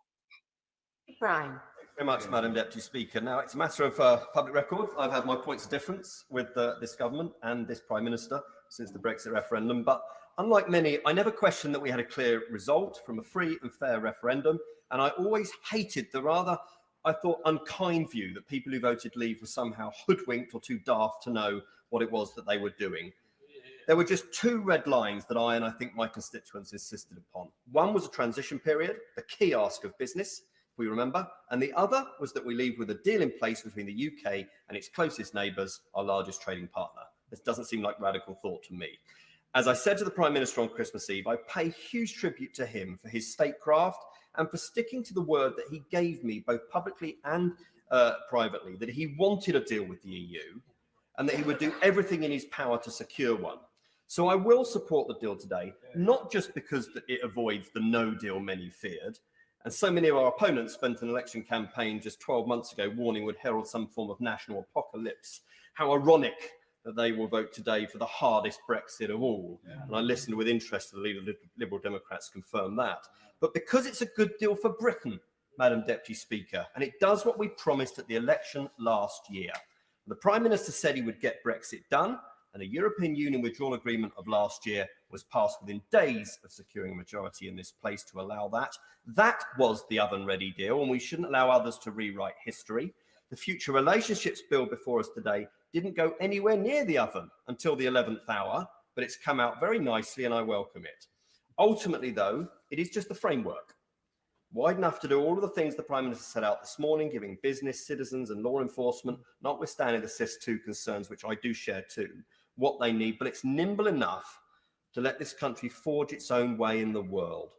And for me, the success or otherwise of this new chapter, as many have said, is not in the 1,200 pages and the various appendices before us today. That's all still to be written. Now, just given time, let me just touch on one area, on services and financial services in particular. I understand there's a lot of noise on what's not included, but that's to rather miss the point. The title under services and investment, if I could just summarise, seems to have extracted agreement not to put unreasonable or unnecessary impediments in the way of UK financial service businesses seeking to operate in the EU. And that's welcome. So can I just ask the Chancellor Duchy of Lancaster, through those on the front bench now, what this means in practice, given the agreement doesn't protect UK passporting rights, as many have said today. So what work needs to take place now so financial service firms can be clear? Yes, briefly. Thank you. Just very quickly on passporting, I'm sure he would agree with me that the ball is in the EU's court to get this done, not least because if the deals that we are working on with our friends in the US and Australia and New Zealand work out as we intend them to do, we will be in a much stronger position than we are now. Well, yeah, I would agree with my honourable friend who's great experience working in this sector, and this deal is, in many ways, a basis on which you can build. There's always a way to structure services, as he well knows, and of course, many businesses have long ago put measures in place via EU brokers, for instance. But I do want the front bench to respond to that when they respond to this debate today. So, in closing, Madam Deputy Speaker, although we have left the political structure of the EU, this country will remain culturally, emotionally, historically, and strategically attached to Europe, not least through the 4 million EU nationals who are our friends and neighbours, and many are my constituents. We now have a new future to look forward to. It won't be the same, and we shouldn't pretend that it will, and we should never have pretended it will. And that's okay. It's time to come together. It's time to move on. Peter Kyle. Thank you, Madam Deputy Speaker. I was walking down New Church Road in my constituency yesterday and was stopped by a man who was out for a walk with his young daughter. He explained to me that he was a real Remainer, that he had voted and campaigned for Remain. He had supported Remain all the way through. He supported the idea that I co-championed with Phil Wilson for a confirmatory referendum. He had really felt in his heart that he wanted our country to remain. And yet he told me that when the Prime Minister came back with a deal on Christmas Eve, he rushed to the fridge with his wife and opened the bottle of champagne that he was saving for the next day. He had done so because he knew what the impact of no deal would have on his business.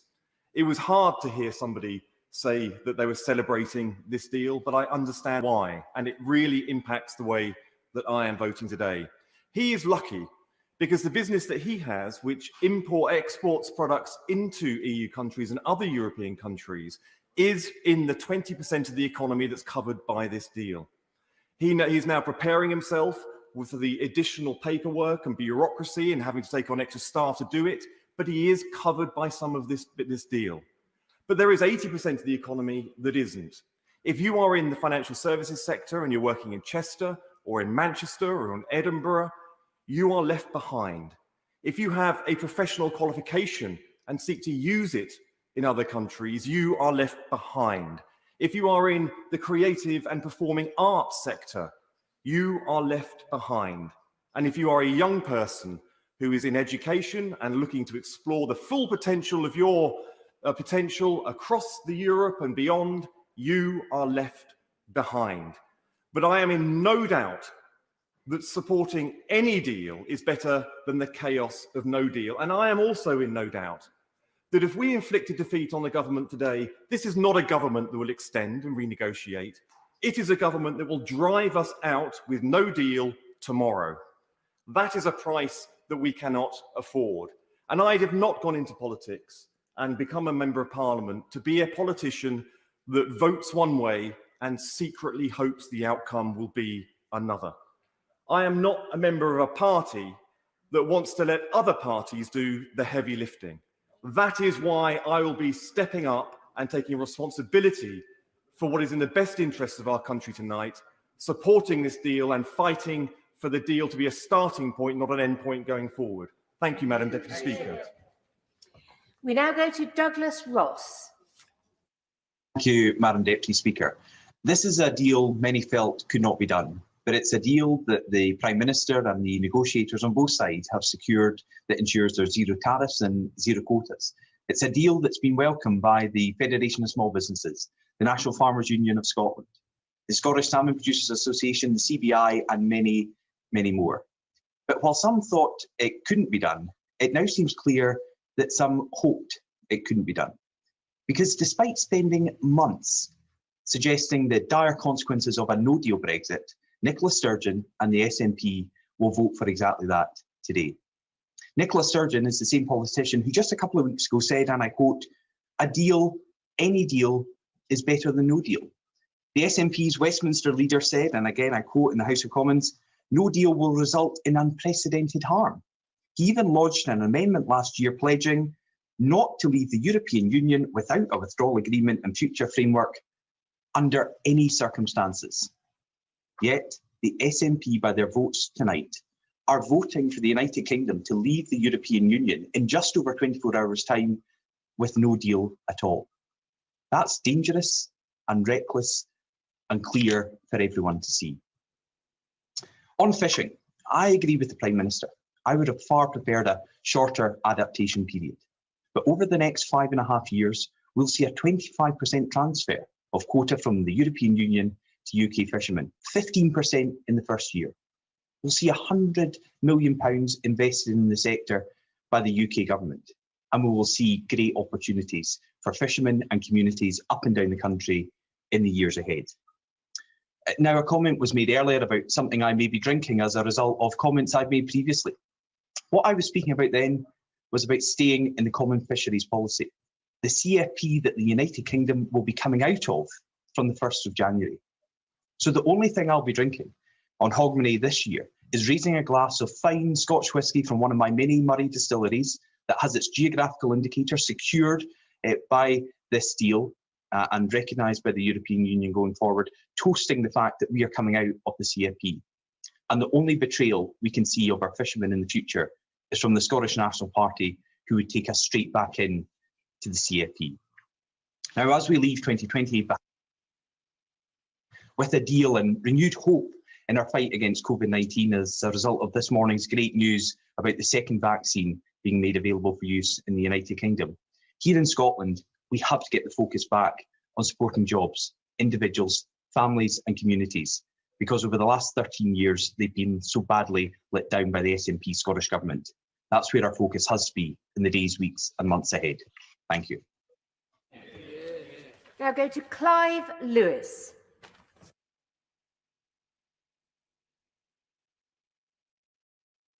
I think the honourable gentleman is not unmuted.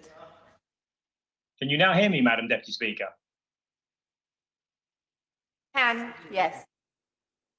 Thank you very much. Thank you, Madam Deputy Speaker. Members of this House have been recalled to vote on legislation we were given no sight of until yesterday to implement a trade deal we've barely seen and had no input into whatsoever. So let's be clear about what's being asked of this House today. And that's for a blank cheque to be issued to this government to implement a deal that is devoid of democratic oversight. Let's also put to bed that this vote today is about deal versus no deal. This is false framing used to hold this House to ransom. Members are today tasked with democratic oversight of how a done deal, which we can't amend, will be implemented. Does the restoration of sovereignty not extend to democratic oversight by the elected members of this House? Or is sovereignty only to be restored to the executive? It's a great irony that members of this House are allowed less democratic oversight of the deal's implementation than of our friends in the European Parliament. They have until the end of February to scrutinise and ratify the deal. So, Madam Deputy Speaker, change is what the public was promised. More control over lawmaking, more power for people in this country, less done by bureaucrats behind closed doors. How are those promises fulfilled? Through less scrutiny, less accountability, less democracy. Where in this bill is the clause restoring sovereignty to where it should rightfully be, with the people of this country? Change was demanded more control was promised, and yet what we are presented with today is ironically more of the same. Unaccountability, power concentrated in the hands of a few, an over-centralised government evading scrutiny to act in favour of vested interests and impose decisions from the top down. With mere hours to debate this legislation, members of this House are being asked to act as a rubber stamp and forgo our obligation and responsibility to democratic oversight. Take, for example, that many of the regulatory bodies and mechanisms used to settle disputes between the EU and the UK will be set up without any further scrutiny or oversight from Parliament. Brexit has shone a light on the deep democratic deficits in our arcane political system. To make good on this change demanded, a new and codified constitution should give over sovereignty from this place to where it should rightfully lie, with the people of this country. So we now urgently need to forge a modern democratic settlement to protect the hard-won rights and freedoms which are now at risk from being run over roughshod by this executive. An executive we know is champing at the bit to capitulate to the deregulatory demands of turbocharged capitalism. So I cannot, in good conscience, support a process that runs roughshod over checks and balances. I will not vote for more centralisation of power or comply with the erosion of an already weak democracy. I will play no part in giving this government a blank cheque to bulldoze through democratic oversight, and I will not be voting in support of this legislation. Conor Burns. Thank you, Madam Deputy Speaker. This is the day that has been so long in the coming. From the inspiration of Margaret Thatcher's speech at Bruges, when I was elected National Chairman of the Conservative Students and vetoed by the Lord Speaker, who was then chair of the Conservative Party, because I was leading the student opposition to the Maastricht Treaty, to as a young research assistant, as an undergraduate at Southampton University, crafting amendments to the Maastricht Treaty for my honourable friend, the member for Stone. And why were we doing that? Why were we opposing that treaty? Because we could see the destination, a flag, an anthem, a currency, a parliament, citizenship. And we passionately believed you didn't need to be citizens of a trading organisation. And Madam Deputy Speaker, that is why Leave won the referendum. Because the European Union, on the journey that it is now on, is not right for the character of Britain. And we would not have won that referendum were it not for the leadership of my right honourable friend, the Prime Minister. And by the way, the intellectual heft of my right honourable friend, the Chancellor of the Duchy. When the Prime Minister resigned as Foreign Secretary, he spoke from somewhere around here in his resignation statement. And he said, "Mr. Speaker, it is not too late to save Brexit." He said, "We must take one decision before all others, and that is to believe in this country and what it can do." I remember those words being met with deep scepticism, and that was the generous ones, to outward hostility. Some of us believed then that we needed to make him Prime Minister.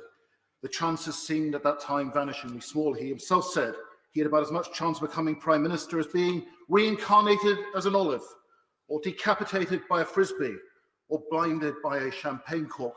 Madam Deputy Speaker, there were moments where we thought the hat-trick of all three was more likely than him becoming Prime Minister, and he believed that himself. Today is, above all, a personal triumph for the Prime Minister.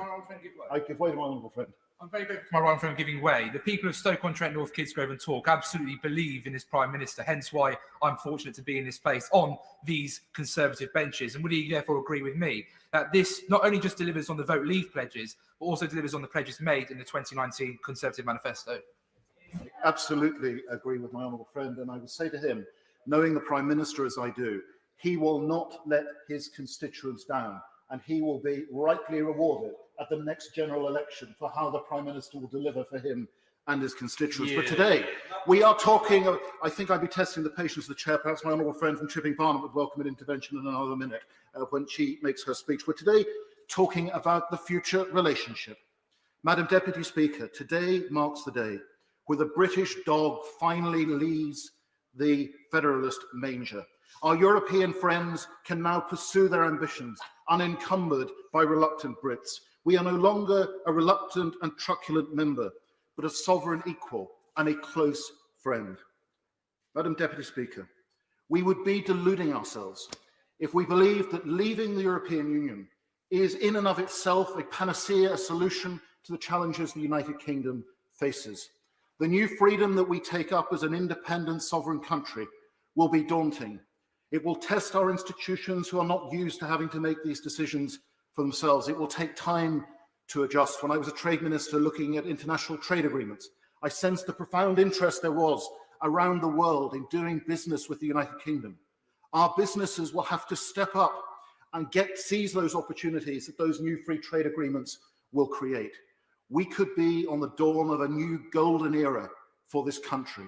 And I relish the reality that today we are at last again masters of our own destiny. I will emphasise again that I don't want to stop people taking interventions, but if they do so, I believe that it would be very helpful to other colleagues if they then shortened their speeches accordingly, because it is stopping others coming in. That's the point. We now go to Stephen Farry. Thank you very much, Madam Deputy Speaker. When legislation has been rammed through Parliament inside a day, it has usually been to address some type of emergency, such as the prevention of terrorism. But this is different. This government didn't have to run the clock down in negotiations to place Parliament in this very difficult position. We must not fall into the trap of an artificial choice between this bad deal and a no-deal situation. This agreement was negotiated by this Conservative government. No other party was asked for its input. The Conservative government has a majority of 80. It owns this deal, this outcome, and all of the consequences that flow from it. No one needs to be running to the rescue of the government. I am not prepared to be a rubber stamp. I am not prepared to legitimise or even acquiesce in a monumental act of self-harm. We must have the ability to stand up and represent our constituents and make clear this isn't good enough. The government seems to be obsessed with some abstract and antiquated concept of sovereignty.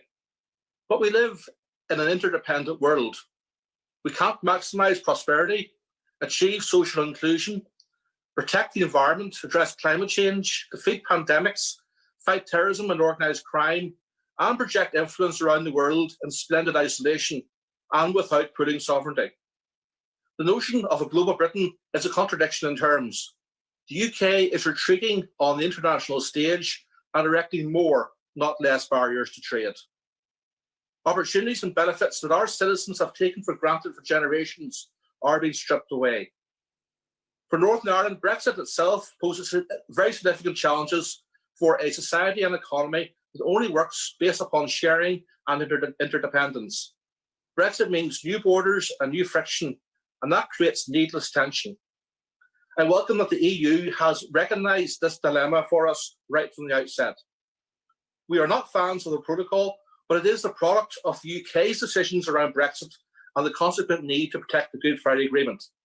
It does give us a degree of protection and at least preserves some access to the European Union, but it still brings us challenges. I am grateful for the work that has been done around the flexibilities and mitigations that have been agreed in recent weeks. Yet it remains unclear how effective it will be in managing the situation. While Northern Ireland may have free access to both Great Britain and the EU, that only applies for goods, not in terms of services, not free movement. Brexit and the approach taken by this government has recklessly shaken the foundations of the Good Friday Agreement. We do not know if and how things will settle in the future. Thank you. Theresa Villiers. We stand on the verge of once more becoming an independent country with control over our laws, our money, our trade and our borders. There have been some difficult compromises, especially the delay in securing a much greater share of our rich marine resources, and there's more to be done on services. But this deal stands up to scrutiny. It does not bind us into the EU's laws or its court. It's a trade agreement between sovereign equals. It gets Brexit done. The Prime Minister has delivered what many in this House said would be impossible in just 11 months and despite the COVID emergency. And regaining our freedom at 11 p.m. tomorrow will mark a historic turning point. Some disruption is inevitable with change on this scale, but we can get through that, and we can seize the opportunities provided by our newfound independence. This should be a moment of national renewal, where we choose better, more adaptable, modern regulation to compete more effectively around the world and create jobs and raise living standards for everyone. And we must ensure that the Northern Ireland Protocol doesn't divide our precious union. The FTA helps us do that because it requires the EU to act proportionately on formalities for goods entering its single market, but we must also develop those alternative arrangements to replace the protocol altogether. The UK's relationship with the European Union has divided our politics since the 1950s. I was one of the 28 Eurosceptic Conservatives to vote 3 times against the former Prime Minister's withdrawal agreement, every time it came before this House.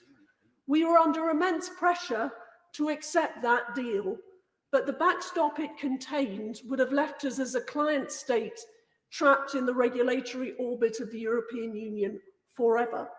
With that hanging over us, there is no way an FTA on equal terms would have been possible. We in this country, belonging to the EU means vesting supreme lawmaking power in people we do not elect and cannot remove. Well, we in this country pioneered the democratic system of government and we exported it around the world. Now we're bringing democracy home. Thank you.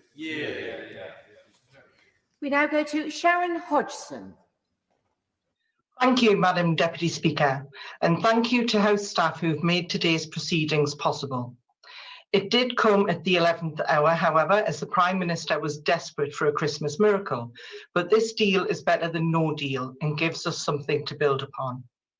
Nissan in my constituency is the largest Nissan plant in Europe, proving the North East's worth to the world's automotive industry, and it must continue to be so in the post-Brexit world.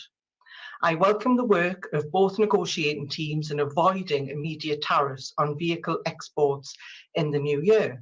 However, the deal does state that all vehicles exported into the EU must be at least 55% UK or EU content by 2027.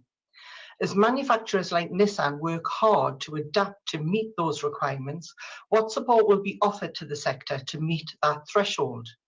To comply with the rules of origin, electric vehicle batteries and their components must have UK or EU origin by 2024. I welcome the announcement by British Volt of a battery gigafactory in Blyth in Northumberland, which will be manufacturing by 2024. However, the battery manufacturer AESC Envision in my constituency serving Nissan recently cut 108 jobs due to coronavirus pressures. So what will the government do to support the existing battery manufacturers in the UK and encourage further investment by battery manufacturers into the UK? Brexit has always been about damage limitations for the automotive industry. However, if the government acts accordingly, then the next 3 years offers an incredible opportunity to level up, especially in the North East. The government must commit now to ensuring that areas with large car manufacturing plants like the North East are the beneficiaries of the development of a domestic supply chain of components such as electrodes, which are at the moment predominantly imported from Asia.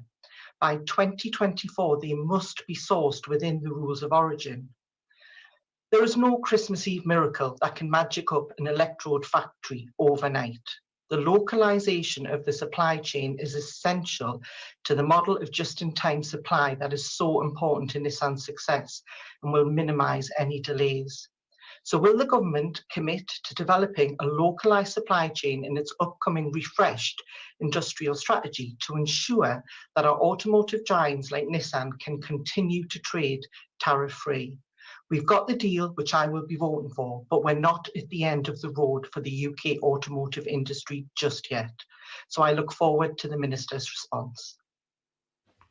Now go to Mel Stride. Thank you, Madam Deputy Speaker.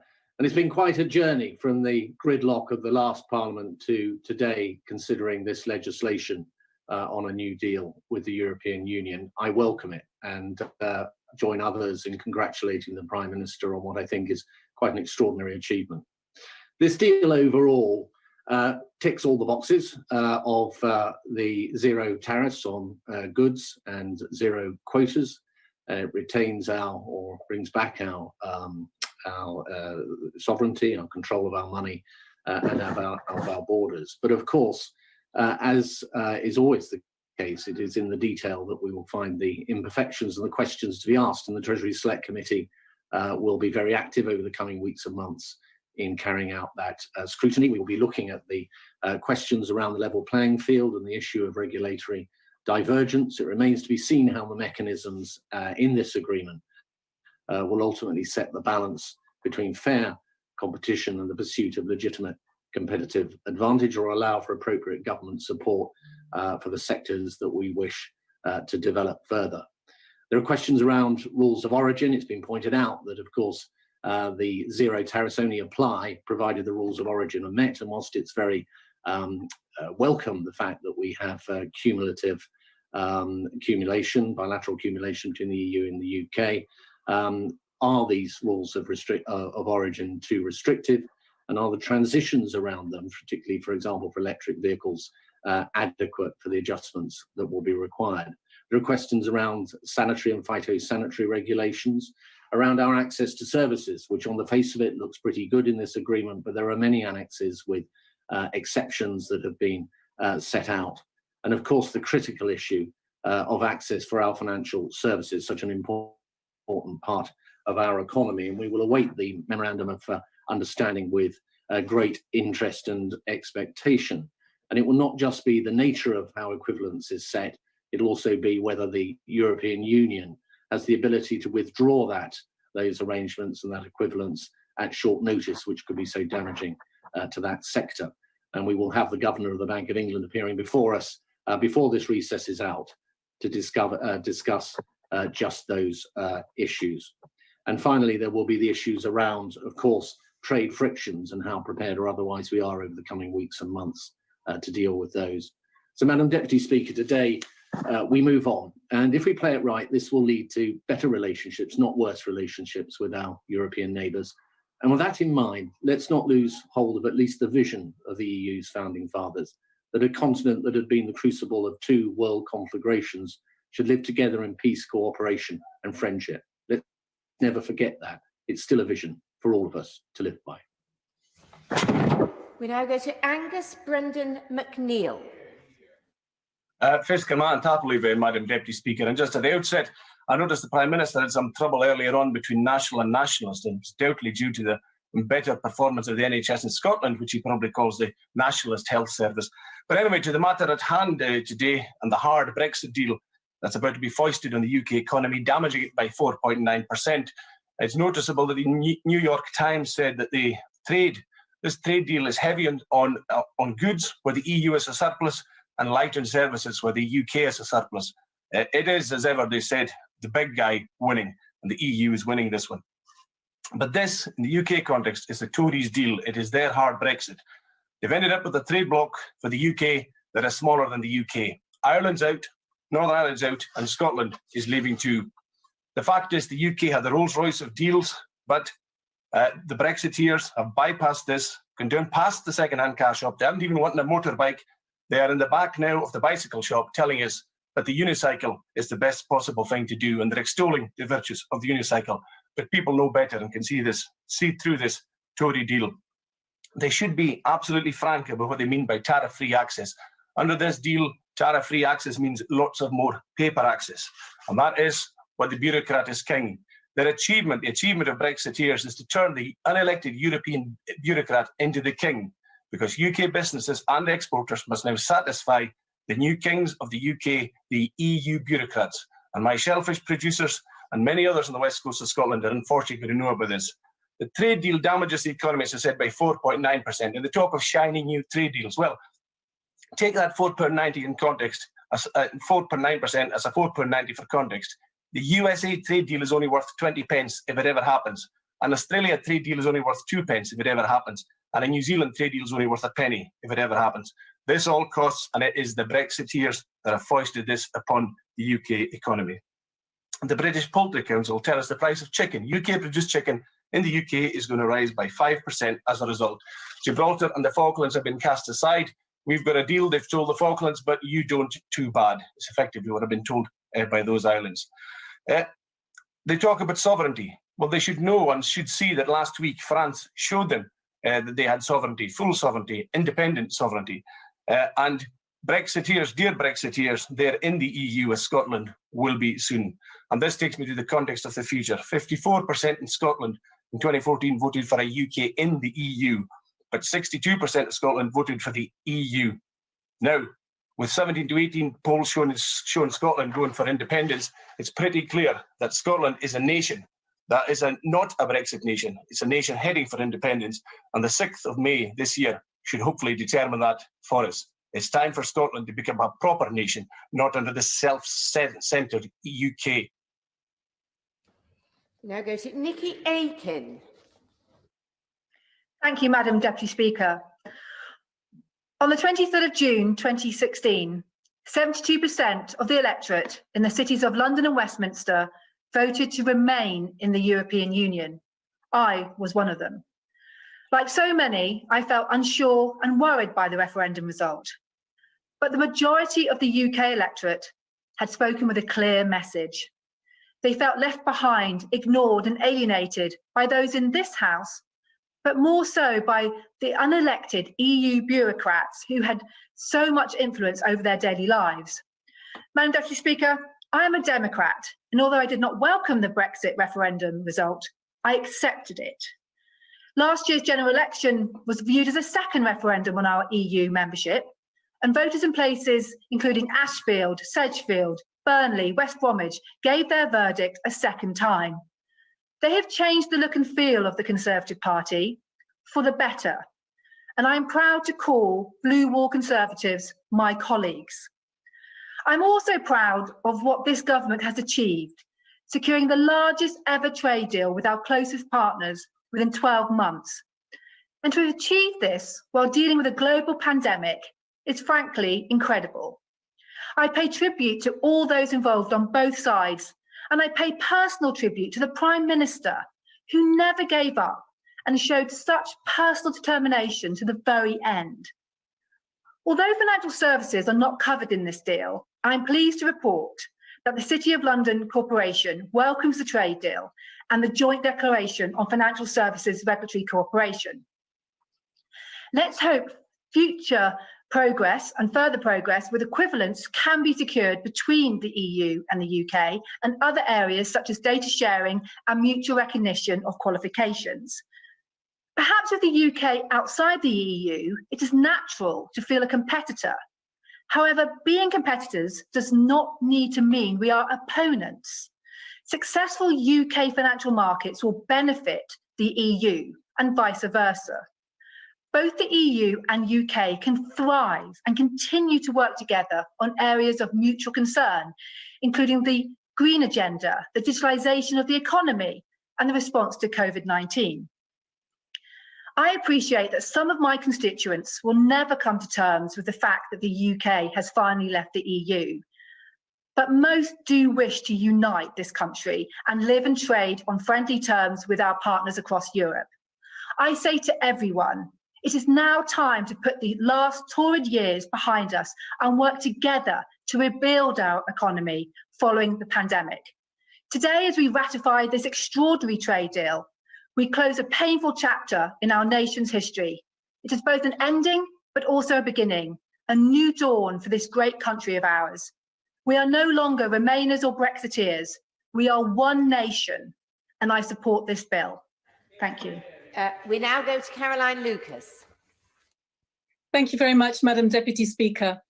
This hardest of Brexit deals for which there is no mandate is one that cuts British jobs, sidelines our services sector, undermines hard-won protections for the environment, workers' rights and consumers, and turns Kent into a diesel-stained monument to hubris and political myopia.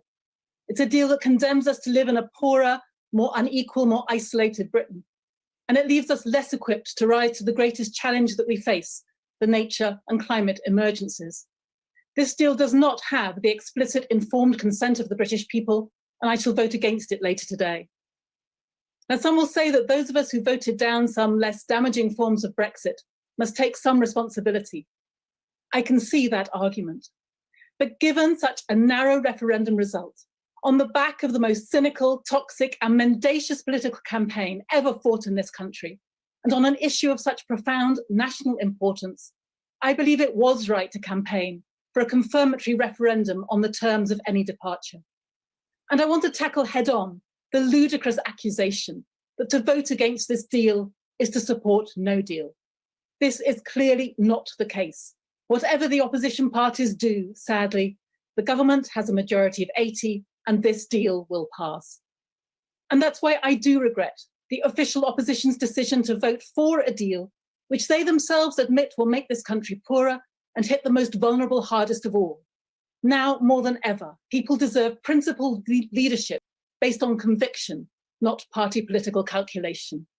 And whilst I understand why some would prefer to abstain, abstention is still acquiescence.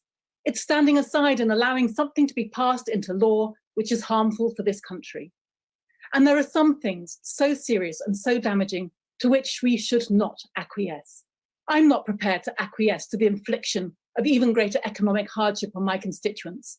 At this time of climate and nature emergency, I'm not prepared to acquiesce to lower environmental standards and less rigorous enforcement of them. I won't be complicit in the creation of a smaller United Kingdom with diminished global influence. And I won't turn my back on a project that is imperfect. Yes, of course it is. What project of such ambition would not be? But a project based on one of history's greatest and most noble experiments, bringing nations together to build peace out of the ruins of war.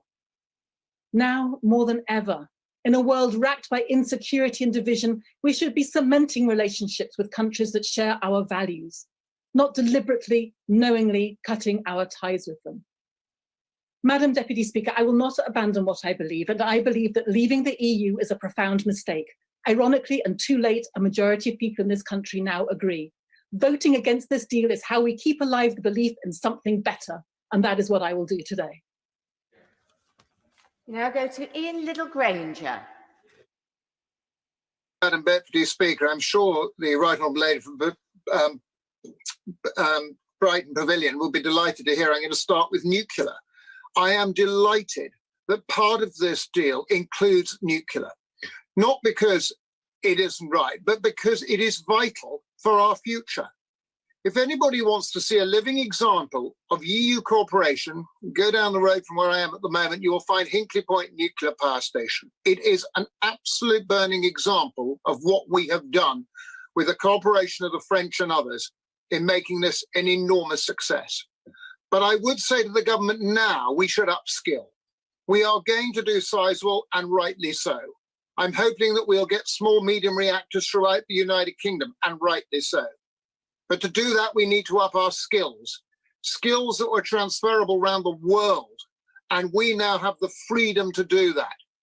EDF Energy has put an enormous amount of money into training facilities, not just down here in Somerset, but across the United Kingdom, partly due to decommissioning, partly to do with new build, partly to do with running the existing fleet of Magnox stations. And we must embrace this because it is a future success. It is a success. So let's build on what we've got. And going from one to the other, I would like to also make a point about upland farming. The Right Honourable Member for Surrey Heath has been to Exmoor. He knows how tough it can be up on those hills and how tough it can be for any upland farmer. And I would urge the government, please, we now have freedom to do what we want. The agricultural bill's gone through, but we've got to build on that. The use of elms is fine. But please don't use this as an excuse with our freedom within this bill to say that we will rewild at a drop of a hat, or we will use this to make the farming more difficult across the United Kingdom. I also cover the lowest part of Somerset, which is the levels. The levels are beautiful. They are unbelievably well managed. We've been through hell in 14, and we've been through hell time and time again. Don't throw away what we've got, a wonderful thing. And I would like the Right Honourable Member Heath to confirm that the government will not use this as an excuse to lower anything that gives farming the edge. And I have an absolute faith in this government that you will fight for us on this. And my last point is this. The City of London is hugely important. So many colleagues have already said so. But the devil's in the detail. And I think we've got to see what the government is going to do next. And I would like the Right Honourable Member to make a point when he winds this up, to not only allow us some time to discuss this, but time to put into his speech what we are going to do next to safeguard the City of London. Thank you, Madam Deputy Speaker. Mr. John Speller. Thank you, Mr. Deputy Speaker. And I'll be voting for the bill, as the choice to me is stark and is clear. The important question for me is, what do we do after Friday? Because that's when the real work will begin. Firstly, is the gaps that have already been identified, the situation with services, especially legal and financial, the position of travel for our huge cultural and arts sector, particularly our world-leading music industry, the rules of origin for manufacturing, not least the motor industry, whose revival has driven the Midlands engine. But what I want to focus on is not our relations with our neighbours, but how the British state will actually respond. The EU, imperfect as it is, has had to carry a considerable amount of weight for our own errors. The fault is not in our stars, but in ourselves. This is both in doctrine, the stubborn refusal of the civil service and governments to behave as others do to benefit our industry and our people, and also in chronic inefficiency and incompetence in implementation. The Prime Minister talked about free ports. Maybe he should actually focus on getting his Transport Secretary to sort out the gridlock at our existing ports. There's been a lot of talk today about fish, but as an MP whose constituency is probably about as far from the sea as you can get, I want to focus on industry. Again, the Prime Minister talked about state aid and regional policy, and also about our great biomedical industry.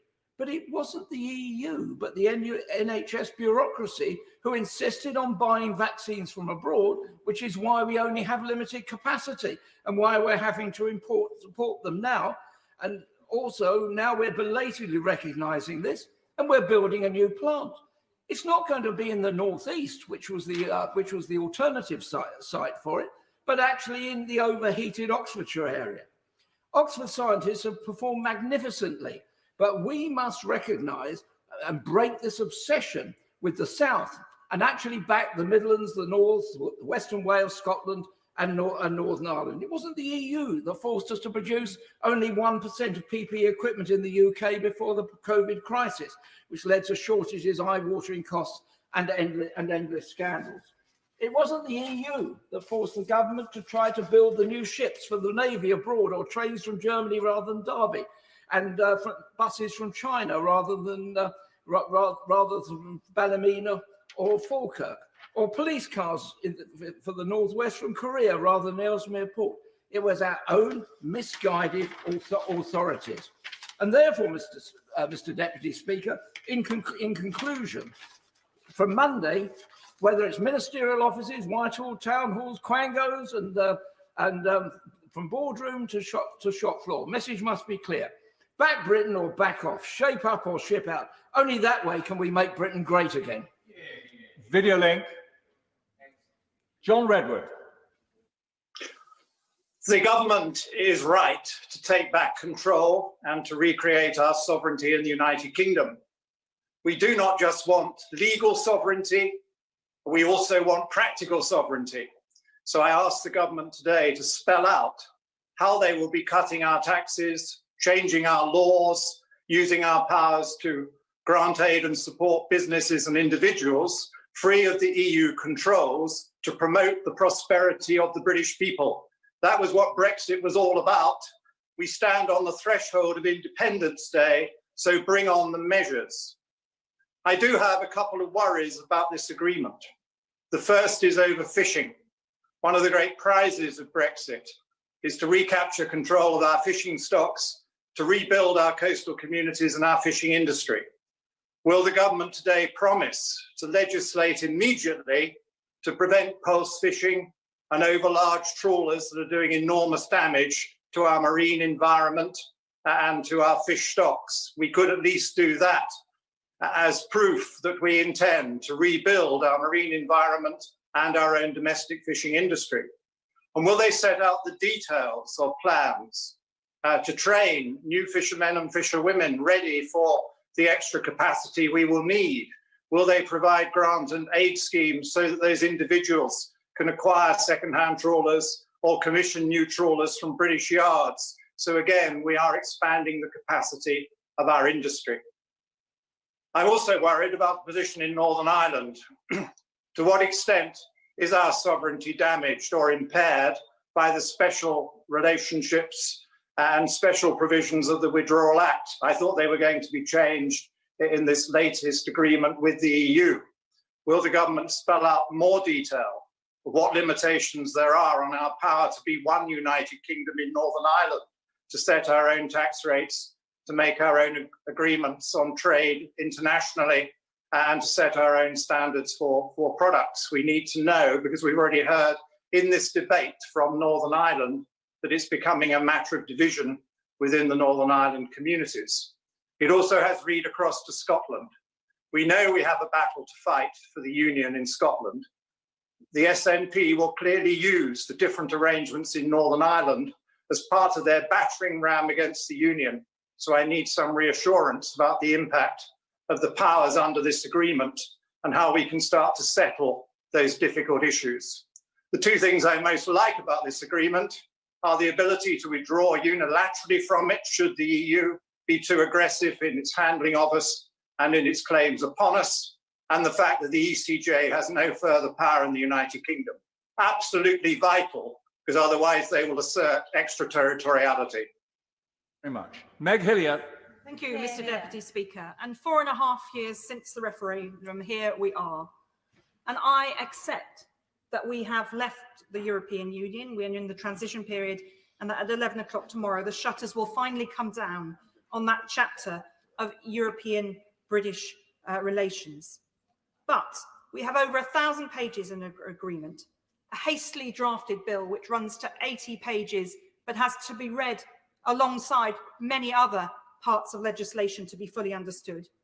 5 hours of debate today and 3 minutes, of which I've already used up a half, to talk about how poorly this government is using this place. This is not parliamentary scrutiny. In keeping with the festive season, it's much more of a charade. It doesn't give us the chance to do the job that we should be doing properly. And this place doesn't always make good legislation, but rushed legislation is really clear. And I have many concerns about this bill today. Big concerns about Northern Ireland. As someone married to someone who is a dual Irish-British citizen, I spend a lot of time on the island of Ireland and see the real challenges of what's been put in place and the lack of thought about that land border right from the go-get in the run-up to 2016's vote. The security measures concern me. SIS2, the European arrest warrant, Europol, and the fact that services are not included in this agreement, despite, as others have said repeatedly, accounting for a trade surplus with the EU, and professional qualifications, musicians and other creative industries. These are things that affect my constituency particularly. And as a constituency member for the City Fringe, I'm very concerned that we still haven't bedded in arrangements for financial services.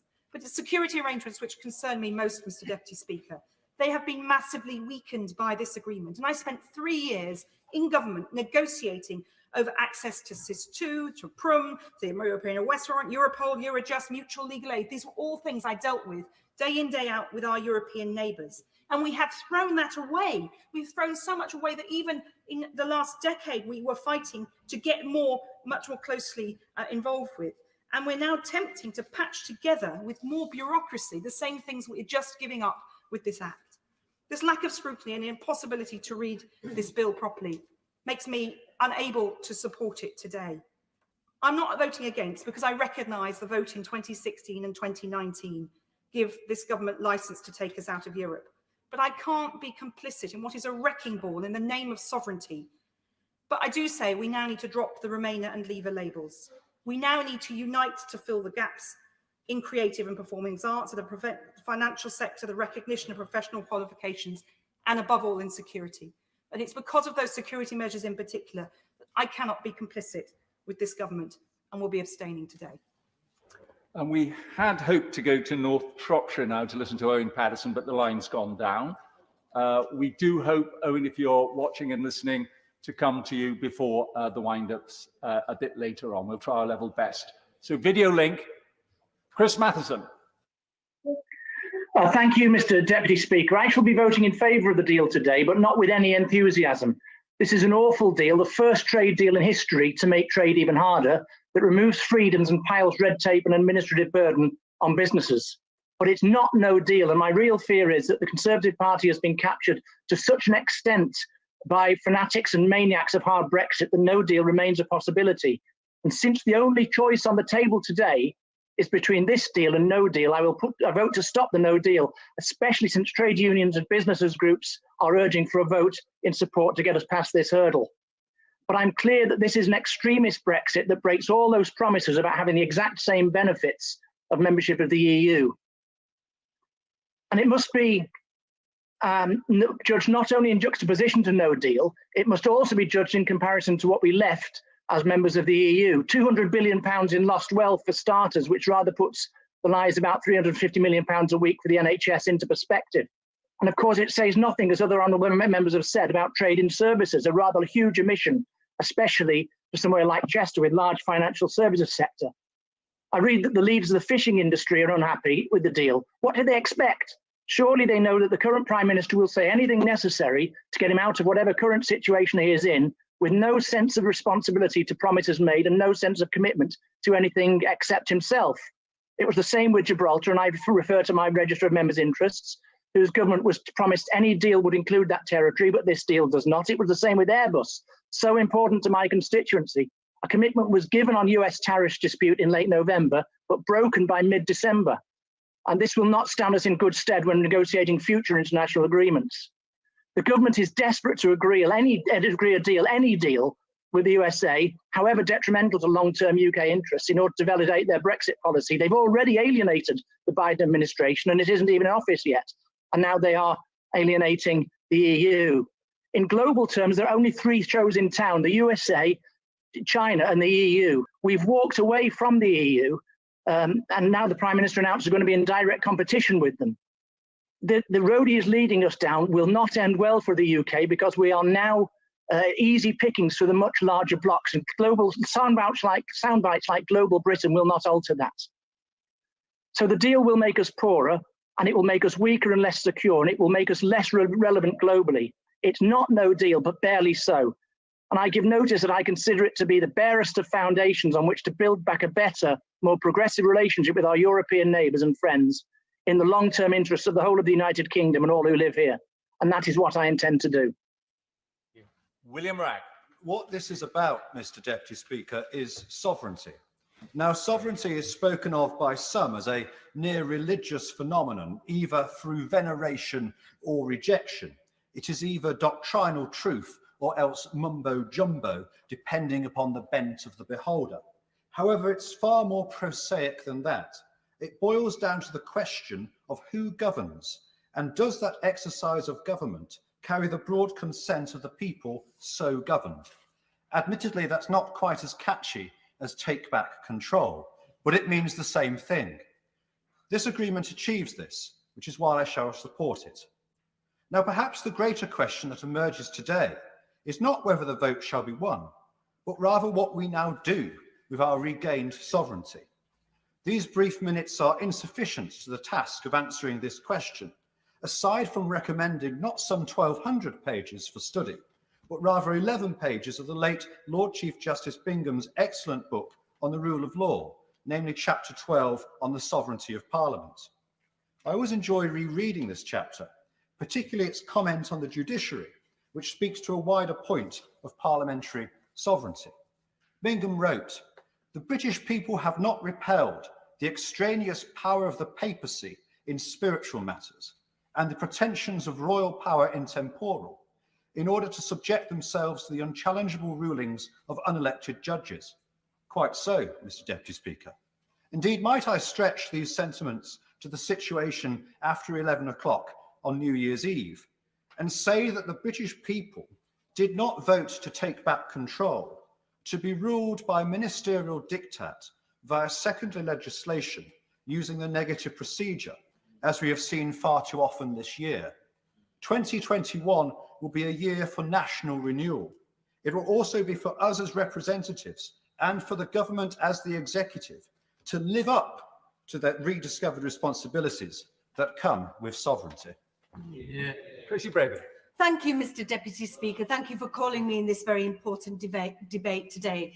When the division is called later, I will be supporting this legislation. With only one day till the end of the transition period, voting to implement this treaty is the only way to avoid no deal. No deal would be nothing short of catastrophic for the producers, manufacturers, exporters and businesses of Batley and Spen and more widely across West Yorkshire. The bed makers, biscuit manufacturers, paint companies would all suffer. Keeping no deal on the table for so long has already caused enormous stress, job losses and uncertainty, especially cruel after such a challenging few months due to COVID-19.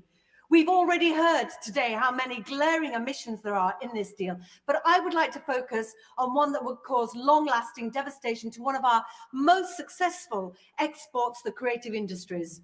While Labour's amendment on this wasn't selected, over the last few months, Home Office officials have made it very simple for artists from all the EU to come to the UK in 2021 and beyond. They planned ahead, they consulted, they developed a single extension of the existing arrangements for artists from non-visa countries like the US or Canada, a temporary worker, creative and sporting visa T5. Issued by a sponsor, it doesn't cost a lot, it's proven to work, giving musicians from the EU 90 days to work in the UK. They also upgraded a scheme called Permitted Paid Engagement that makes it simple for almost anyone to visit for cultural reasons, academics, individual artists. Sadly, the government's brilliant negotiators failed to negotiate reciprocity for our simple and generous measures. And I hope the Minister, when he replies, can tell us, is this part of a cunning plan or just a mistake? Because we know that members of the government's front bench support a creative passport. So why do we have this glaring omission? Because this failure will impact on young artists trying to break through in the EU, musicians working in EU bands and orchestras subject to border delays, the perception from EU festival organisers that could mean British artists overlooked. Also, the cabotage rule that means UK-based trucks can only have 3 drops at EU venues, which means EU companies becoming more cost-effective. And of course, it's easy to focus on stars, but this is about haulage companies, producers, production crew, technicians, artists, professional musicians, dancers and actors, all who contribute to the £111 billion industry. And it's no wonder a petition calling for the government to remedy this has been signed by over 195,000 times and rising. The bill places bureaucracy, carnets, costs and delays where there once was frictionless trade. And I hope the Minister will lay out his plans to support this vital British sector. John Barron. Thank you, Mr. Deputy Speaker. I commend the Prime Minister, the Chancellor of the Duchy of Lancaster, and the whole team for achieving this deal, which I will be supporting in the vote later today. Both sides were always going to have to compromise, but the UK has secured its sovereignty, and this is a good deal. We have also secured a safeguard, an exit route if chosen. The deal proves wrong those who thought there was no alternative to the withdrawal agreement and that it could not be struck in time. A good deal was always preferred. After all, that is the logic of Brexit. But being prepared to leave on WTO terms, terms by which we trade very profitably with much of the world, I think was a deciding factor in the EU finally accepting the UK as its sovereign equal. This indeed is a defining moment in our history. Many have participated in and played an important role. But for me, this role started when, with the support of my association, I entered Parliament with the hope of securing a referendum and then campaigning for our exit. Highs and lows followed. leading the parliamentary campaign in 2012 and 2013 to persuade the party leadership to adopt a referendum in time for the next general election, and voting against the withdrawal agreement, together with all the speeches and amendments that involved, were certainly my key contributions to the cause. We always felt we knew how the country would vote if given the chance, for Parliament had been out of sync for far too long. The challenge was to get a sceptical leadership to promise a referendum at a time every parliamentary party was against it, even if this did mean nearly losing the whip over my amendment to the 2013 Queen's speech, regretting the absence of a referendum bill. The commitment helped secure victory at the 2015 election, put UKIP back in its box, and made possible the 2016 referendum. Mr. Deputy Speaker, a very bright future now awaits us as we capitalise on our newfound freedoms. Our history and the ingenuity of our people suggest optimism. But I also look forward to a better relationship with the EU. Our membership was always going to prove difficult, given the difference between us on trade and political integration. We can now focus instead on common agendas. The deal represents a fresh start, and I am hopeful the opportunity will be grasped. Thank you. Thank you. Video link. Daniel Zeichner. For the overwhelming majority of my constituents, this discussion brings no cheer.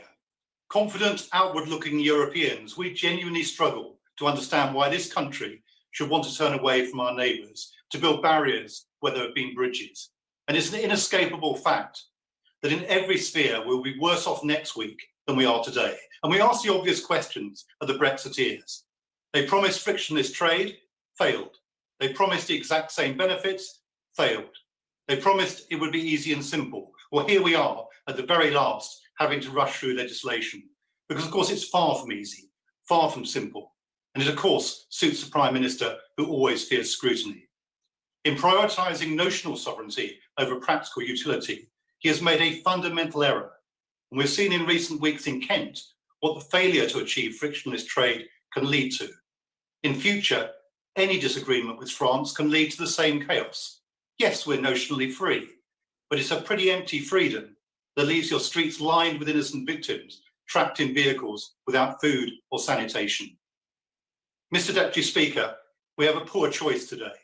Nothing, or to take the scraps that are on offer. Incredibly, some gullible members opposite, some who told the country that we hold all the cards, somehow think that their tests have been met. Well, let's take data, the lifeblood of modern economies. What's on offer? A reprieve for a few months while the EU considers a data adequacy application. Do they have to grant it? No, they don't. What is our recourse if they, as they are fully entitled to do, say no? Well, let's hear from the members opposite. I suspect it'll be a deafening silence, because answer is there none. The truth is we don't hold all the cards. Yes, we hold some, and hopefully sense will prevail and further agreements will be made. And that is my hope for the future. That bit by bit, sector by sector, we will rebuild that relationship that has been so damaged. And at this time, we'll do it by explaining carefully and by convincing the British people that sharing and cooperating with our neighbours is not surrendering something, but gaining so much more. That the noble vision of a continent united in peace and prosperity is worth striving for. And in no area is that more true than in science, research and innovation. And one of the opportunities is a pathway back into the hugely important Horizon Europe programme, important to the country, but particularly important to my constituency. We, of course, cease to have influence over its future direction. We have no seat at the table, no vote, and the payment mechanisms may well lead to perverse outcomes. That's the cost the Conservatives have inflicted on us. But we can participate, and that's worth having.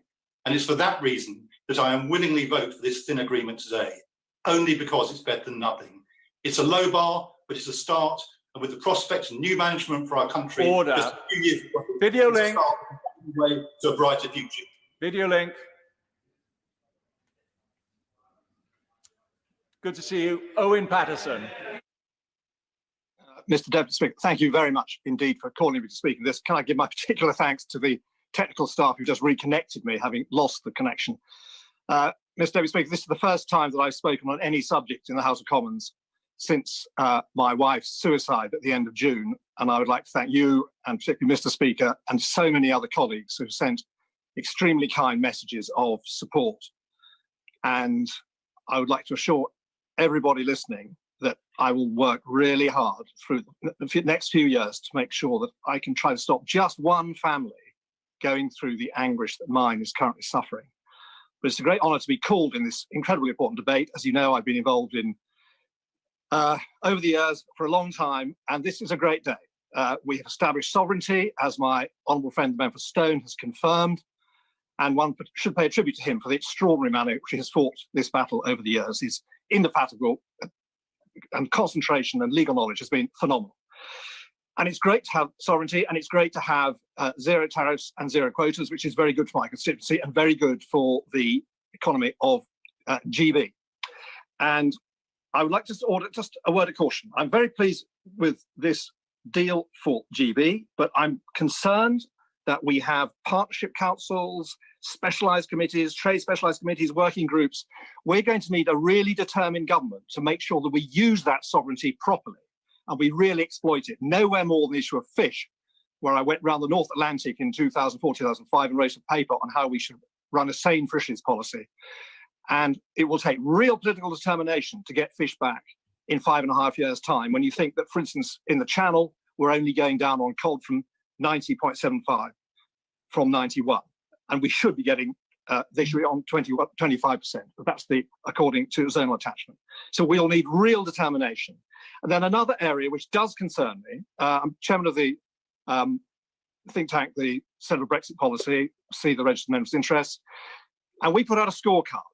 And GB, according to the legal gurus led by the member Stone, GB comes it well. The worry for me, as someone who's shadow secretary in Northern Ireland for 3 years, the real secretary for 2 years, is that Northern Ireland fails. And we should remember the words of the noble Lord Trimble, who I spoke to a couple of days ago. He reminds us that clause 1, para 3 of the Belfast Agreement says it would be wrong to make any change in the status of Northern Ireland, save with the consent of a majority of its people. And I will fight very hard.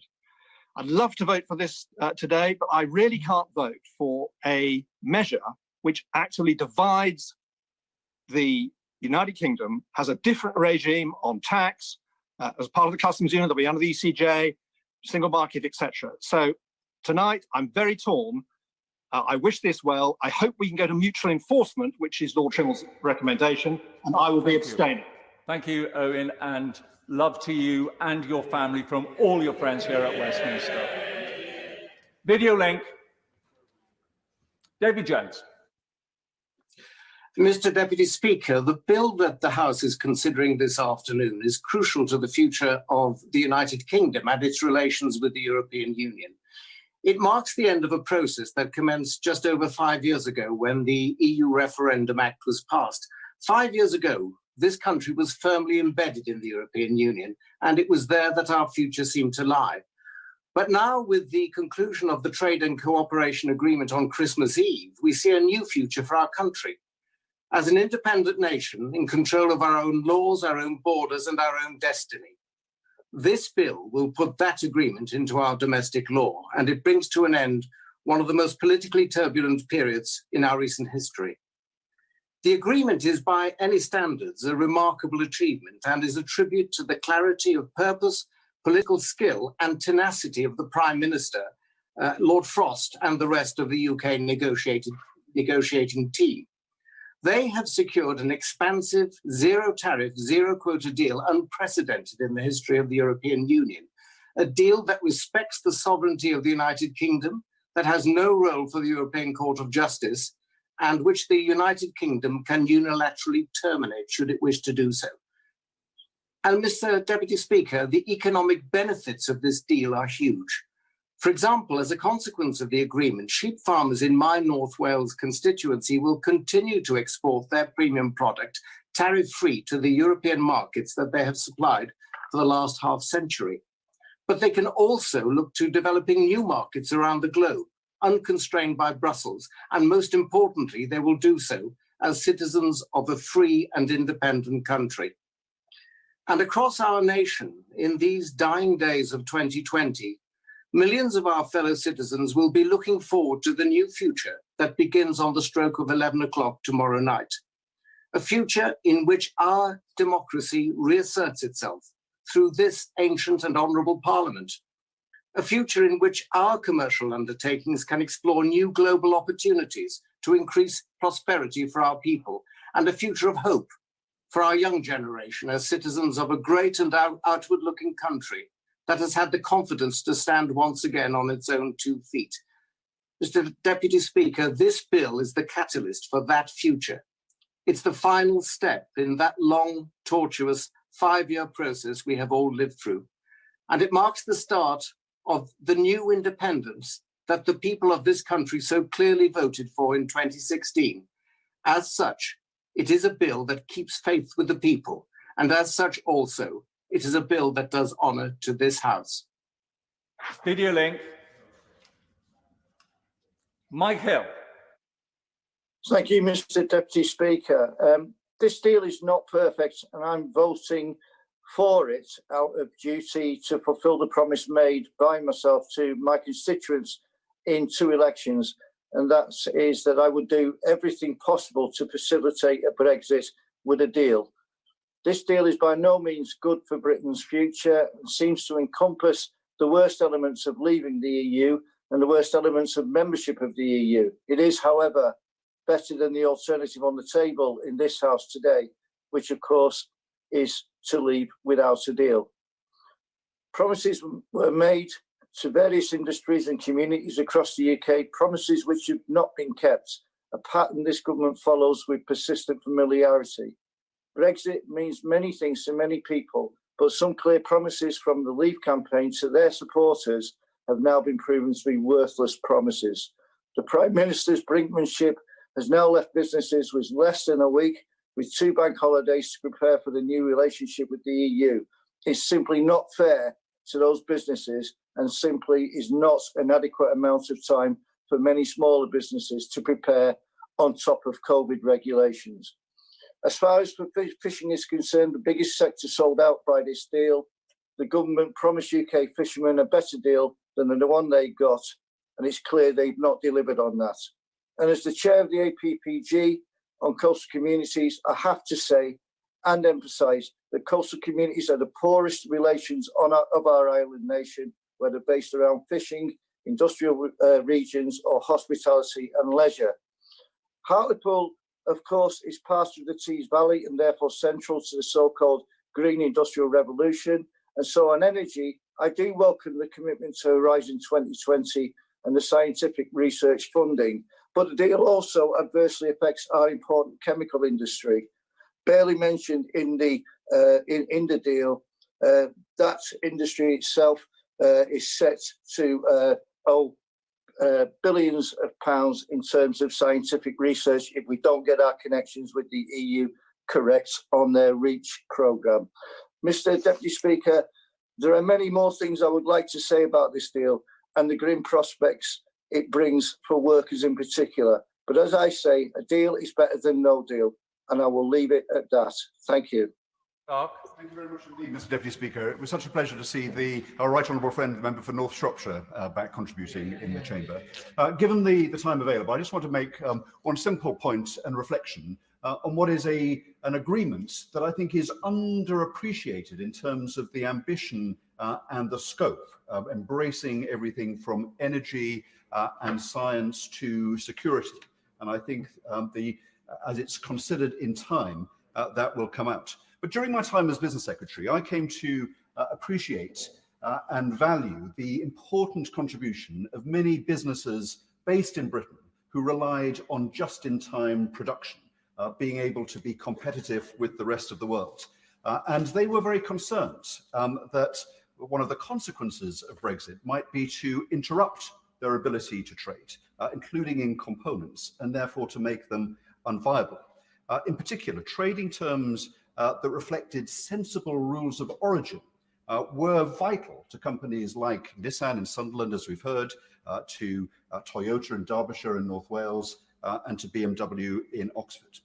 So I was very pleased when I spoke to the chief executive of Toyota in Europe on Christmas Eve, who called to say that the terms of the deal, when it came to rules of origin, met the requirements that company had for their location in the UK.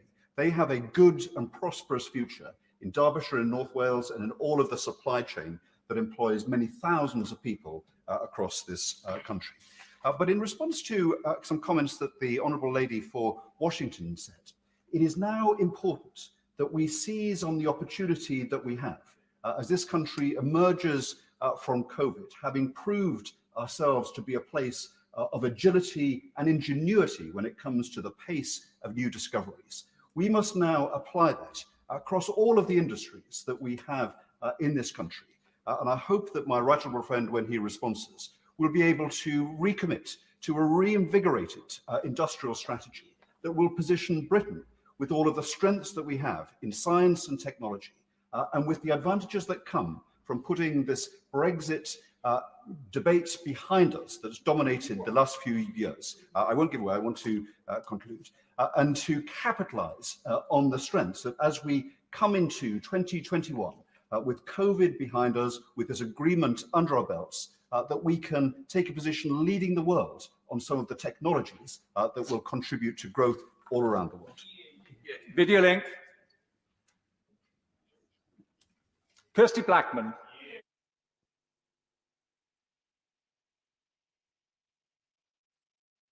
Steve, you're on mute.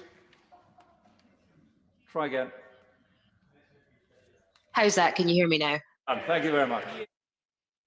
I want to take this opportunity, Mr. Deputy Speaker, to thank the Prime Minister. In recent years, he has done more for the cause of Scottish independence than any other unionist politician. Support for independence has been increasing. 17 polls in a row have shown majority support for independence. Today's debate, today's propositions present a stark choice to the people of Scotland. The Prime Minister is offering this treaty and this Brexit. From the UK side, this treaty was negotiated on the basis of priorities decided by the Tories. At the beginning of this debacle, the UK government had the opportunity to decide what their priorities would be. They chose sovereignty, and they chose to interpret sovereignty as isolation. It suits this elitist Tory government to cement a future that keeps apart the haves and the have-nots. It suits this xenophobic Tory government to cement a future that removes freedom of movement. It suits this well-off Tory government to steal opportunities from young people whose parents are not rich. Fishing has been done to death in this debate, but the reality is that the Tory government did as they have ever done. They prioritised the needs and desires of those fishing in the English Channel over the needs and desires of those in Scottish waters. They promised a sea of opportunity and yet are delivering a cut in access. They promised a reduction in unelected bureaucrats making decisions, but this deal creates a new joint partnership council made up of unelected UK and EU officials, formed of over 30 sub-councils, each focusing on one specific area of the agreement. In fact, this bill will be going across to the House of Lords this afternoon, where 850 unelected peers will have more say than the Scottish, Welsh or Northern Irish parliaments. The SNP will always do what we have been elected to do. We will always put the people of Scotland first.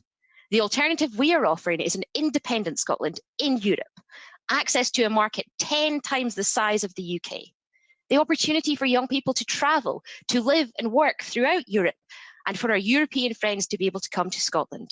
We want to reduce inequality, putting well-being at the heart of our decision-making, putting dignity and respect at the heart of social security. Mr. Deputy Speaker, I refuse to vote for this dreadful deal. It's a bit like we've been drinking a lovely glass of water. The Brexiteers offered the UK a malt whisky. They're now saying that we will all die of thirst if we don't choose to drink this steaming mug of excrement that the UK government is offering us. There is no way I'm choosing to drink this excrement, nor will I be complicit in forcing my constituents to do so. Scotland's future must be in Scotland's hands, not the Prime Minister's. Order. Video link. Heather Wheeler. Thank you very much, Mr. Deputy Speaker. I'm delighted that the Prime Minister has secured this trade deal with the EU. These negotiations have been followed intently by so many people in South Derbyshire, both individuals and businesses.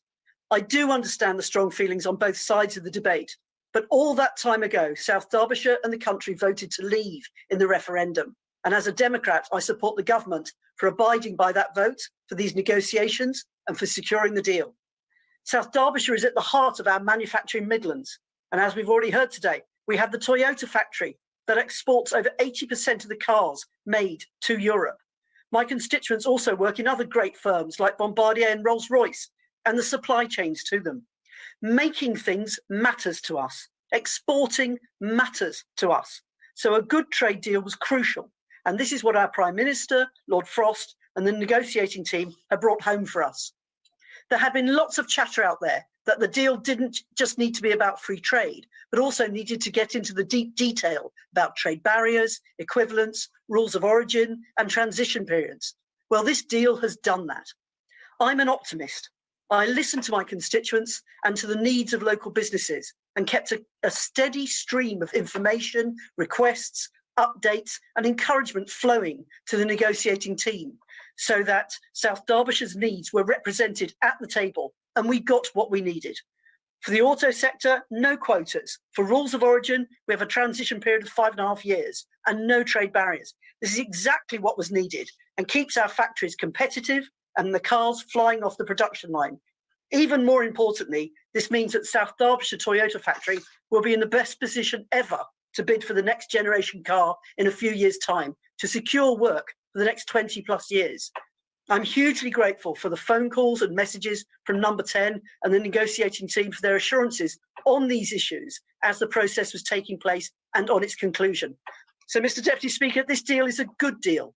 It enables manufactured goods from South Derbyshire to be exported tariff-free, trade barrier-free. It allows our farmers to export. It allows managers of businesses to move freely around their European-based companies. It means we can drive in the EU without having to have an additional special driving licence. For UK passport holders already living in the EU, it allows for residency to continue. For holidaymakers, it allows for visa-free travel.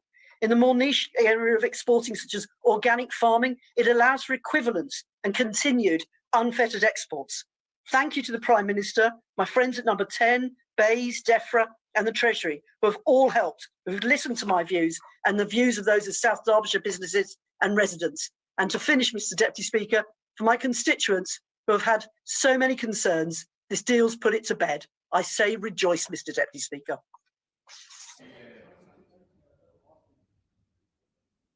And the wind up, Rachel Reeves to finish no later than 2:22. Rachel Reeves. Thank you, Mr. Deputy Speaker. While I am pleased to be able to close this debate today, I'm sad not to be in the chamber of the House of Commons. But like so many, someone in my family has COVID, and so we are having to self-isolate. Compared to many, I know that I am lucky. After the year that we have had, a deal of any form provides a degree of stability, which is what businesses crave. It's what our whole country craves. So despite the limitations of this deal, for all the things that Labour would have done differently, for all the things that Labour will do differently in the future, we will vote to implement this treaty today. Because the alternative, the chaos of no deal, is not something that any responsible government could facilitate, and neither could a responsible government in waiting. I strongly believe that almost every honourable and right honourable member want this treaty to come into international law today. So let me say to all members, including in my own party, we are not indifferent to the outcome of this vote today. So we should vote accordingly. Because here we are on the 30th of December, and tomorrow trading relationships that have served us well for decades will expire. It is not about whether you wanted to remain or leave. It's not about whether you think this deal is good enough. We know that it isn't. But voting for this deal now is the only way to avoid no deal. Let me turn to what this deal does for our economic prosperity, because while we will vote for this bill later, we are fully aware of its limitations and will hold the government to account for them. For farmers, for car makers, for our chemicals industry, all face extra delays, costs and bureaucracy in taking their goods to European markets. Few will thank the government for the gift handed to them on Christmas Eve, wrapped up in £7 billion worth of bureaucracy, tied with the red tape of over 200 million customs declarations. And over 80% of our economy is made up of services, yet not one of the 1,246 pages of this treaty gives any additional opportunities for those sectors. How has that come to be? Mr. Speaker, the EU have a trade surplus with goods with us, and they fought to keep it. We had a trade surplus on services, and this government has done nothing to protect it. And the failure of this Conservative government to stand up for our cultural industries is as unforgivable as it is inexplicable. As Tim Burgess and many others have rightly said, so many British performers will now face huge added costs and barriers to tour and showcase their talents all across Europe. And as I have been saying for months, the reality of poor preparations will bite hard. Our ports are underfunded, our hauliers go unheard. The 50,000 customs agents that the government promised that they would deliver are not in place. The Tories have had 4.5 years to get ready for this moment. Their incompetence must not be allowed to hold our great country back. In recent days, the Chancellor of the Duchy of Lancaster has also claimed that the end of the transition period will mean that a Tory government can now tackle inequality and injustices. But let me just say this, Mr. Deputy Speaker. It was not the EU that created the bedroom tax, the need for food banks or slashed funding for social care. The Minister need not look to Brussels for someone to blame, but to the Tory governments that he has served under for the last 10.5 years. In a few moments' time, this House will divide. And despite all of our reservations, there are now just two paths ahead for our country. Down one is the Prime Minister's limited and unimpressive deal with the European Union. But down the other is the chaos of ending the transition period with no deal at all, which would mean substantial tariffs and barriers to trade, and no agreement on security cooperation. There is no other option now, and to abstain is to fail to choose, to suggest somehow that we are indifferent between these two paths before us. I am not. I don't believe other members are either. This is Johnson's deal, where neither option is ideal. But a limited deal is better than no deal at all, and it is a foundation upon which we can build. So Labour will choose the better of two paths, for businesses, for workers, for trade unions, for jobs, and for our security too. We are not this deal's cheerleaders. Far from it. This is the Prime Minister's deal, and he and his government will own it, and we will hold them to account for it. And that's why my right honourable friend, the member for Holborn and St Pancras, and myself have tabled 7 amendments today to show how Labour would do this differently and build on the deal.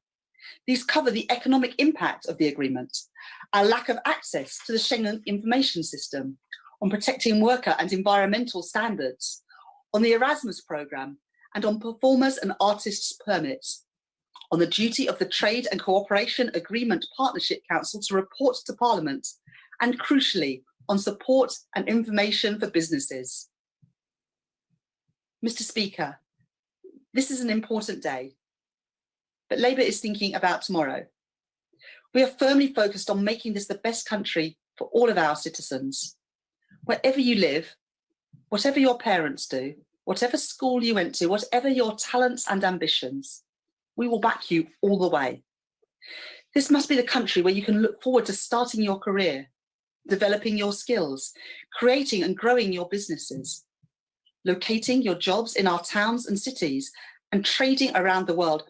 That is our ambition for the talent of Britain, and we want to share it with the world. Throughout these negotiations and preparations, the Tories have brought chaos where the country craves stability. They sought to break the law Labour will uphold it. They seek to break alliances where we will forge them. That's the way to project our values and stand up for the UK's national interest. Ursula von der Leyen found solace in the words of T.S. Eliot last week. As we look to bring our country together, to write a new chapter in our story, I turn to the words of Franco-Polish scientist Marie Curie. She said, "Nothing in life is to be feared. It is only to be understood. Now is the time to understand more, so that we may fear less." Mr. Speaker, it is important that this bill passes today, as limited as it is, because no deal is no solution for our country. We vote on the foundations of a deal that Labour will build on. Though we have left the EU, we remain a European nation with a shared geography, history, values, and interests. The job of securing our economy, protecting our National Health Service, tackling climate breakdown, and rebuilding our country has only just begun. We now come to Minister Gove. Thank you very much, Mr. Speaker. It's a real pleasure to follow the Honourable Lady, and while we do disagree on much, she gave a characteristically thoughtful and punchy speech, and she's a great credit to her party, and I wish her and her family well as they wrestle with COVID. Can I also thank you, Mr. Speaker, the staff of the House of Commons, and everyone who's allowed us to come back for this debate today. Can I also thank the negotiators on both sides who concluded this historic agreement, Lord Frost and his team, Michel Barnier and his. And can I also thank the thousands of civil servants who've been working for years now in order to bring us to this moment. I also want to thank everyone who spoke in this debate, 59 members. I want in particular to pay tribute to those who've been arguing for our sovereign future outside the European Union for many years now. The members for Stone, Chingford and Woodford Green, and North Shropshire in particular. And again, our heart goes out to Owen and to his family. I also want to thank those who argued in the referendum that we should remain in the European Union, but who in this debate gave considered and thoughtful speeches and their support for the deal in front of us and clear pointers for the way forward. The members for Winchester and Huddersfield, Tunbridge Wells and Worley, Leeds Central and Tonbridge and Malling all made impressive speeches recognising the importance of democracy.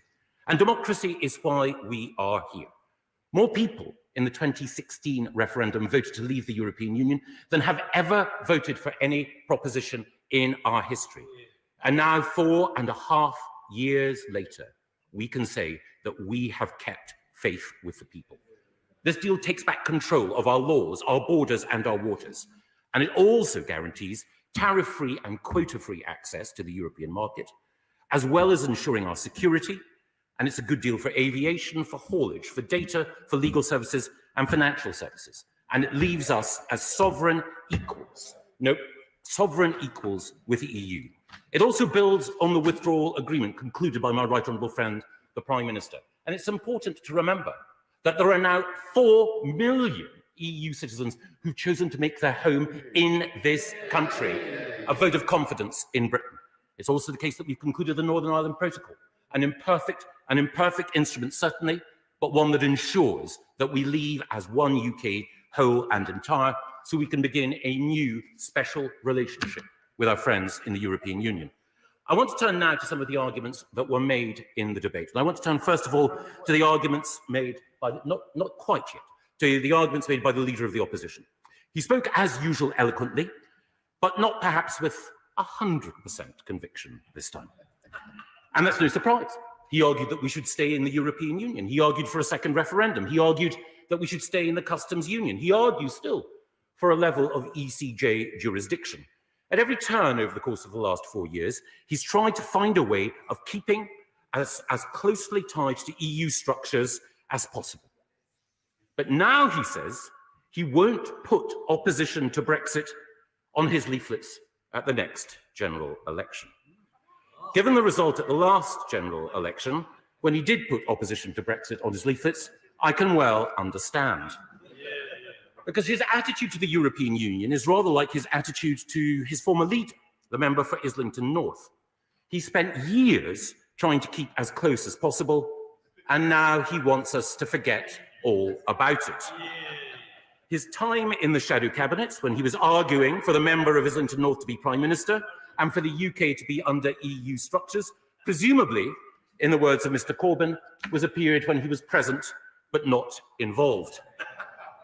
But as a good former director of public prosecutions, I know that he doesn't want us to take account of any of his previous convictions, and indeed, I'm grateful for his support today. And he was also right. He was also right in calling out the leader of the Scottish National Party. Because, of course, what the Scottish National Party today are doing are voting for no deal. Now, he's absolutely right. Now, what have they said in the past? What have they said in the past? Nicola Sturgeon said no deal would be a catastrophic idea. She said that the SNP could not countenance in any way no deal. She said SNP MPs will do everything possible to stop no deal, except, of course, actually voting against it today. Indeed, so opposed to no deal were the SNP that the member for Edinburgh South West went to court to ensure that if the Prime Minister took us out of the European Union without a deal, he would go to jail. Now, the leader of the SNP is voting to take us out of the EU without a deal. He's doing something that his own party said should be an imprisonable offence. So what's he going to do now? Turn himself in? Submit to a citizen's arrest at the hands of the member for Edinburgh South West? If his party follows through on its previous convictions, and I, of course, will campaign for him, and the cry will go out from these benches, free the Lochaber one. After the 2014 referendum, the SNP became the party that just wouldn't take no for an answer. Now that we've got a deal that they asked for, they're the party that won't say yes for an answer. Inconsistent, incoherent, even at risk of self-incarceration, the SNP are indeed prisoners, prisoners of a separatist ideology which puts their narrow nationalism ahead of our national interest. Now, he did touch on fish, of course, the leader of the SNP, but of course, what he didn't give us were the figures. Now, I've got them here. If we look at the increase in stocks, North Sea hake up relatively by 198%. West of Scotland safe up by 188%. West of Scotland cod up by 54%. North Sea sole up by 297%. All because we're out of the common fisheries policy, which he would take us back into. This deal today, this bill today, opens a new chapter. Because the people of Britain voted not just for a new settlement with the EU, but a new settlement within the UK. Free ports and fintech. Genetic sequencing and investment in general dynamics, a fair deal for farming and fish stocks for coastal communities. And of course, this deal also allows us to regulate more smartly and more effectively for the future. Whether it's artificial intelligence, quantum computing, machine learning, our participation in Horizon 2020 and our investment in science will make us a science superpower.